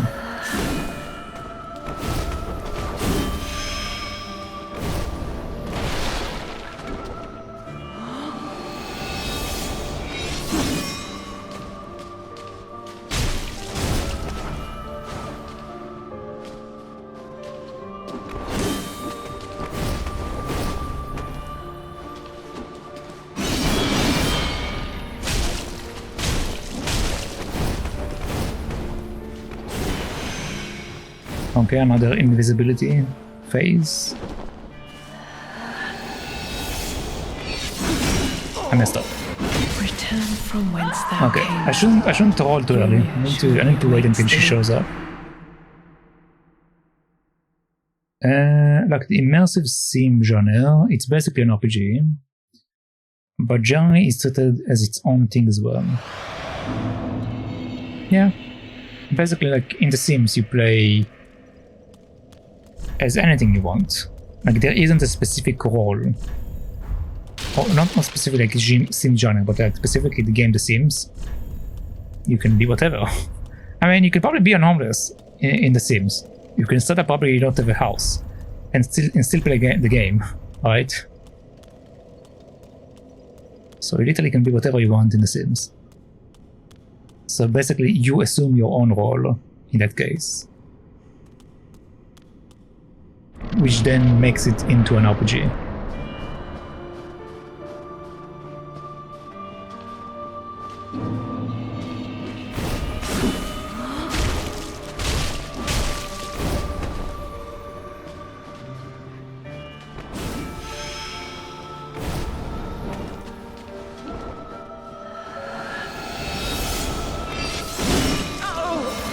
Return from whence thou camest. Furia surely awaits thee. Maybe I should sit still when she does that. I think it's better if I don't move. No, immersive sims are like Deus Ex and Prey, not a sims. That's a series, not a genre. I mean, no, I mean sim is simulator. That's usually what, at least the way that I say it. So that's why, like, the game is called The Sims, but the genre is a simulator. You basically simulate like some kind of like conditions or life or something. But is Deus Ex? I didn't actually know that Deus Ex is considered to be an immersive sim. Like what do you simulate in Deus Ex? Maybe if you fly a ship? Do you fly a ship in Deus Ex? I've never played Deus Ex games. I've only seen a sound playthrough of it. But I don't remember there being any simulation in it.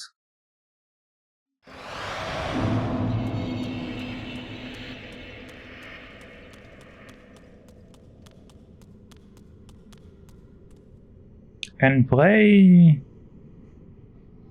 I guess you can say that like in Prey you are like simulating horror conditions, maybe?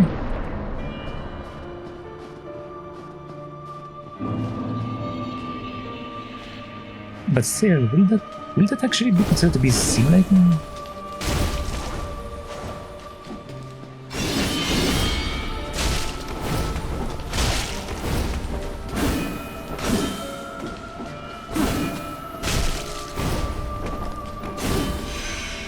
Okay, invisible.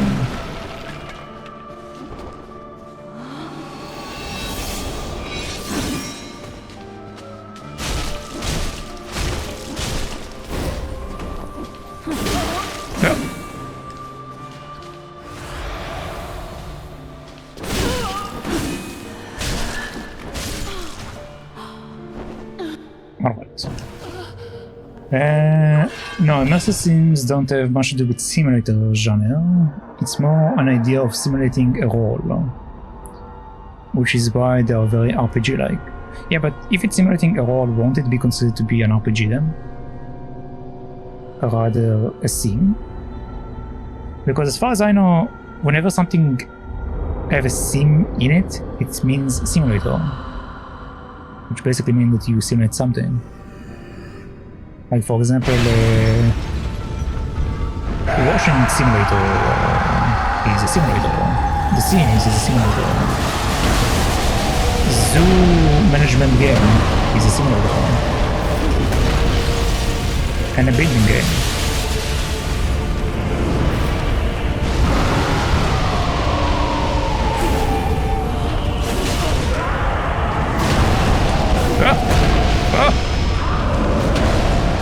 It's a big guy.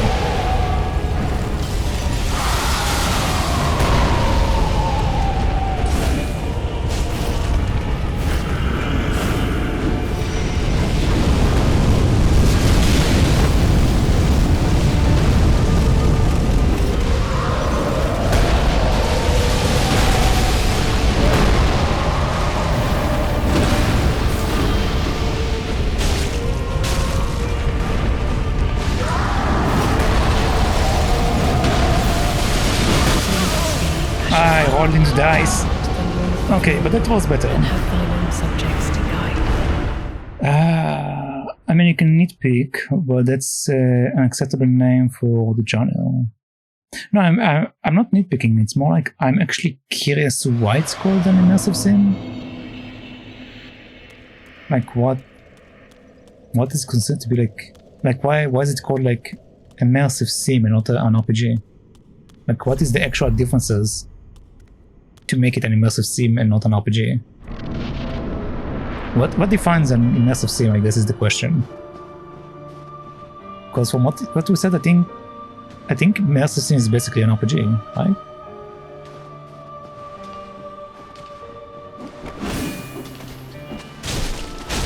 Or at least the way that I see what an RPG is, I guess. Return from whence thou camest. Fury surely awaits thee.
Immersive sims are generally always first-person shooters. Often they don't actually have an experience system though. Character advancements usually relies on items you find in place of experience, so they are a little outside of the classic definition. So basically, you're saying that a genre that is basically an RPG, but where you are using a gun, will be considered to be, or first-person shooter, I guess, will be considered an immersive sim. But in that case, will Borderlands could be considered an immersive sim? Because as far as I see it, in Borderlands, it's considered to be an RPG. Like, what will separate them between each other?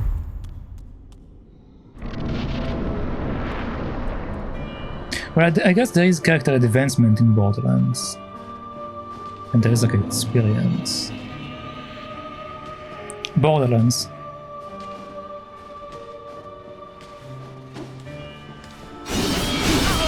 I'm dead. Oh, I'm alive. We're not for long.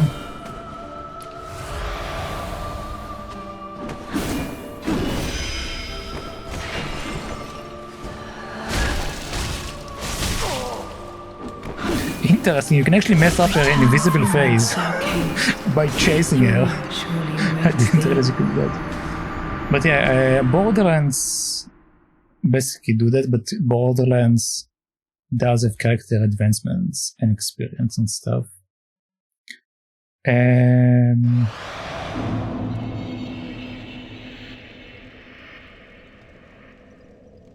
What will be a game like that?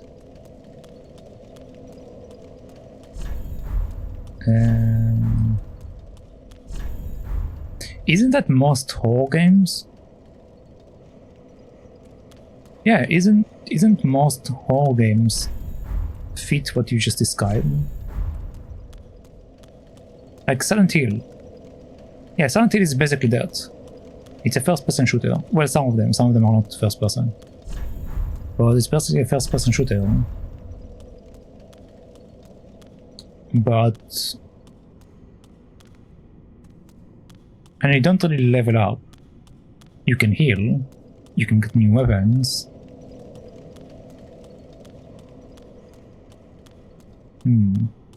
Yeah, but Deus Ex... Right, isn't there no advancements in Deus Ex? Can't you get like more weapons and stuff? Because in Deus Ex, I believe you can get better weapons and stuff. Can't you also upgrade weapons? So won't it again be an RPG?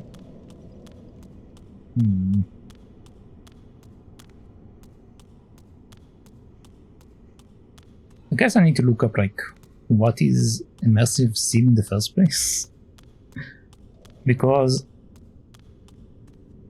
I don't know, when I think about the meaning of like an immersive sim, I feel like some deep dive into like some sort of simulator game. That's like the first thing that comes into my mind. Like an immersive sim is like you are the character. You don't play a role of the character, you are the character. And like you simulate whatever the character is supposed to be doing. That's like what I think is immersive sim. Which is mostly simulator games. So I feel like my definition for it might be a bit wrong, maybe? I don't know.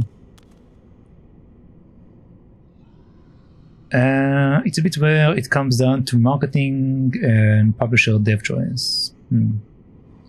Yep, you can chase her and make her visible again, and attack while she is winding up the breathing in attack. No Eater capitalize on that more than most of the other openings, yeah. But I mean, it's nice to prevent her from like becoming invisible, I guess. But there are skills in immersive sims. You just use items like Nero mode you find to unlock them rather than gaining experience. Yeah, but if you level up your gun, can't you say that the gun is gaining experience? Technically speaking, because you are leveling up the gun, you are making the gun stronger. So, I don't know. feels like you do.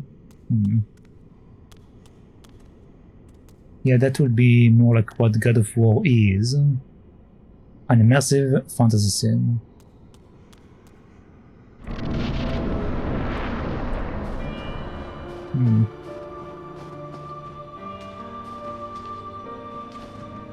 I feel like an immersive sim could replace the RPG genre when it comes to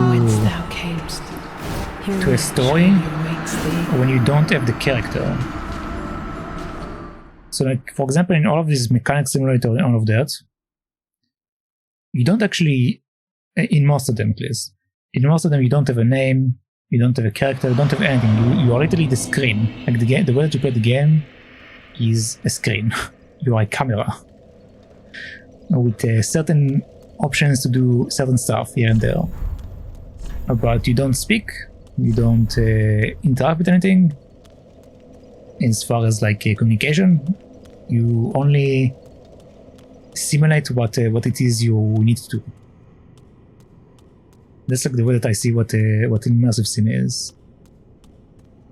And in God of War, there is an actual like story.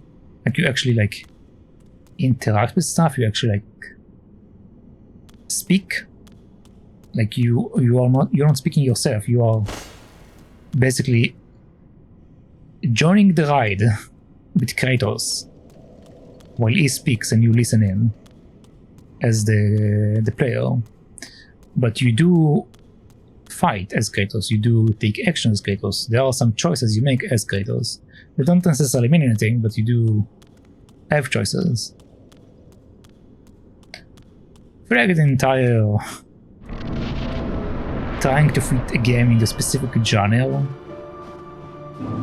thing is it's too murky to work, because everything can be everything.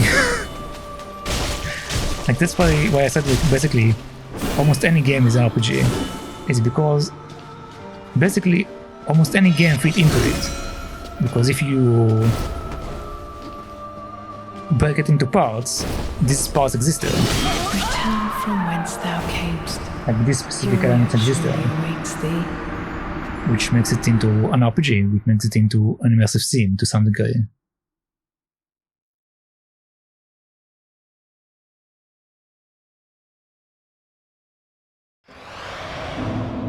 Yeah, basically anything can be anything else from a different point of view. Yeah, I guess when it comes to genres, it's the self-criteria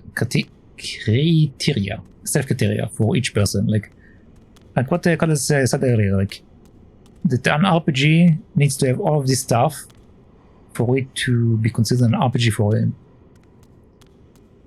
So I feel like it's more like each person have their own criteria when it comes to what should be what. Like everyone have their own boxes. Everyone have their own boxes. Everyone put things into boxes. But it doesn't necessarily mean that my box is the same as your box.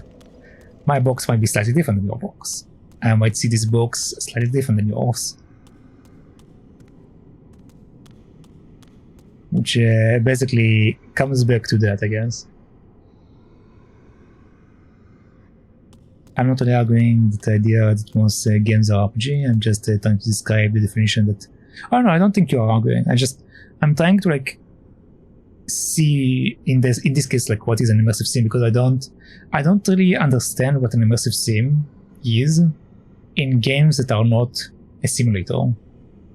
I just don't see it.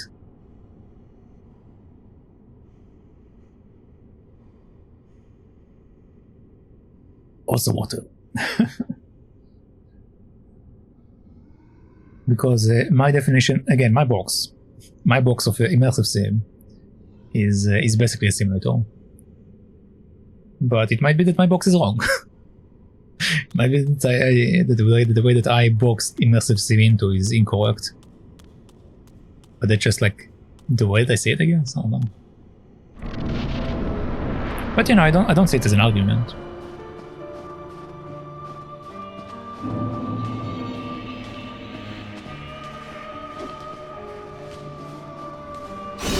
Return from whence thou camest. Fury surely awaits thee. Yeah, again, and also it's like the alphas is best. Again, that's like the problem. In general, genres are when it's like genres that have like specific names, like immersive sim or RPG or adventure game or action game. Like it's very big and fuzzy definitions that can fit into so many ways that the problem is that we define games with these specific titles, which is usually when I describe a game, I put in more elements in the description.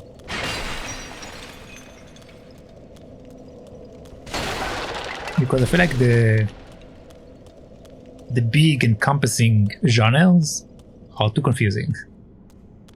Because they have too many things in them that basically make them fit into everything. But if you narrow it down with more genres, or more description, I guess, it actually creates like a proper picture for it. Rather than just saying like something's an RPG.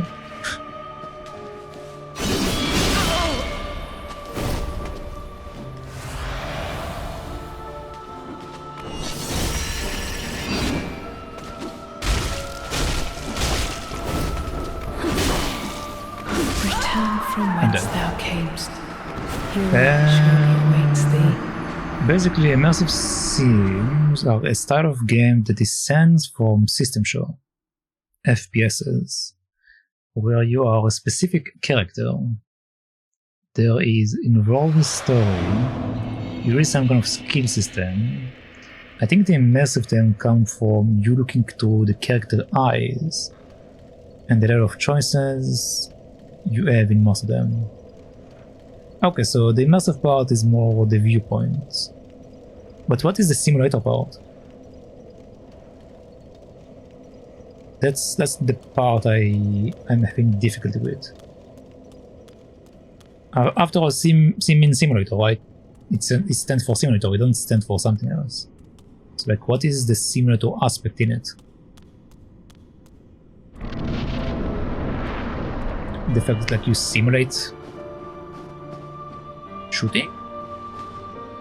I guess? Maybe?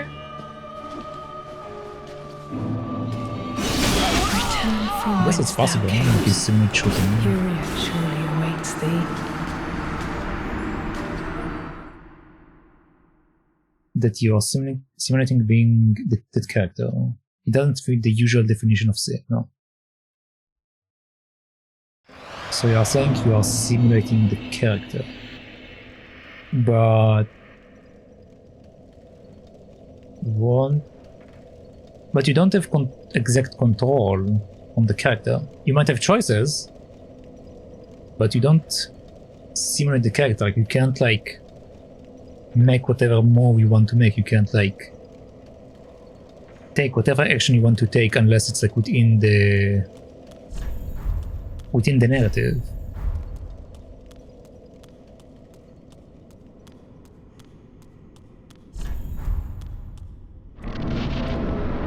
I guess I just find the definition weird. I don't know. I find the genre rather than the definition. I find the genre weird.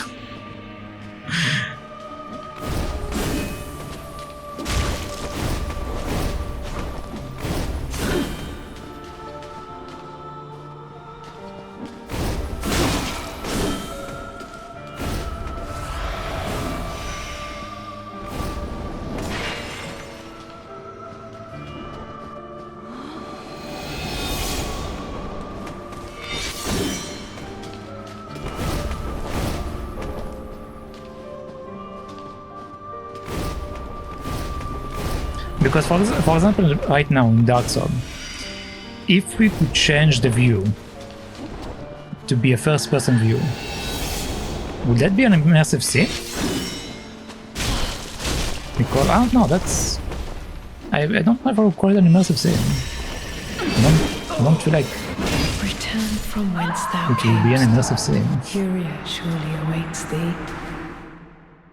but in a way you simulate the character because you swing the sword, you dodge attacks, you do simulate what the character needs to do because you take these actions.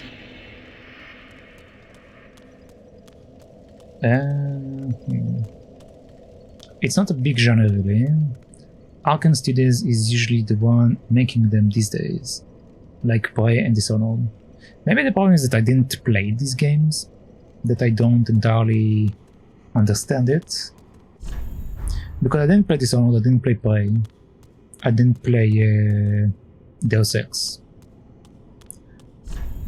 But I don't know, for like the stuff that I did see people play them, but from the stuff that I saw, I never thought of it as like an immersive sim.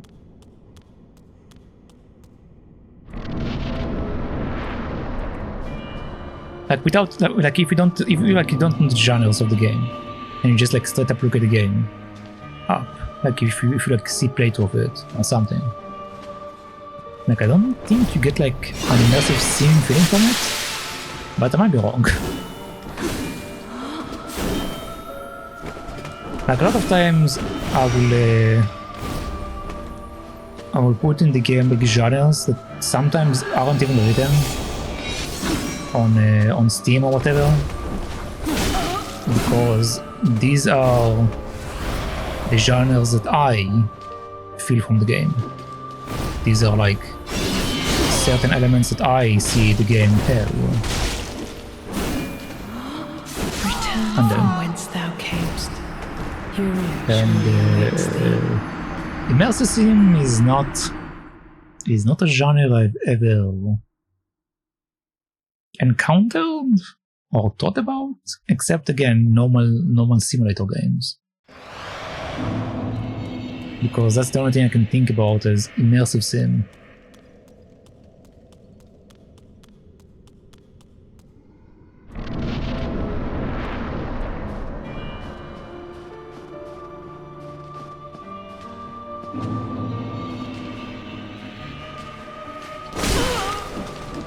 Return from whence thou camest. Furia surely awaits thee. But yeah, it might just be the weird icy stuff. Who knows?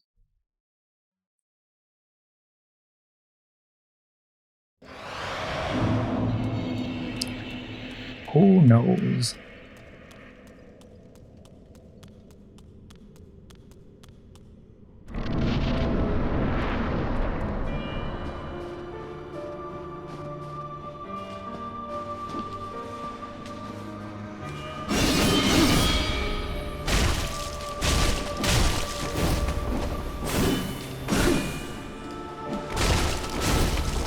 Come back here!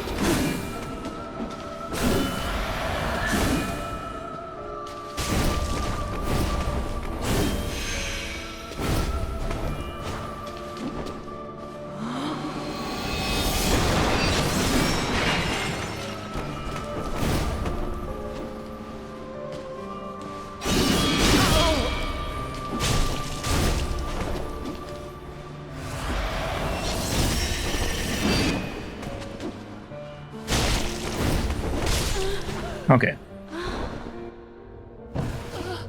Okay. Phase 2 once again.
feel like I need to lead the bigger away before I fight her.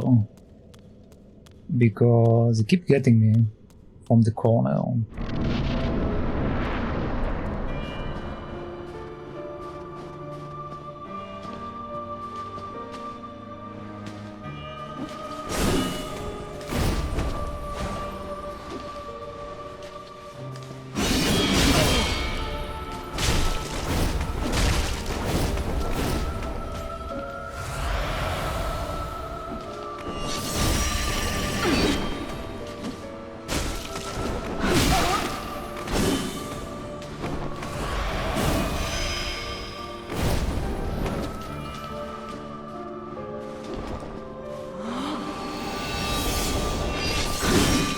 Oh, come on, I rolled. Return from whence thou Ah, camest. that's not true. Furia surely awaits thee.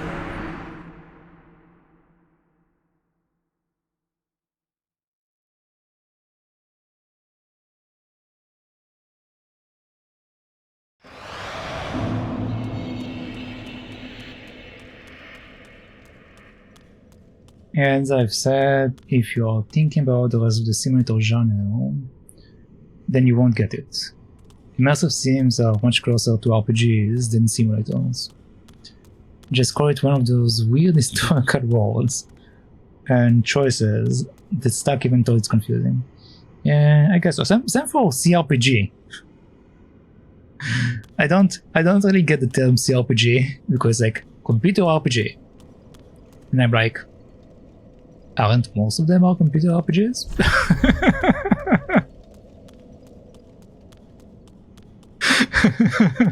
It's like, yes, a CRPG. It's a computer RPG. Okay. So every game on the computer is a CRPG? Yeah, then they are called tabletop RPGs. But for example, when you look at Baldur's Gate, the category for Baldur's Gate is tabletop RPG. Whence thou camest. But it's on the computer. Surely awaits thee. So how is it a tabletop RPG while it's on the computer? So like the definition is very weird when it comes to some of this stuff.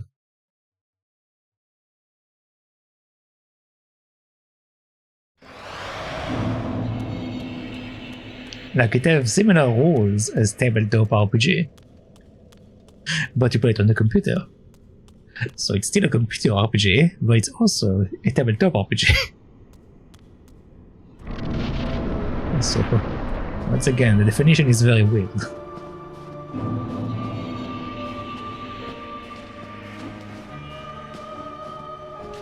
Return from whence There. thou camest. Furia surely Because awaits its thee. rule set is based on Dungeons and Dragons, so it plays much more tabletop than most CRPGs do. Yeah, but it's still on the computer. It's still on the computer though. It's still there. Like the definition of using a computer as a definition is weird, I guess, in that case. Because it doesn't really matter what console or apparatus? Yeah, it doesn't matter what apparatus you use. It's still one genre. It might be a different apparatus, but it's still the same genre. Like using an apparatus for a genre is something I find weird.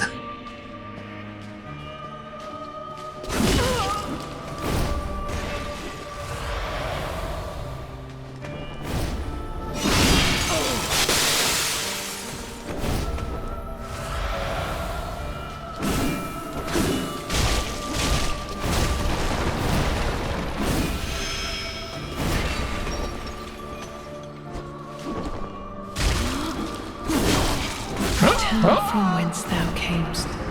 Furia surely awaits thee. I mean, I would call it a tactical CRPG. I would call it, for example, a tactical RPG or a turn-based RPG. Depends on what you're doing in it. But like, I would call it a tactical RPG, not a CRPG or a turn-based RPG. Like in general, I don't know. I find the C to be pointless. I don't understand the point of the sea. Especially if you have like, for example, if you have a game that is on several platforms, will it have a different platform because it's on a different system? Like, will the genre be different because it's on a different system? It's on several of them. So should each one have its own RPG title? So like the Switch will have S RPG, the computer will have C RPG, the PlayStation will have P RPG, and the Xbox will have X RPG. I don't know. I find it to be like weird to have an Imperatus as a genre.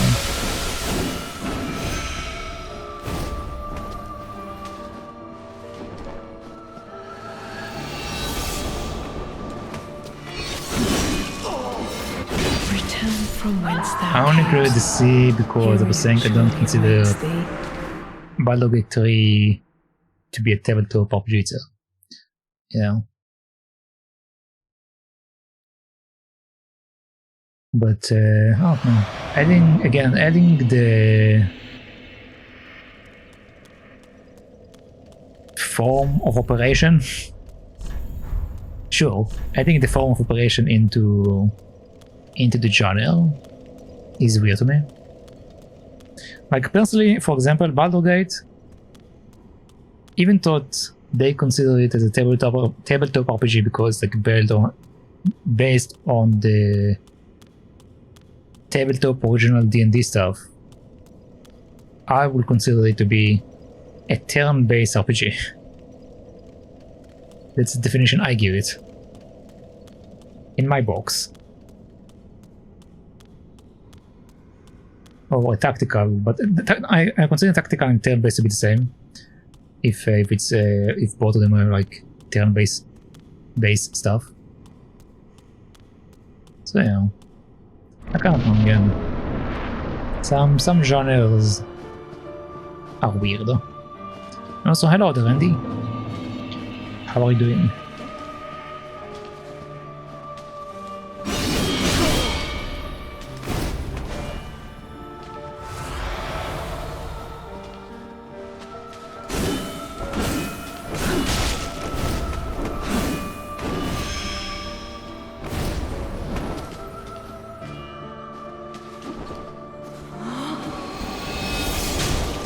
Wait, what?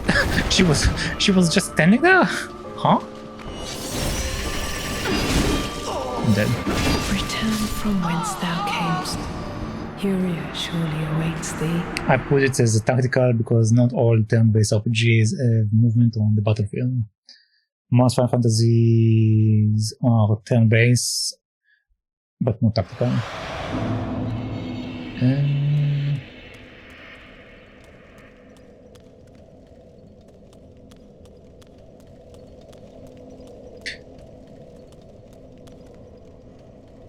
Yeah, but for example, in this case, I actually consider it to be like turn-based and action. So like I consider it to be like turn-based action RPG. Like for example, if we are talking about what is his name? Valkyria Chronicles. You can move on the battlefield when it's your turn, and when you fight, you actually play it like an action game. Like you shoot, and you can dodge, and you can do other stuff. So in that case, I consider a turn-based action JRPG or RPG. Again, also consider calling stuff like specifically JRPG is also weird because like it's a Japanese RPG. you don't call Western RPGs WRPG. It's weird. It's a weird distinction to make.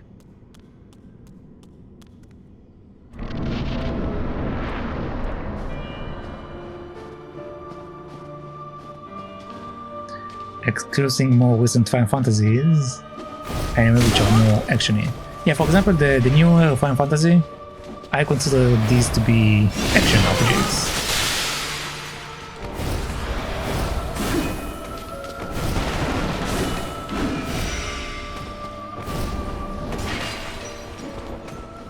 Because your setup don't really have a term, you just attack when you can.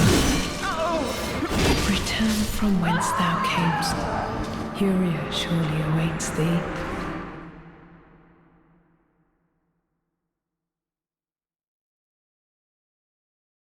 So basically in the end of this, basically any genre can be fit into anything. Which goes back I guess to like every game is an RPG. But every genre can be anything. It all depends on like how you view the game. Or like how you experience the game.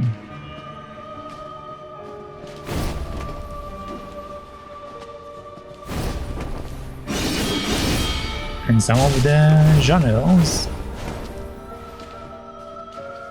don't necessarily mean anything to some people.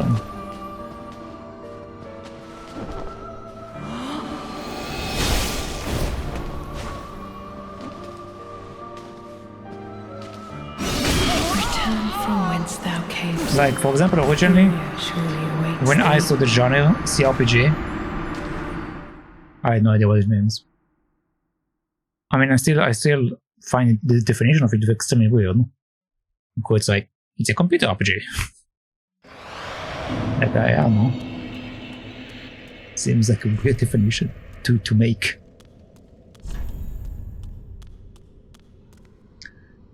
Yeah, they call them Western RPGs, but if you look at the genre, like people will call it Western RPG. But the actual genre for the game doesn't say Western RPG. Like for example, Cuddles earlier showed me like a bunch of like pictures to show me that like a lot of Western RPGs create females in a certain way versus Eastern RPGs that basically make them all look from the same culture. While the Western one have a wide variety. Also, I'm choking apparently in water, which again, it's weird, but giving like the definition of like a specific device you use or a country, I don't know. It doesn't seem like they should be there, but at the same time people will use them because, like you're saying, Eastern game companies make RPGs in a certain way. But what if there is one developer that is Eastern, decided not to make the game like the other Eastern games? Like he decided to make the design more similar to the Western one, or slightly similar. Would that be considered to be a Western RPG, even though it was made by an Eastern guy? Like the definition of the region or the area is odd in the first place, which is again also the problem with the CRPG. It's like it's a computer RPG. You also have other consoles that run the same game, so it won't be a computer RPG anymore. It would be other stuff. It would be just an RPG on a different system. It won't be called a CRPG anymore.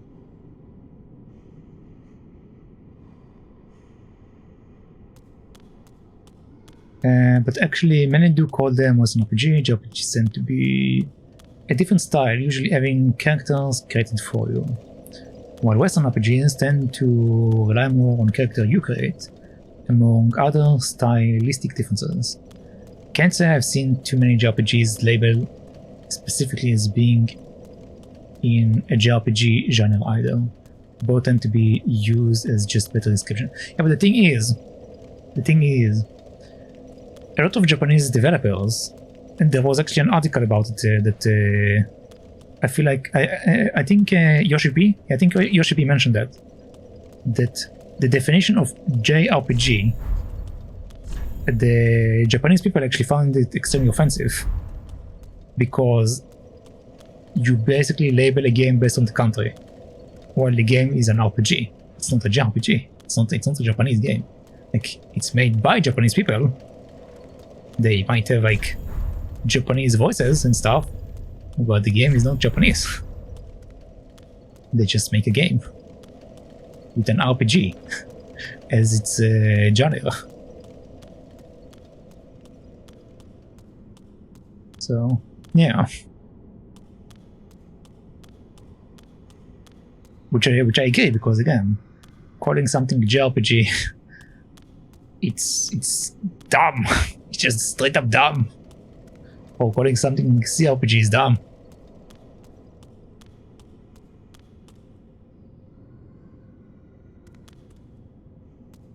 And yes, since the terms JRPG and WRPG are more about style of RPG, I won't base it on the place of origin. Yeah. But this distinction is actually problematic. Because this distinction is messed up in the first place. Typical Monday morning chaos at work. Funny thing is, a lot of people say that like Mondays are like extremely chaotic because of like stuff being bundled up, piled up during the weekend. And so I always find it interesting that like it's like that. The way that I work, I don't really have days. I just work project based. So I don't have a specific days. I just work when I work. I need to finish it by that specific time, and that's it. So yeah.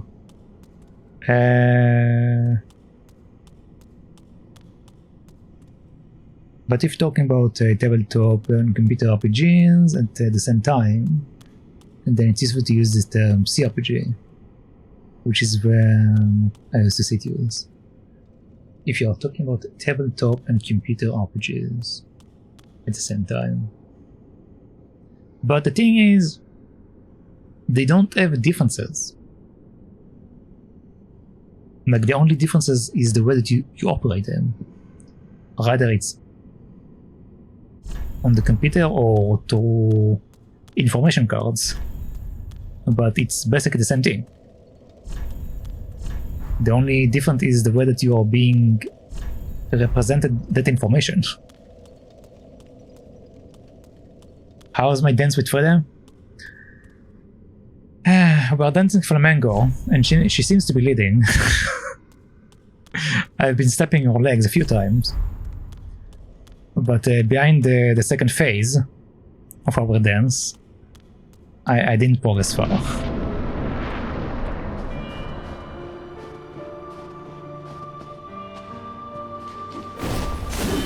I think I got her to like half HP on the second phase so far.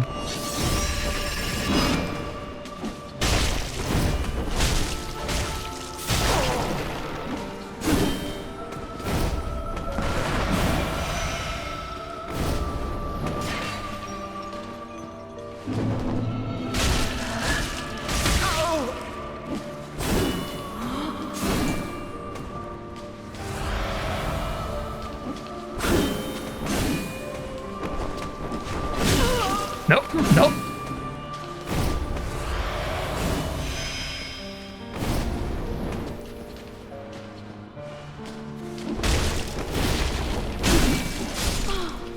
Okay, second phase. They tend to play very differently. Dice-based rolls tends to be wilder than the RPG and then the RNG in most CRPG. They two have their own stylistic difference. Yeah, that's the thing. It's a style difference, but RNG is still RNG. Like it's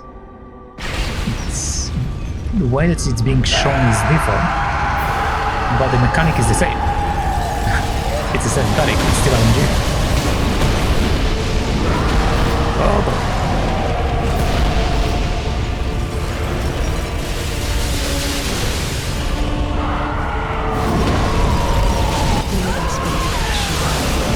I got bored.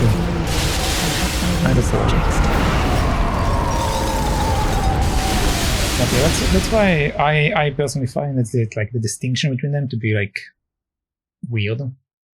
But again, that's just the way that I see stuff. Because I see RNG as RNG. Rather you show me it in a dice, or you show me that in choosing a number between 1 to... What is the highest number on D5? 25? 30? I think. So like choosing a number between 1 to 25 or rolling a dice, I find to be the same.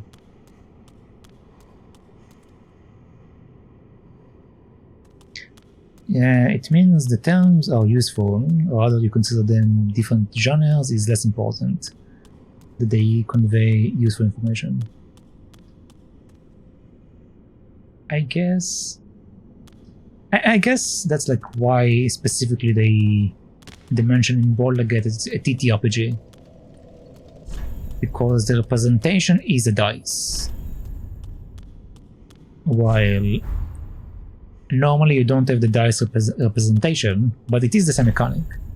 So I guess that's why specifically they call it TTRPG. I mean, I can see that.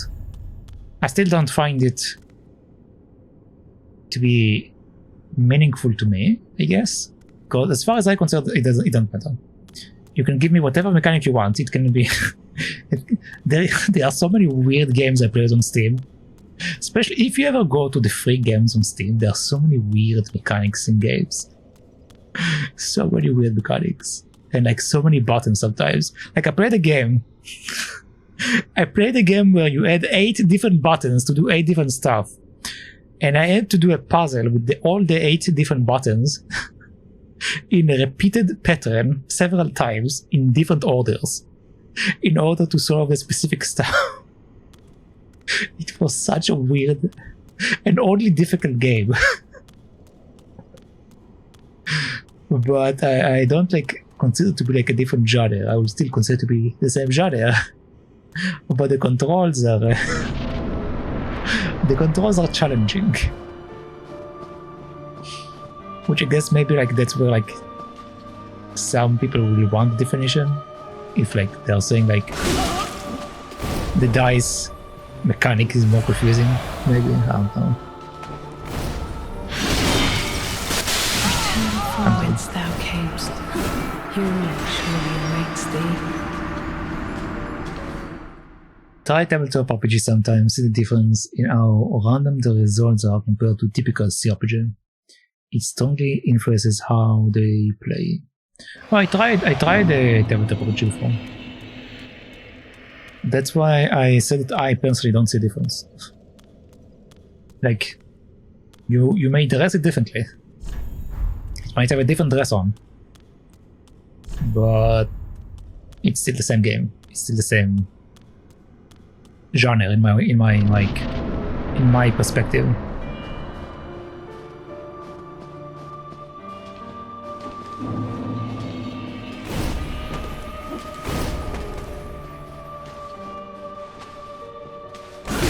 No. Return from whence thou camest. Furia surely awaits thee.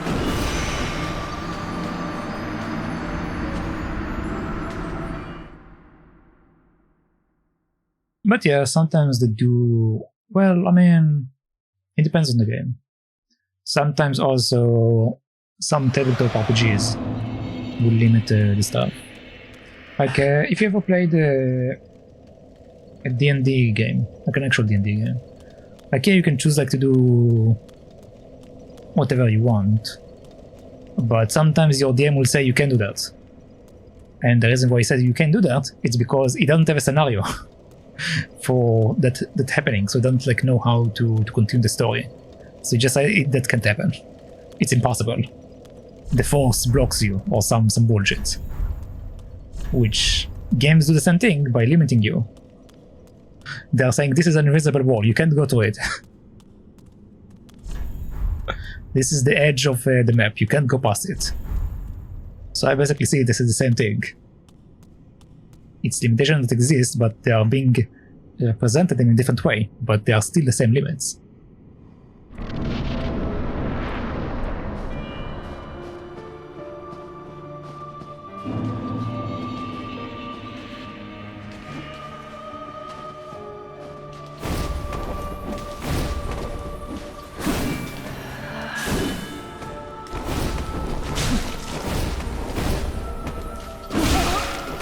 No, From whence thou camest, Fury surely awaits thee. I'm dead, man.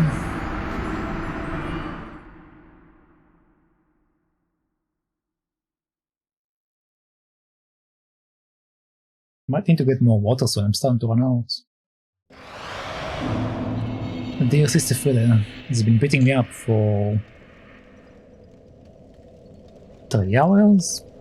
Yeah, about 3 hours.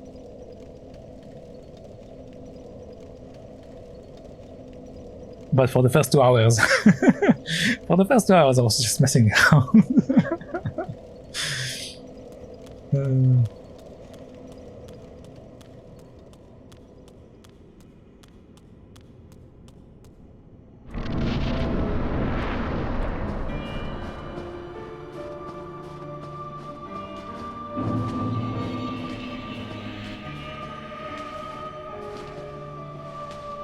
Come on. Oh.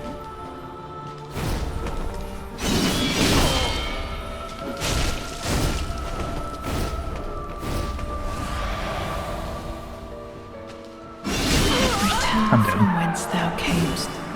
Fury surely awaits I'm not thee. talking about whether there are different genres, I'm talking about the degree of randomness, changing the style a lot. In a typical RPG, entering a battle in a specific condition, reloading and repeating it will very likely end the same way. That tends not to be true in tabletop RPGs because the higher chance of missing the wider damage ranges. Yeah, because in, well, not always. I mean, you can miss in games as much as you can also miss in tabletop RPG, because again, it depends on like RNG. Like there in the core, like there might be some games that they have specifically in the core that after some time it will change the conditions to be in your favor. But in general, when you make a game, the RNG is just RNG. Like you don't specifically tell the numbers to fix themselves. You just find it easier because you take less actions. The action of the number of the chance of you eating is not something you need to calculate yourself. It's just something that the system does automatically for you. So it appears easier, but as far as the chance go, it's basically the same chance. The only difference is you don't see it, and you don't need to do the extra step to do it.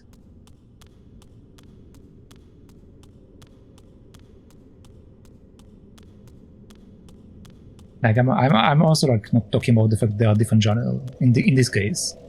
I'm just saying it's the same thing. Just the different style creates a certain illusion, I guess, that your chances are better or something.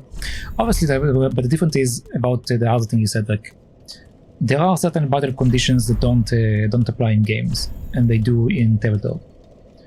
For example, if like you lose an eye, for example, your accuracy can go up or it can go down, depends on your roll for that specific condition, I guess.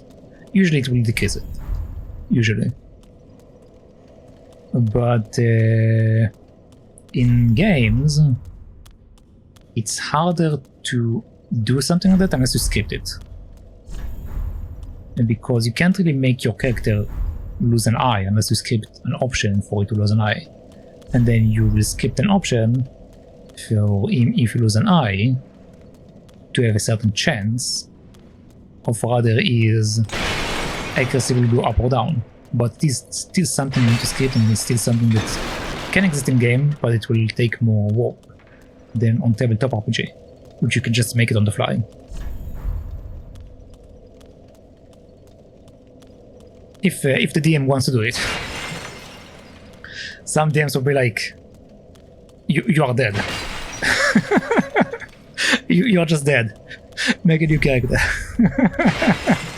I don't want to deal with you having one eye. Just make a new character.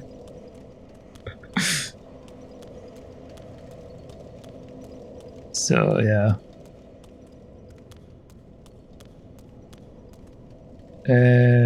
Let's see what else you're saying. There's been a number of times where I encountered that should have been easy in tabletop RPG go bad just because the dice rolls of the players were so bad. I mean, it can also be something with games that don't have dice rolls. Like for example, Divinity is also considered to be a tabletop RPG, technically speaking. But in Divinity you don't have a dice roll. But in Divinity, I played a rogue, and I missed so many times that I died over and over and over in a certain fight. And then one time my RNG was decent, so I actually didn't die right away, which still allowed me to complete like the fight that I was in. But the possibility of like your RNG being terrible also exists there. Like the number algorithm to give you the random number between this and that exists there in the same way. As far as like the code goes, it's the same thing. You are just not giving like the dice representation to see it. But as far as the actual RNG, it's the same. The RNG doesn't matter, it's the same RNG. You just didn't see the dice.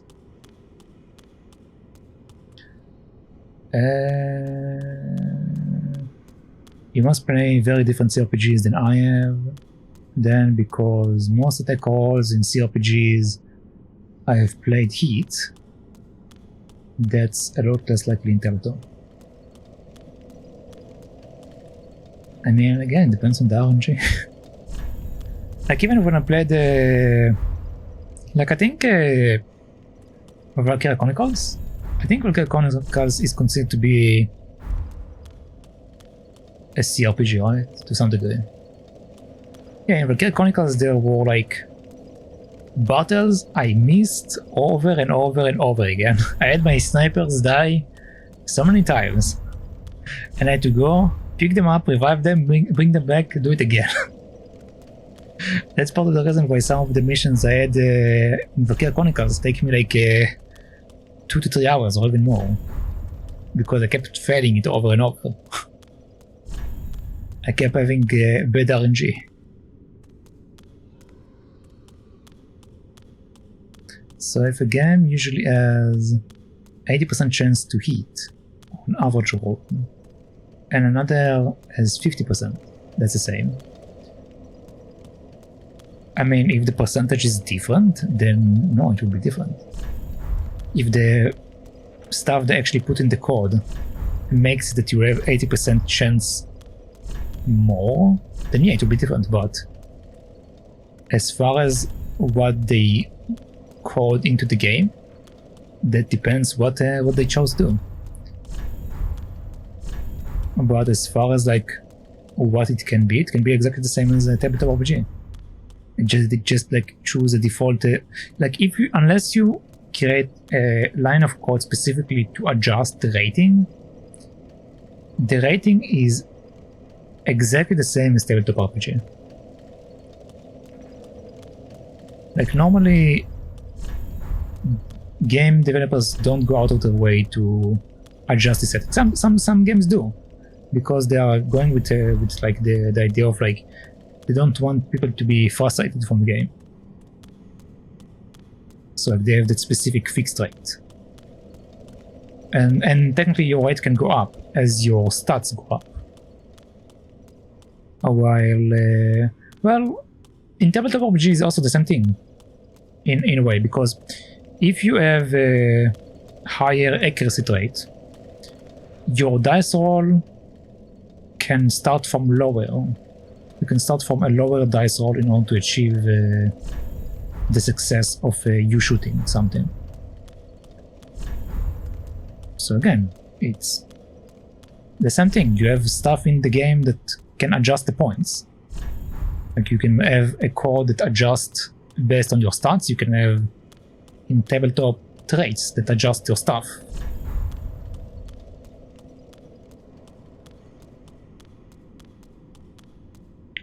Which goes back to me seeing it as the same thing, just less differently.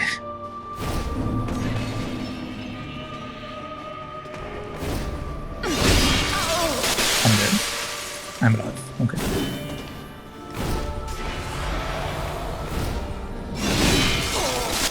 Man, she keeps Whence thou camest, learning that. Tykirou surely awaits thee. That's my experience in most CRPGs versus tabletop. Not all. I would never argue that. I'm pointing out that most RPGs do tend to have easier RPGs and demon rages narrower. I'm talking about typical versus what's simply possible. I mean, yeah, because again, they do it to like make the game less frustrating. They do it to make the game easier to consume.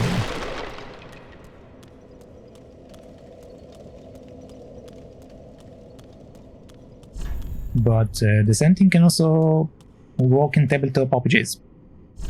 If you choose to create that situation, if you choose to get yourself, or you run into a situation that like increases your traits to give you a higher chance, you can create this chance.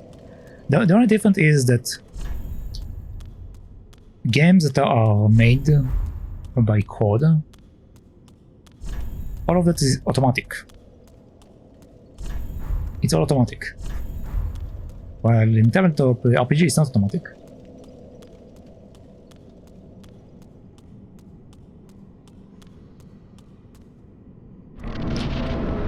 The point is that tabletop designers rarely design more randomness like that.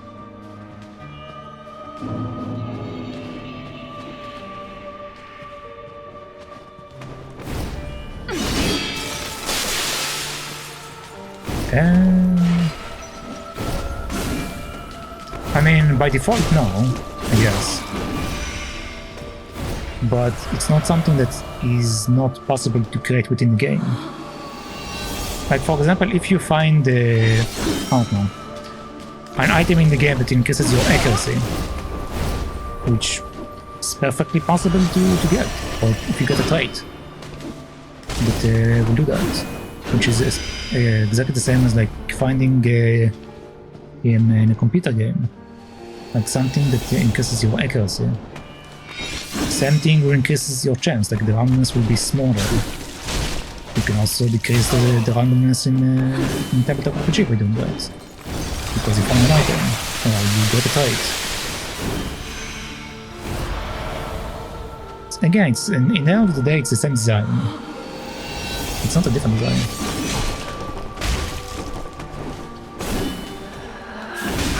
It just Return from whence thou camest. it's just being represented differently, and the process in order to get it is more manual, I guess you can call it, in a tabletop RPG. But it's the same process. Same process, just sometimes shorter, I guess, maybe. Which brings me back to like not seeing a reason for calling it like very specific genre that is like defining these specific stuff. Like again, like I said, it's fine Like I also define RPGs like action RPG, tabletop RPG, or a turn-based RPG rather than tabletop. I find the definition of like tabletop RPG to be only representing the style of game or the style of the same stuff that you get from the other stuff. And CRPG, I find CRPG to be completely like null. Because CRPG, the definition is just weird. Like the defining something by the apparatus doesn't mean anything.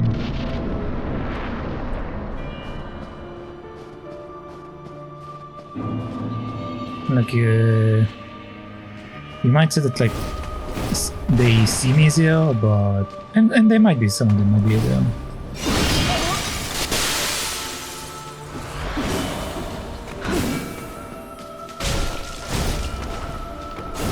But like having the specific distinction of it being CRPG,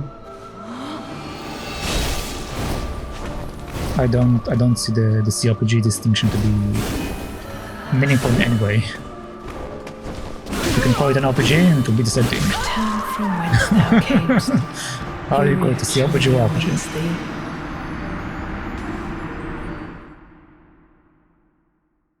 Like hold on, what will I say? Yes, possible, but more difficult, because you can't just run the calculations on a CPU in seconds. Yeah, again, that's where the differences are. On tabletop you need to do it all manually, which makes it more difficult for the DM or calculation wise, but it's the same thing. Just more manual. Kind of game recommendation, randomness of dice. Since you have to keep the calculation to what players will be willing to do. I'm saying typical styles are very different. If you're comparing tabletop and CRPGs though, you don't think it's useful in such a conversation? Well, when you compare a CRPG and tabletop, no. I would just compare between a tabletop and RPG. I will compare tabletop RPG versus RPG. Calling it specifically CRPG? No. Because I make the distinction of tabletop RPG being the tabletop RPG, and RPG itself, it can be whatever genre or whatever operation system.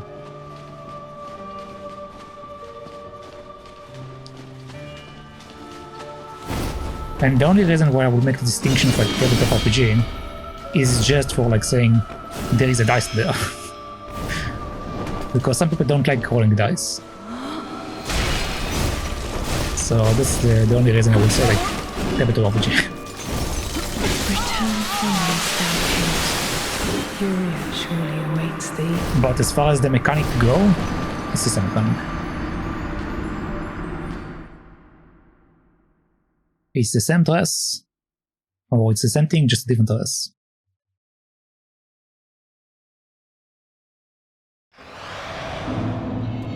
It seems weird to exclude tabletop RPGs from RPGs though, because both are RPGs. Well, not excluded. I don't exclude tabletop RPGs, but rather I define tabletop RPG as turn-based RPG. With the dice.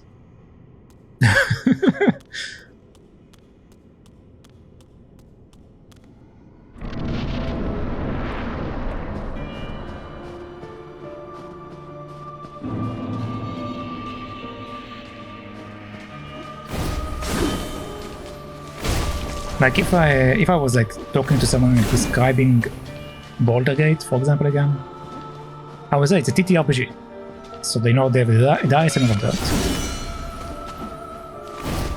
Instead of like saying it's an RPG, it's a turn-based RPG with the dice. Like I won't say this entire thing because it's too long. It's too long to say that.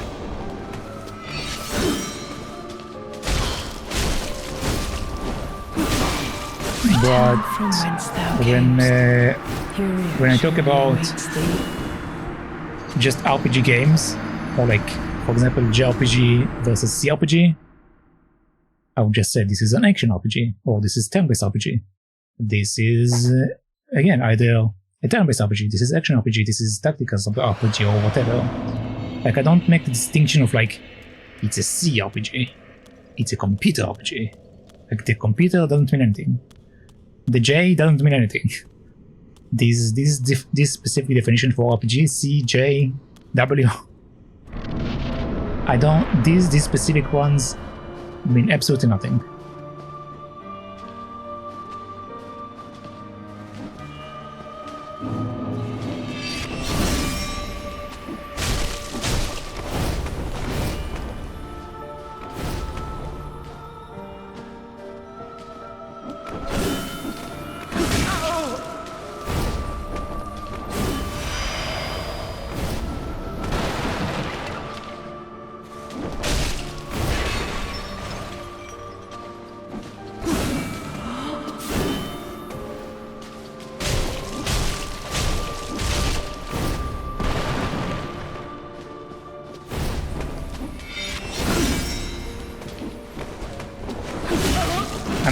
Dead. From whence thou camest. But there's also one other big difference. A dungeon master can improvise in a way a computer simply can't. You are saying that terms that convey youthful information seems to me not. No. There's a difference. I'm saying that saying something is CRPG specifically, or JRPG, or WRPG, don't convey any extra information.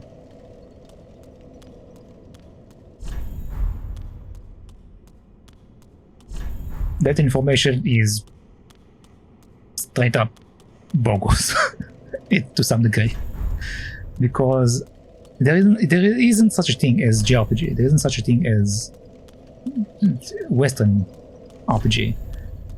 It's just RPG. Same for computer RPG. It's an RPG. Doesn't matter it runs on a computer. It can have a computer RPG. Again, because we are talking about Baldur's Gate. A computer RPG in Baldur's Gate case is not a computer RPG. You even said it yourself. You said it's a tabletop RPG. But it's on the computer. So the term of CRPG in this case convey no information whatsoever. Which points to the fact that CRPG means nothing. CRPG doesn't convey any information. Because it's still on the computer. So the definition of CRPG is pointless. Because you can have whatever you want on the computer as long as it's been made to be in a certain way. It might run on the computer, but as a genre, it doesn't convey any information whatsoever. Or if you said like JRPG, the only thing it means is it's a Japanese RPG, which we are saying it's like it's been made by Japanese people. It can have whatever it wants in it. It can be a tabletop RPG. It can be with Western character. It can be with Japanese character. It can be with aliens. But it's still an RPG that's being made by Japanese people, and that's why people call it JRPG. But it's just an RPG.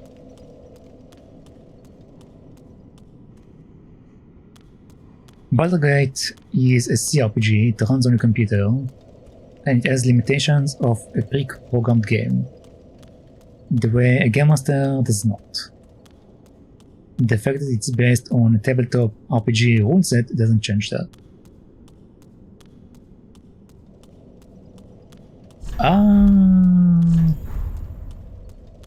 But again, there is limitation to a Game Master. You are saying there isn't a limitation, but there is a limitation. Because if a Game Master doesn't have a scenario he can think of to do that, it just says it's impossible. The game master will just say it's impossible. You can't do that. Choose to do something else. There is limitations in tabletop RPG. The only difference is that the game master chooses the limitation in real time. But there are still limitations that exist, which makes it no different than any other tabletop RPG that can be on the computer.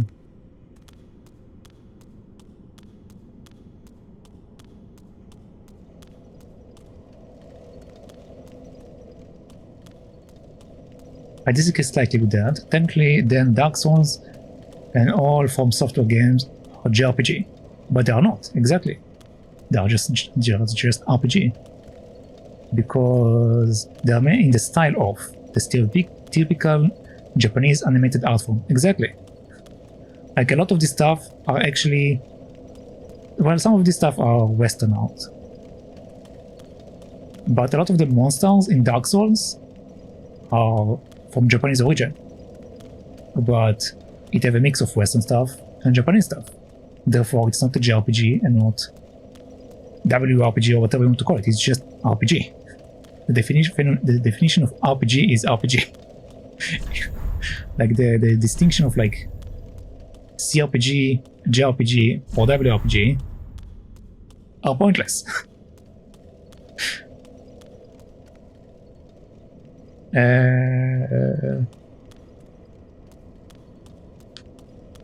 No, that's not what I mean when I said JRPG. I'm talking about a game with typical elements of the traditional style of most Japanese RPGs. I was just listening while doing some IRL stuff. Yeah, but again, why would you call it a Japanese RPG? That's my question.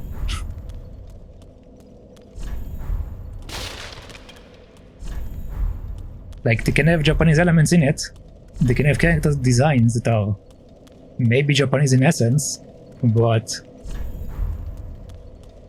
people from the Western can make it, people from Japan can make it, people from Mars can make it. I will still call it an RPG. I won't call it a JRPG. Like, I don't consider, for example, Rocket Chronicles, like I said. It's made by Japan. It has a lot of Japanese elements, a lot of Japanese culture in it, but I call it a turn-based RPG. With action also, so like action turn-based RPG.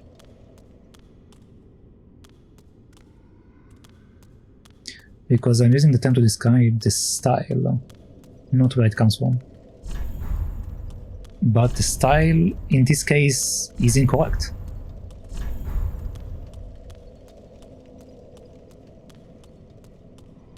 It's just an RPG. It's not a specific style.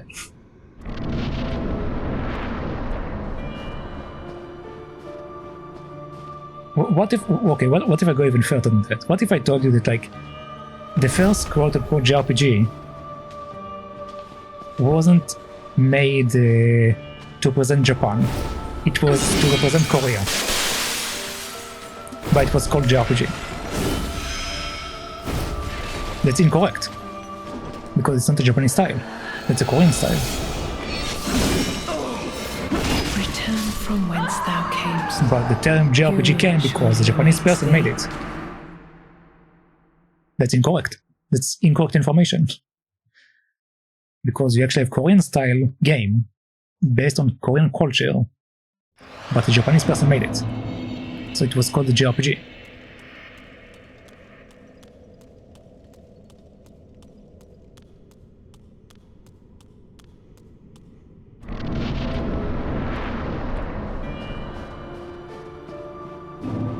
That's why it's just an RPG.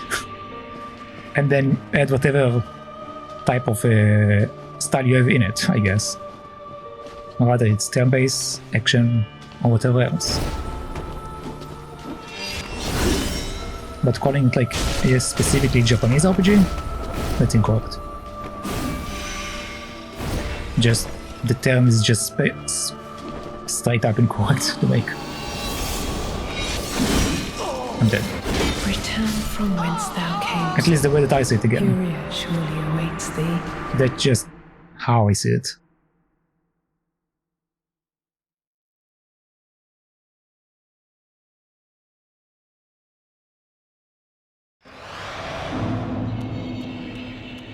Which might be right, might be wrong, but it's right for me, I guess. So, yeah.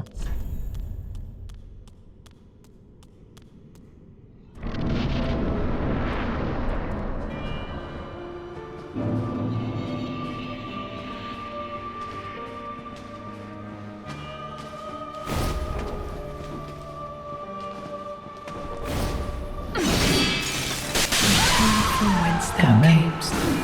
Furia surely awaits thee. Man, I'm sweating so much right now. It's so warm here. I need to turn on my AC zone.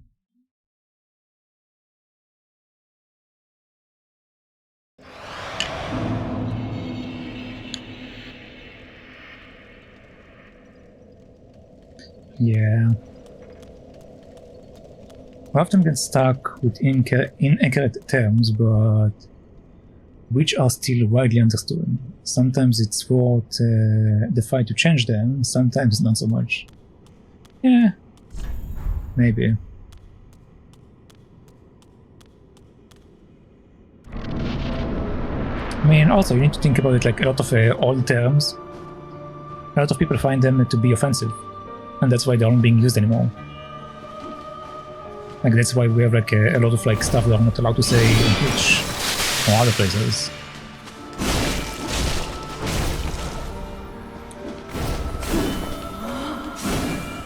Which also again is part of the reason why why Japanese people find the term JRPG to be offensive.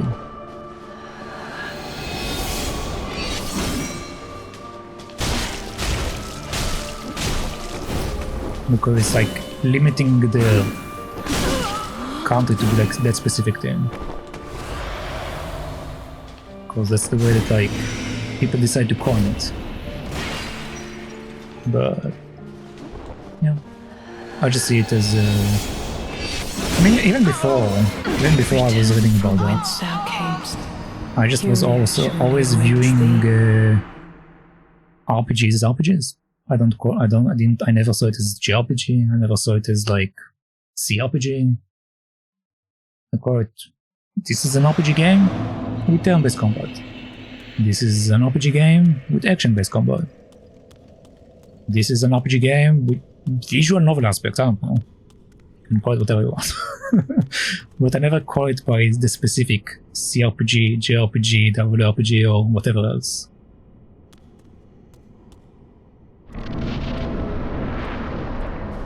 Like the term tabletop RPG, that's fine, because it does describe some stuff for me, because you don't want to say dice-based, turn-based RPG. So we call it tabletop RPG, because that's the style that you use with tabletop. Which is why Baldur's Gate by definition is tabletop RPG. Of that thing. You can obviously, again, you can, in this case, say all of the line that I said. This is a turn-based game with a dice that decides your turn and decides your fate. But it's just too long. No one will say something that long.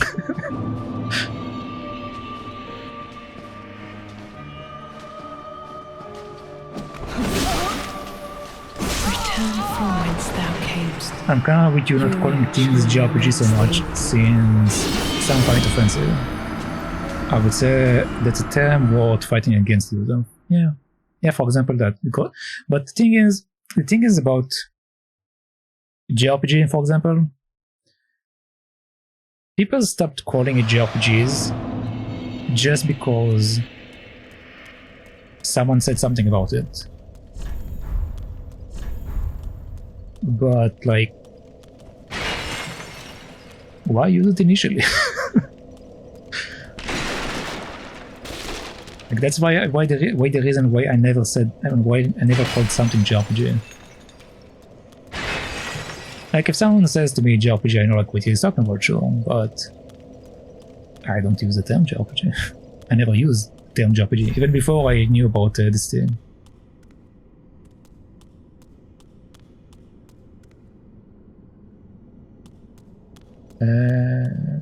I think it might be unoffensive or at least less offensive to call such game RPG with an anime style. For example, yeah. I mean, anime is straight up a genre. You can set up a... Anime itself is a genre. Like, yeah, I think you have like games like, for example, all of the Mahjong games or solitaire games and other games on Steam that have anime characters in it.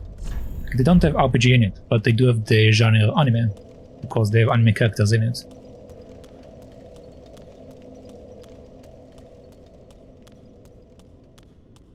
I mean, I don't use CRPGs except when I'm talking about them along with tabletop RPGs because it's half of them. Otherwise, most of the time, yes, people usually assume RPGs mean CRPG.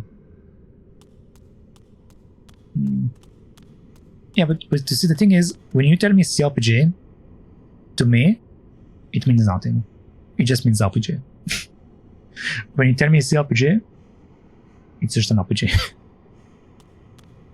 It doesn't tell me anything because the game can have the same rule as tabletop.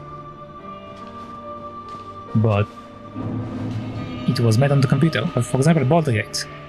You call Baldur's Gate CRPG because it was made on the computer, but I call it tabletop RPG because I have a lot of the rules and a lot of the mechanics from tabletop. Like normally you don't have a dice in a lot of RPGs. So calling it a CRPG will actually give me less information.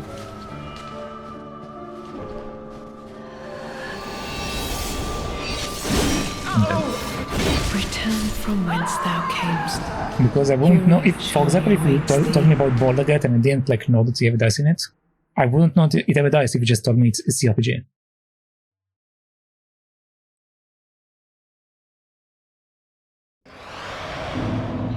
Yeah, no, but you said earlier that you consider like Baldur's Gate to be a CRPG. So like I'm saying, if like you describe to someone, like if you describe to me Baldur's Gate and you told me it's a CRPG, I wouldn't get the information if you actually told me if it's a TTRPG. Because if you told me that it's a tabletop RPG, I would know that it have the mechanics of a tabletop. It have a dice, it have a turn-based, it have a bunch of other stuff that they have in tabletop RPG.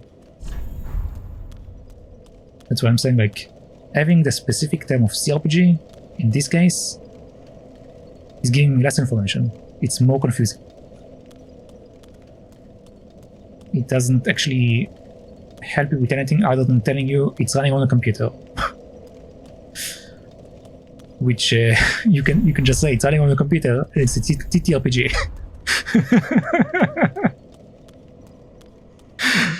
So yeah.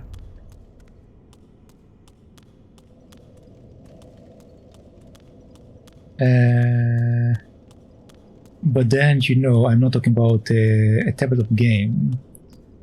You know, you will need a computer or a console to play that.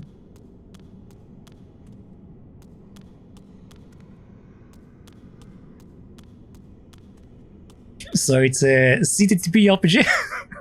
You see, that's where you're starting to have too many letters. That's the problem. That's why it's not. It's dumb. You just dumb to have it in there. It's dumb to have the C. Specifically, if you have like the game in several consoles, like even if like, for example, if Baldur's Gate right now came out on Switch, Xbox, and a bunch of other stuff, and you told someone about the game, you would just tell him it's a TTRPG. You won't tell him it's a CCRPG or a CTTRPG, or you won't tell him it's a XTTRPG or a CTTRPG.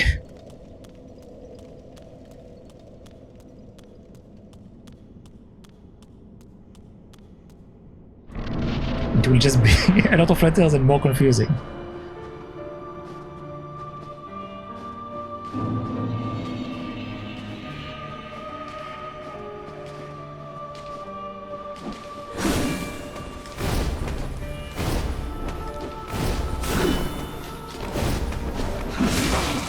If anything, I would say like you can play this game on several consoles. It's out on like computer.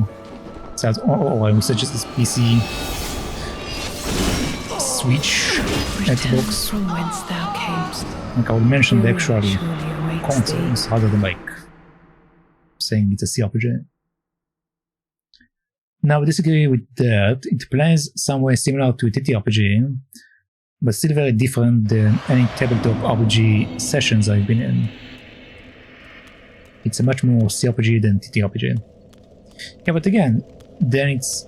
In your case, it will be a middle ground between, if you are trying to explain to someone. It will be a middle ground between CRPG and TTRPG. So how will you describe it in the least amount of words to fit into it? You will say it's like a TTRPG with CRPG element, but what if the person doesn't... Like the... What I'm trying to say is like the term CRPG doesn't actually give you any information other than the fact the game runs on a computer.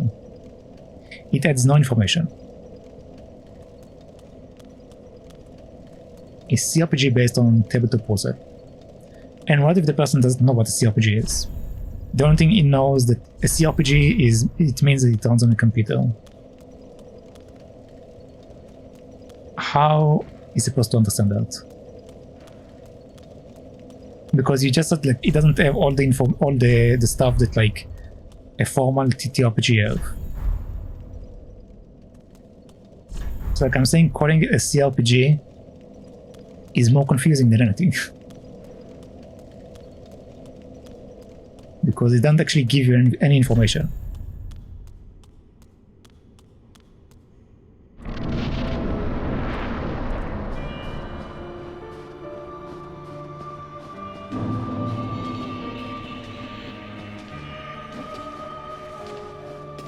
Also, someone like, I don't know about who, but someone told me the term ARPG at some point. I have no idea what ARPG is. You also didn't know what ARPG is. I don't know what ARPG is. Like you're like saying to someone like CRPG literally doesn't mean anything. If you want to describe a game to someone, you have to describe the actual game. You have to describe what is in the game.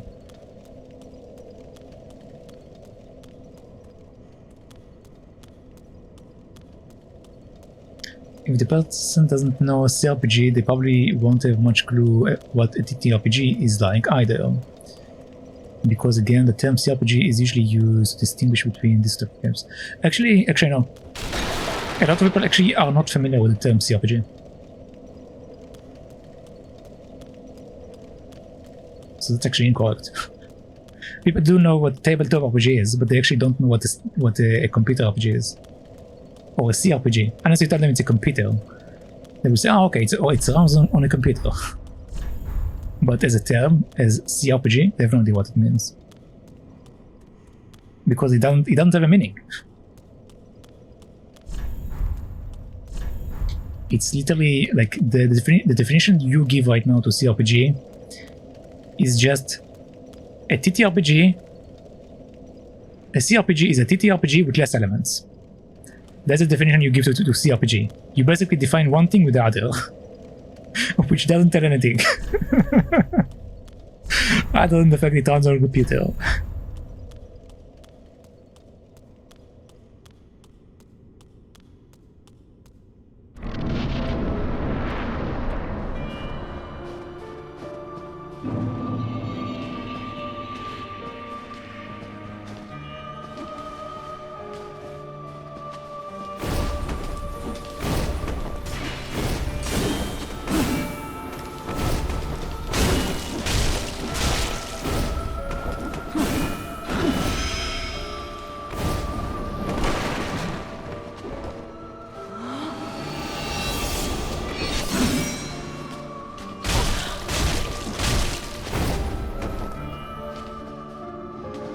Finally, to say computer RPG is saying the aberration is less useful. Doesn't change the fact that distinction between the two is useful. Yeah, but like, okay, again, why would you say CRPG and not turn-based RPG or action RPG? Like, why do you need to put computer in there? The computer doesn't add any element that explains anything. The game can be extremely scripted to the point where it can be almost identical to a TTRPG. So calling it a computer RPG will just be confusing. It won't actually give any information. Like, why not set the actual mechanic in the game? Like the actual thing you do in the game.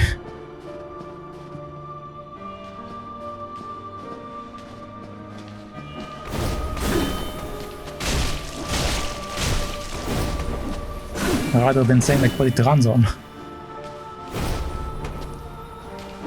I mean, especially like if you think about it, if technically you can have a game that is like identical to TTRPG, if you have an AI, if you have an AI running on the game in the background, being as a DM. So like basically the AI can be a DM in this case. So it can theoretically create a full-on game to be identical to TTRPG. Theoretically. If the technology will get to that point at some point. But theoretically, then it will be identical to TTRPG.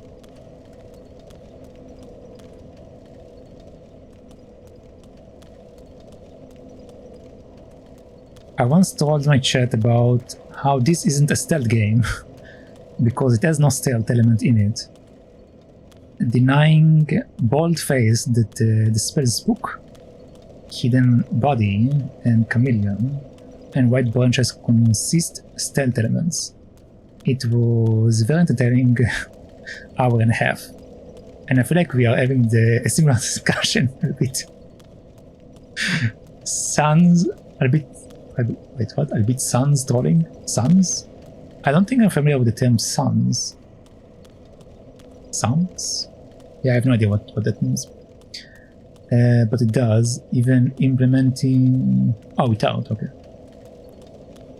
But it does, even implementing a TT rule set, a computer plays much faster than any TT session I've been in. It does feel like a very different style of play. Yeah, but what if you literally simulate, like you can literally make a game that is identical to tabletop RPG that is on the computer. Like again, you have an AI that will be your DM. You have any possible thing happening in the game within limitation, because again, also TTRPG does have some limitations. So you do have some limitations. Then in that case, that game will essentially be identical to a tabletop session. The only difference is that it will be on the computer, but you can, like, the speed will be the same, everything will be the same. You essentially simulate the game in the exact same manner as a tabletop.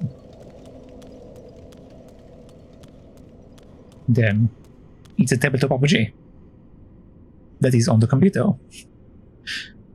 It doesn't make it a CRPG anymore, it makes it a tabletop game.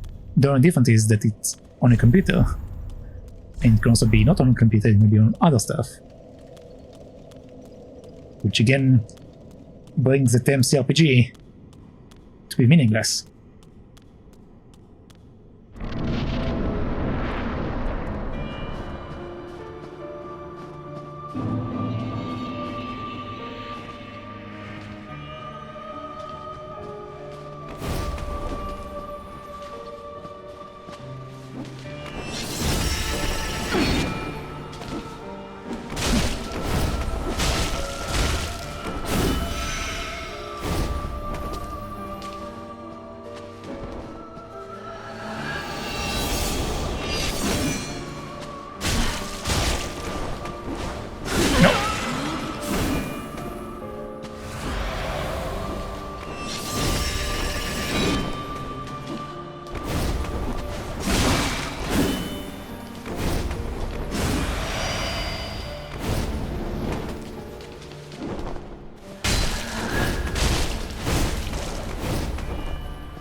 It will still feel quite different because actions can be resolved so much faster. Yeah, but what I'm saying is, imagine there being a simulation of it being the exact same speed. Imagine a condition which makes it exactly the same, but it runs on a computer. Like same speed for everything. There will even be a discussion between the characters and between the DM and the character back and forth in order to come to an agreement of the situation, which sometimes happens in D&D sessions. Imagine something like that happen. If you have that type of scenario and simulation that is exactly the same one-to-one, but it runs on the computer. In that case, it's basically a TTRPG.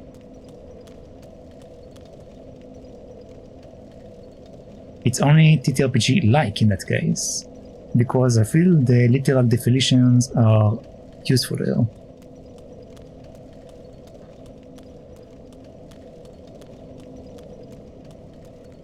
Yeah, but then you call it TTRPG-like. You don't call it a computer TTRPG. Like you're saying, it's not a tabletop, it's a simulation. You can say tabletop simulation, sure. You can say tabletop simulation RPG. You basically added an entire world in there. You added one more world, but it's not a CRPG. Like the definition of CRPG doesn't apply here. The word simulation, however, would apply here, because you simulate basically an identical game. You are saying it's like for example, there is a term, soul-like. They don't say it's a soul game. They're saying it's a soul-like game. So you can say it's a TTRPG-like game to explain it. Like people will understand it. But if you just refer to it as CRPG, they won't understand it. It won't be clear.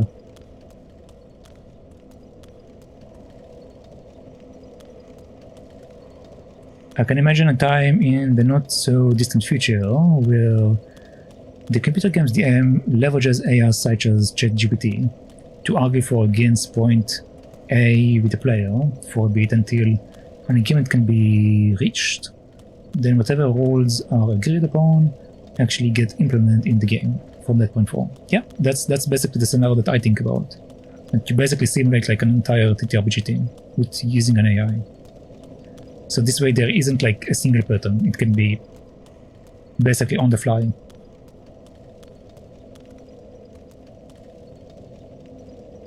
If I'm talking to someone who doesn't know what the game is, then yes, I'm going to make sure they know what they're going to need, a computer or...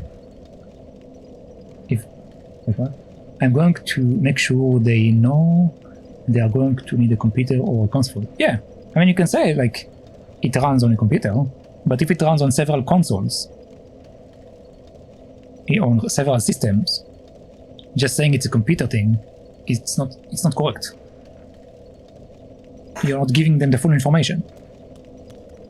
You can say it's multi-platform, then to apply, into all of them, sure. If it's only on the computer, then you can say it's running on the computer. You don't define it as a CRPG. You just say it's running on the computer, or it's running on several platforms. You don't define the entire genre as CRPG.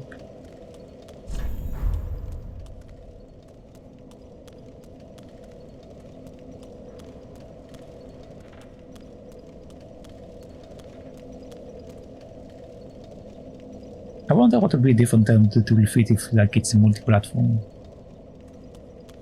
Because calling it MP RPG will probably someone will probably think it's military police RPG.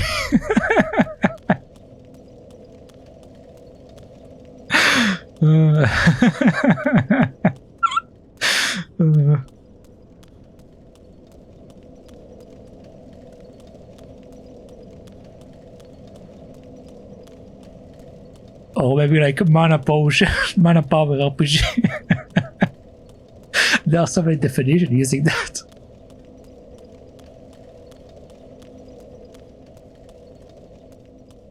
But yeah, basically what I'm saying, referring to the console as part of the genre is incorrect. You can say like it's running on a computer or whatever. But referring to the genre you describe to someone as a CRPG or a WRPG or a JRPG, it's wrong, it's messed up, it's flawed. Because it's incorrect by definition. Because it can run on any console, it can be made by any country, it can be made by any style. It doesn't.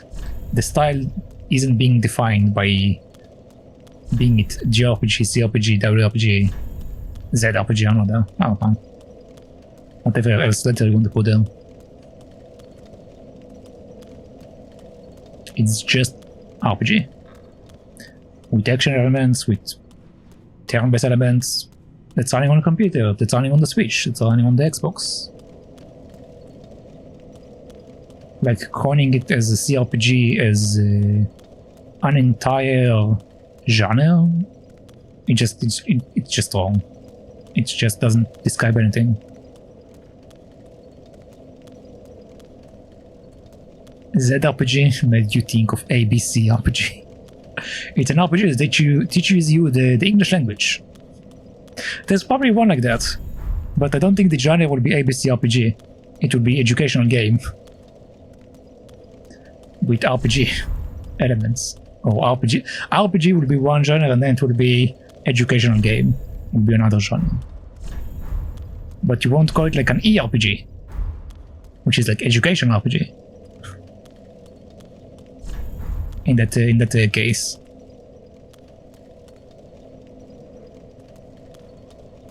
Literally organ tire.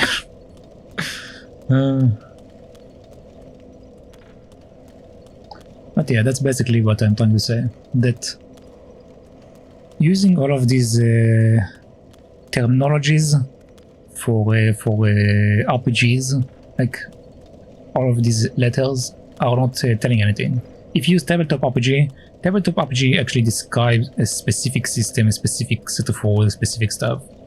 Unless it's if it's a tabletop game that doesn't have these rules, doesn't use a dice or doesn't use anything, then it won't be called a tabletop game. Like for example, if we talk about tabletop game, Solitaire, technically speaking, is a tabletop game, but you don't use a dice. You only use cards, and you basically put the numbers on it. So the term tabletop RPG would be incorrect, even though it is a tabletop game. Because it's a game you play on a table. That's the definition of a tabletop. So in that case you will say it's a card game. A card game where you essentially need to like put the series based on the value of the card. That would be how you will describe Solitaire.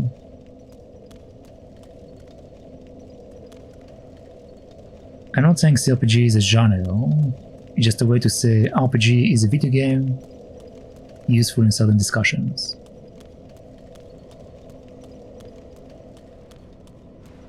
But how is it useful if it's not telling you anything? The only thing it literally tells you is just that it runs on a PC. But if it's run on more than a PC, then it doesn't mean anything. That's like what I'm saying, that as even not as a genre, but rather a way to refer to stuff.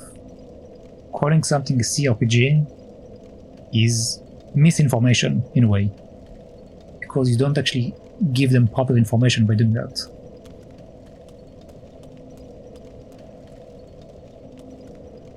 But CRPG could also mean console RPG. But what if you can play it on a tabletop? What if you can play this game on a tabletop? Talisman, for example. You can play it on a PC, you can play it on a tabletop, you can play it on consoles. So it's not a CRPG.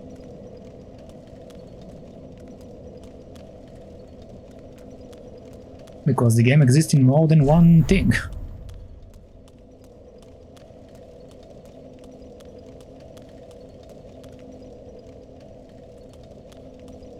One version. Sure, one version exists, but it doesn't cover all of them.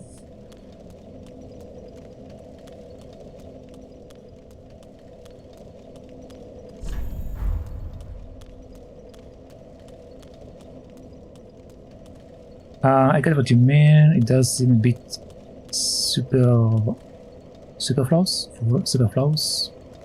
and ridiculous to have all these fine-grained subgenres to the superset of RPGs. Yep. Basically, again, I mean, if you want to refer to CRPG, you I don't know how to say it. Superfluous, I don't know how to say it. Extra. Oh, okay, I see. I think I know the meaning of that, I just don't want to say it.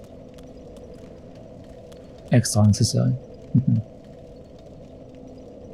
So when I need to distinguish between those versions, it's useful to have a term than saying it's a video. Yeah, but the thing is, when you refer to a CRPG, you are saying it's a game that have this, that, and that, and it doesn't have the stuff that the tabletop game have. But it can have stuff that a tabletop game have. It's, again, we talked about like being a tabletop-like. Even if I have to explain it once, someone will then get it. But then but then why won't you just say that it's an RPG game that runs on a computer? Or it's an RPG game that runs on that console? Or an RPG game that is on this tabletop game I have in my box over there?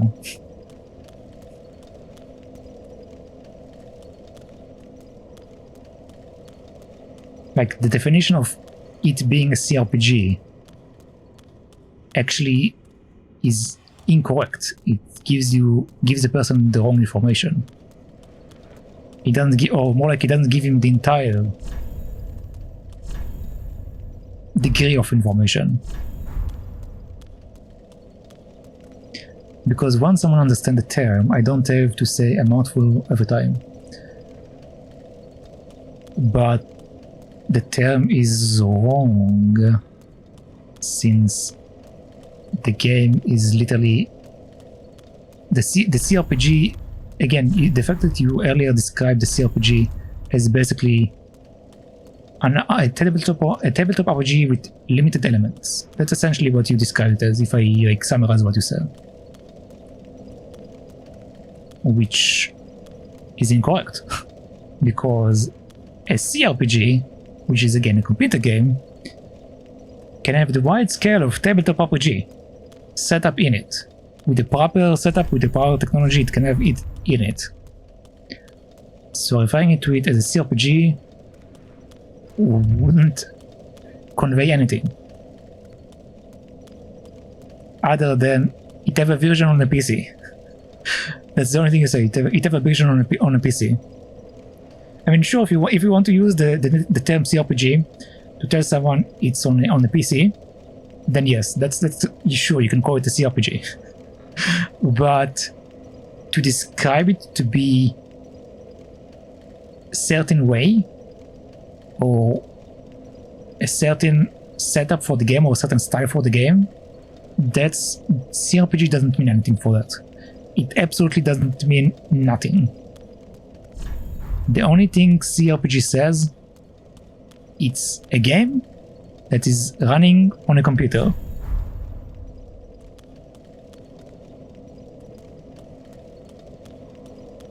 You're saying it's a video game, but what if it's not an RPG? In that case,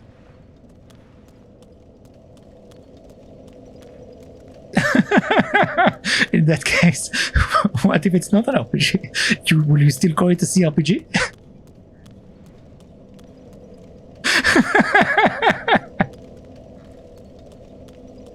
Minesweeper, for example, is not a CRPG. I'll probably say something like it's a tabletop RPG that they converted to run on a PC console. Of course, I'm saying it's a video RPG. So, in that case, won't it be a V RPG? Which is even worse, in my opinion. Like, why why not just say it's an RPG that I run on my PC? Or it's like a PC a PC game that I run that is RPG, or like turn-based RPG that is on the PC. Like it's what I'm saying, it's not a genre. Defining the apparatus that you run the game on is not a genre.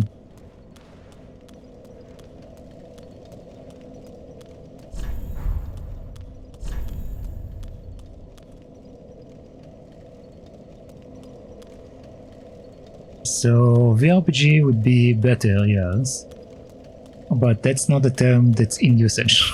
But yes, that's a very good way to call it. I didn't think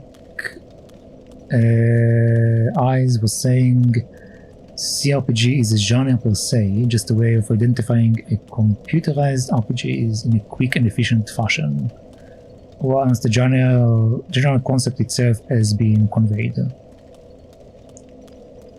But the thing is, when you refer to it, I mean, he might have changed his opinion on what a CRPG is at this point.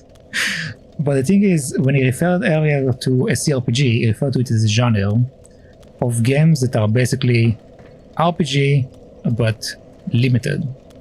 And they limited because they are not TTRPG.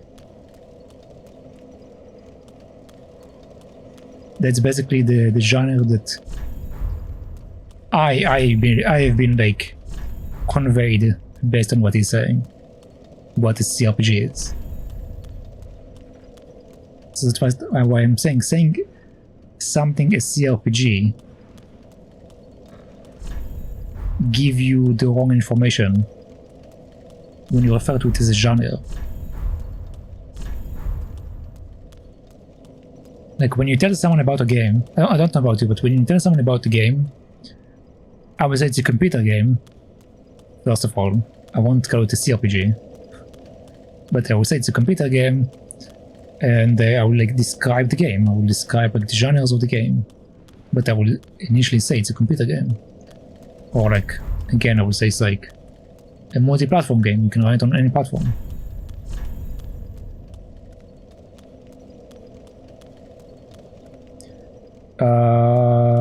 No, it didn't. I didn't. I've always considered CRPG on some kind of computer system, and that includes consoles, which are technically computers. Technically. My short-term memory is kept too, though. So it's entirely possible I've forgotten something at this point.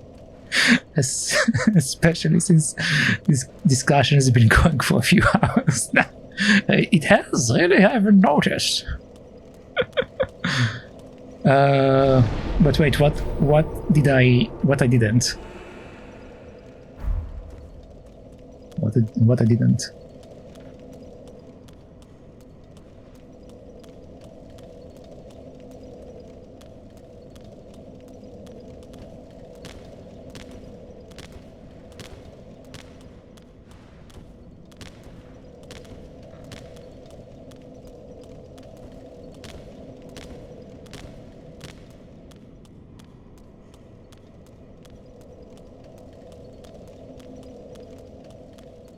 Okay, let's go back in. Until I get the next answer.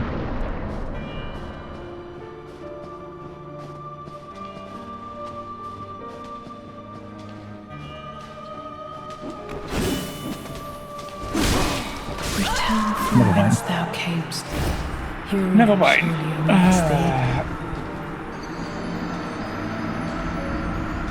I think my Steam has run out at this point. I've been going for 6 hours, man. And I've been speaking a lot today. But yeah, summarizing what I said once again. I personally find the term CRPG, JRPG, WRPG, and whatever country or apparatus to be referred to as like a genre to be incorrect and to be misleading. If you want to describe something, describe it with its actual mechanic, with what's actually going on in the game. If you want to say like it's running on a computer, you can say it's running on a computer. Like you won't say it's running in Japan. Unless maybe like your console is region blocked, and then it's like, this game is running in Japan, that's why it's called the J something. Not necessarily JRPG, because the game might not be an RPG, but still. I won't refer to that, I would just say it's region locked. So that's basically what I'm saying. Like when I refer to a game, or describe a game, or anything, I only use the term RPG, with additions of turn-based RPG, action RPG, tabletop RPG, and all the other definitions that will give to the game, like it's an inversion game where you have that mechanic and this mechanic and that mechanic, basically. Regardless of the lack of headway any of us have or haven't made, I found this the most invigorating discussion. I mean, maybe someone's opinion changed, maybe it didn't change, maybe some clarification has been made of like how people see it, because again, the term CRPG is not well known at all over here. People refer to games as RPG. So if you refer to something as CRPG, they won't know what you're saying.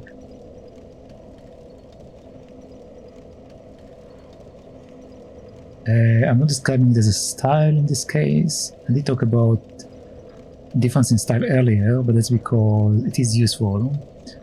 A theoretical argument about slowing down an AI-driven TRPG on a computer to a speed of TTRPG is sufficiently unlikely in real life to be something where I mean, you are saying that, but honestly speaking, if someone actually, like if we have the possibility to actually have a game like that, I can see plenty of people that like who want like the authentic feeling of TTRPG.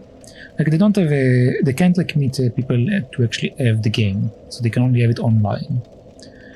Or maybe they straight up don't have the people to play the games with. Rather, these people are busy, or just they don't have friends, or whatever. So if they have the possibility to have that exact same setup with the same speed, with the same everything on a computer with an AI-driven thing, people will definitely have that. People will definitely choose to play the game this way.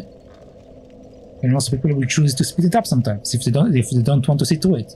I'm sure like you've been in plenty of like D&D sessions that you've been like, please, can we move on already? Like having the option to speed it up will actually be appreciated. Like if you have the option to like tune in what speed of the game you want to play in, whether it's fast or slow or completely authentic. So I think it is something that some people would like. Rather it will be the most used thing, I don't know. That will be depending on what people will want. Busy, no funds available, or have social anxiety, or don't handle interaction with actual people, yeah. There's a lot of possibilities. Like they still want to play the game, but they don't want all the other elements in it. So they choose to create it using AI. That possibility exists completely. Like, I see no reason for it not to exist. Obviously, it will take time until we get to the point where it will actually reach there, but I definitely see people that will want to have this option. But anyway, I believe that will be it for Frida for today. We shall fight Miss Frida next time, because it's been 6 hours. I'm sweating. I'm dying from it. And my throat is definitely starting to to close up on me from speaking for that long. So I believe we shall wrap it up. So yeah. But yeah, as far as the discussion, that's basically the way that I see stuff. I mean, the way that I see stuff didn't really change. I basically just described it, I guess, more fully, but yeah. Anyway, let's wrap it up.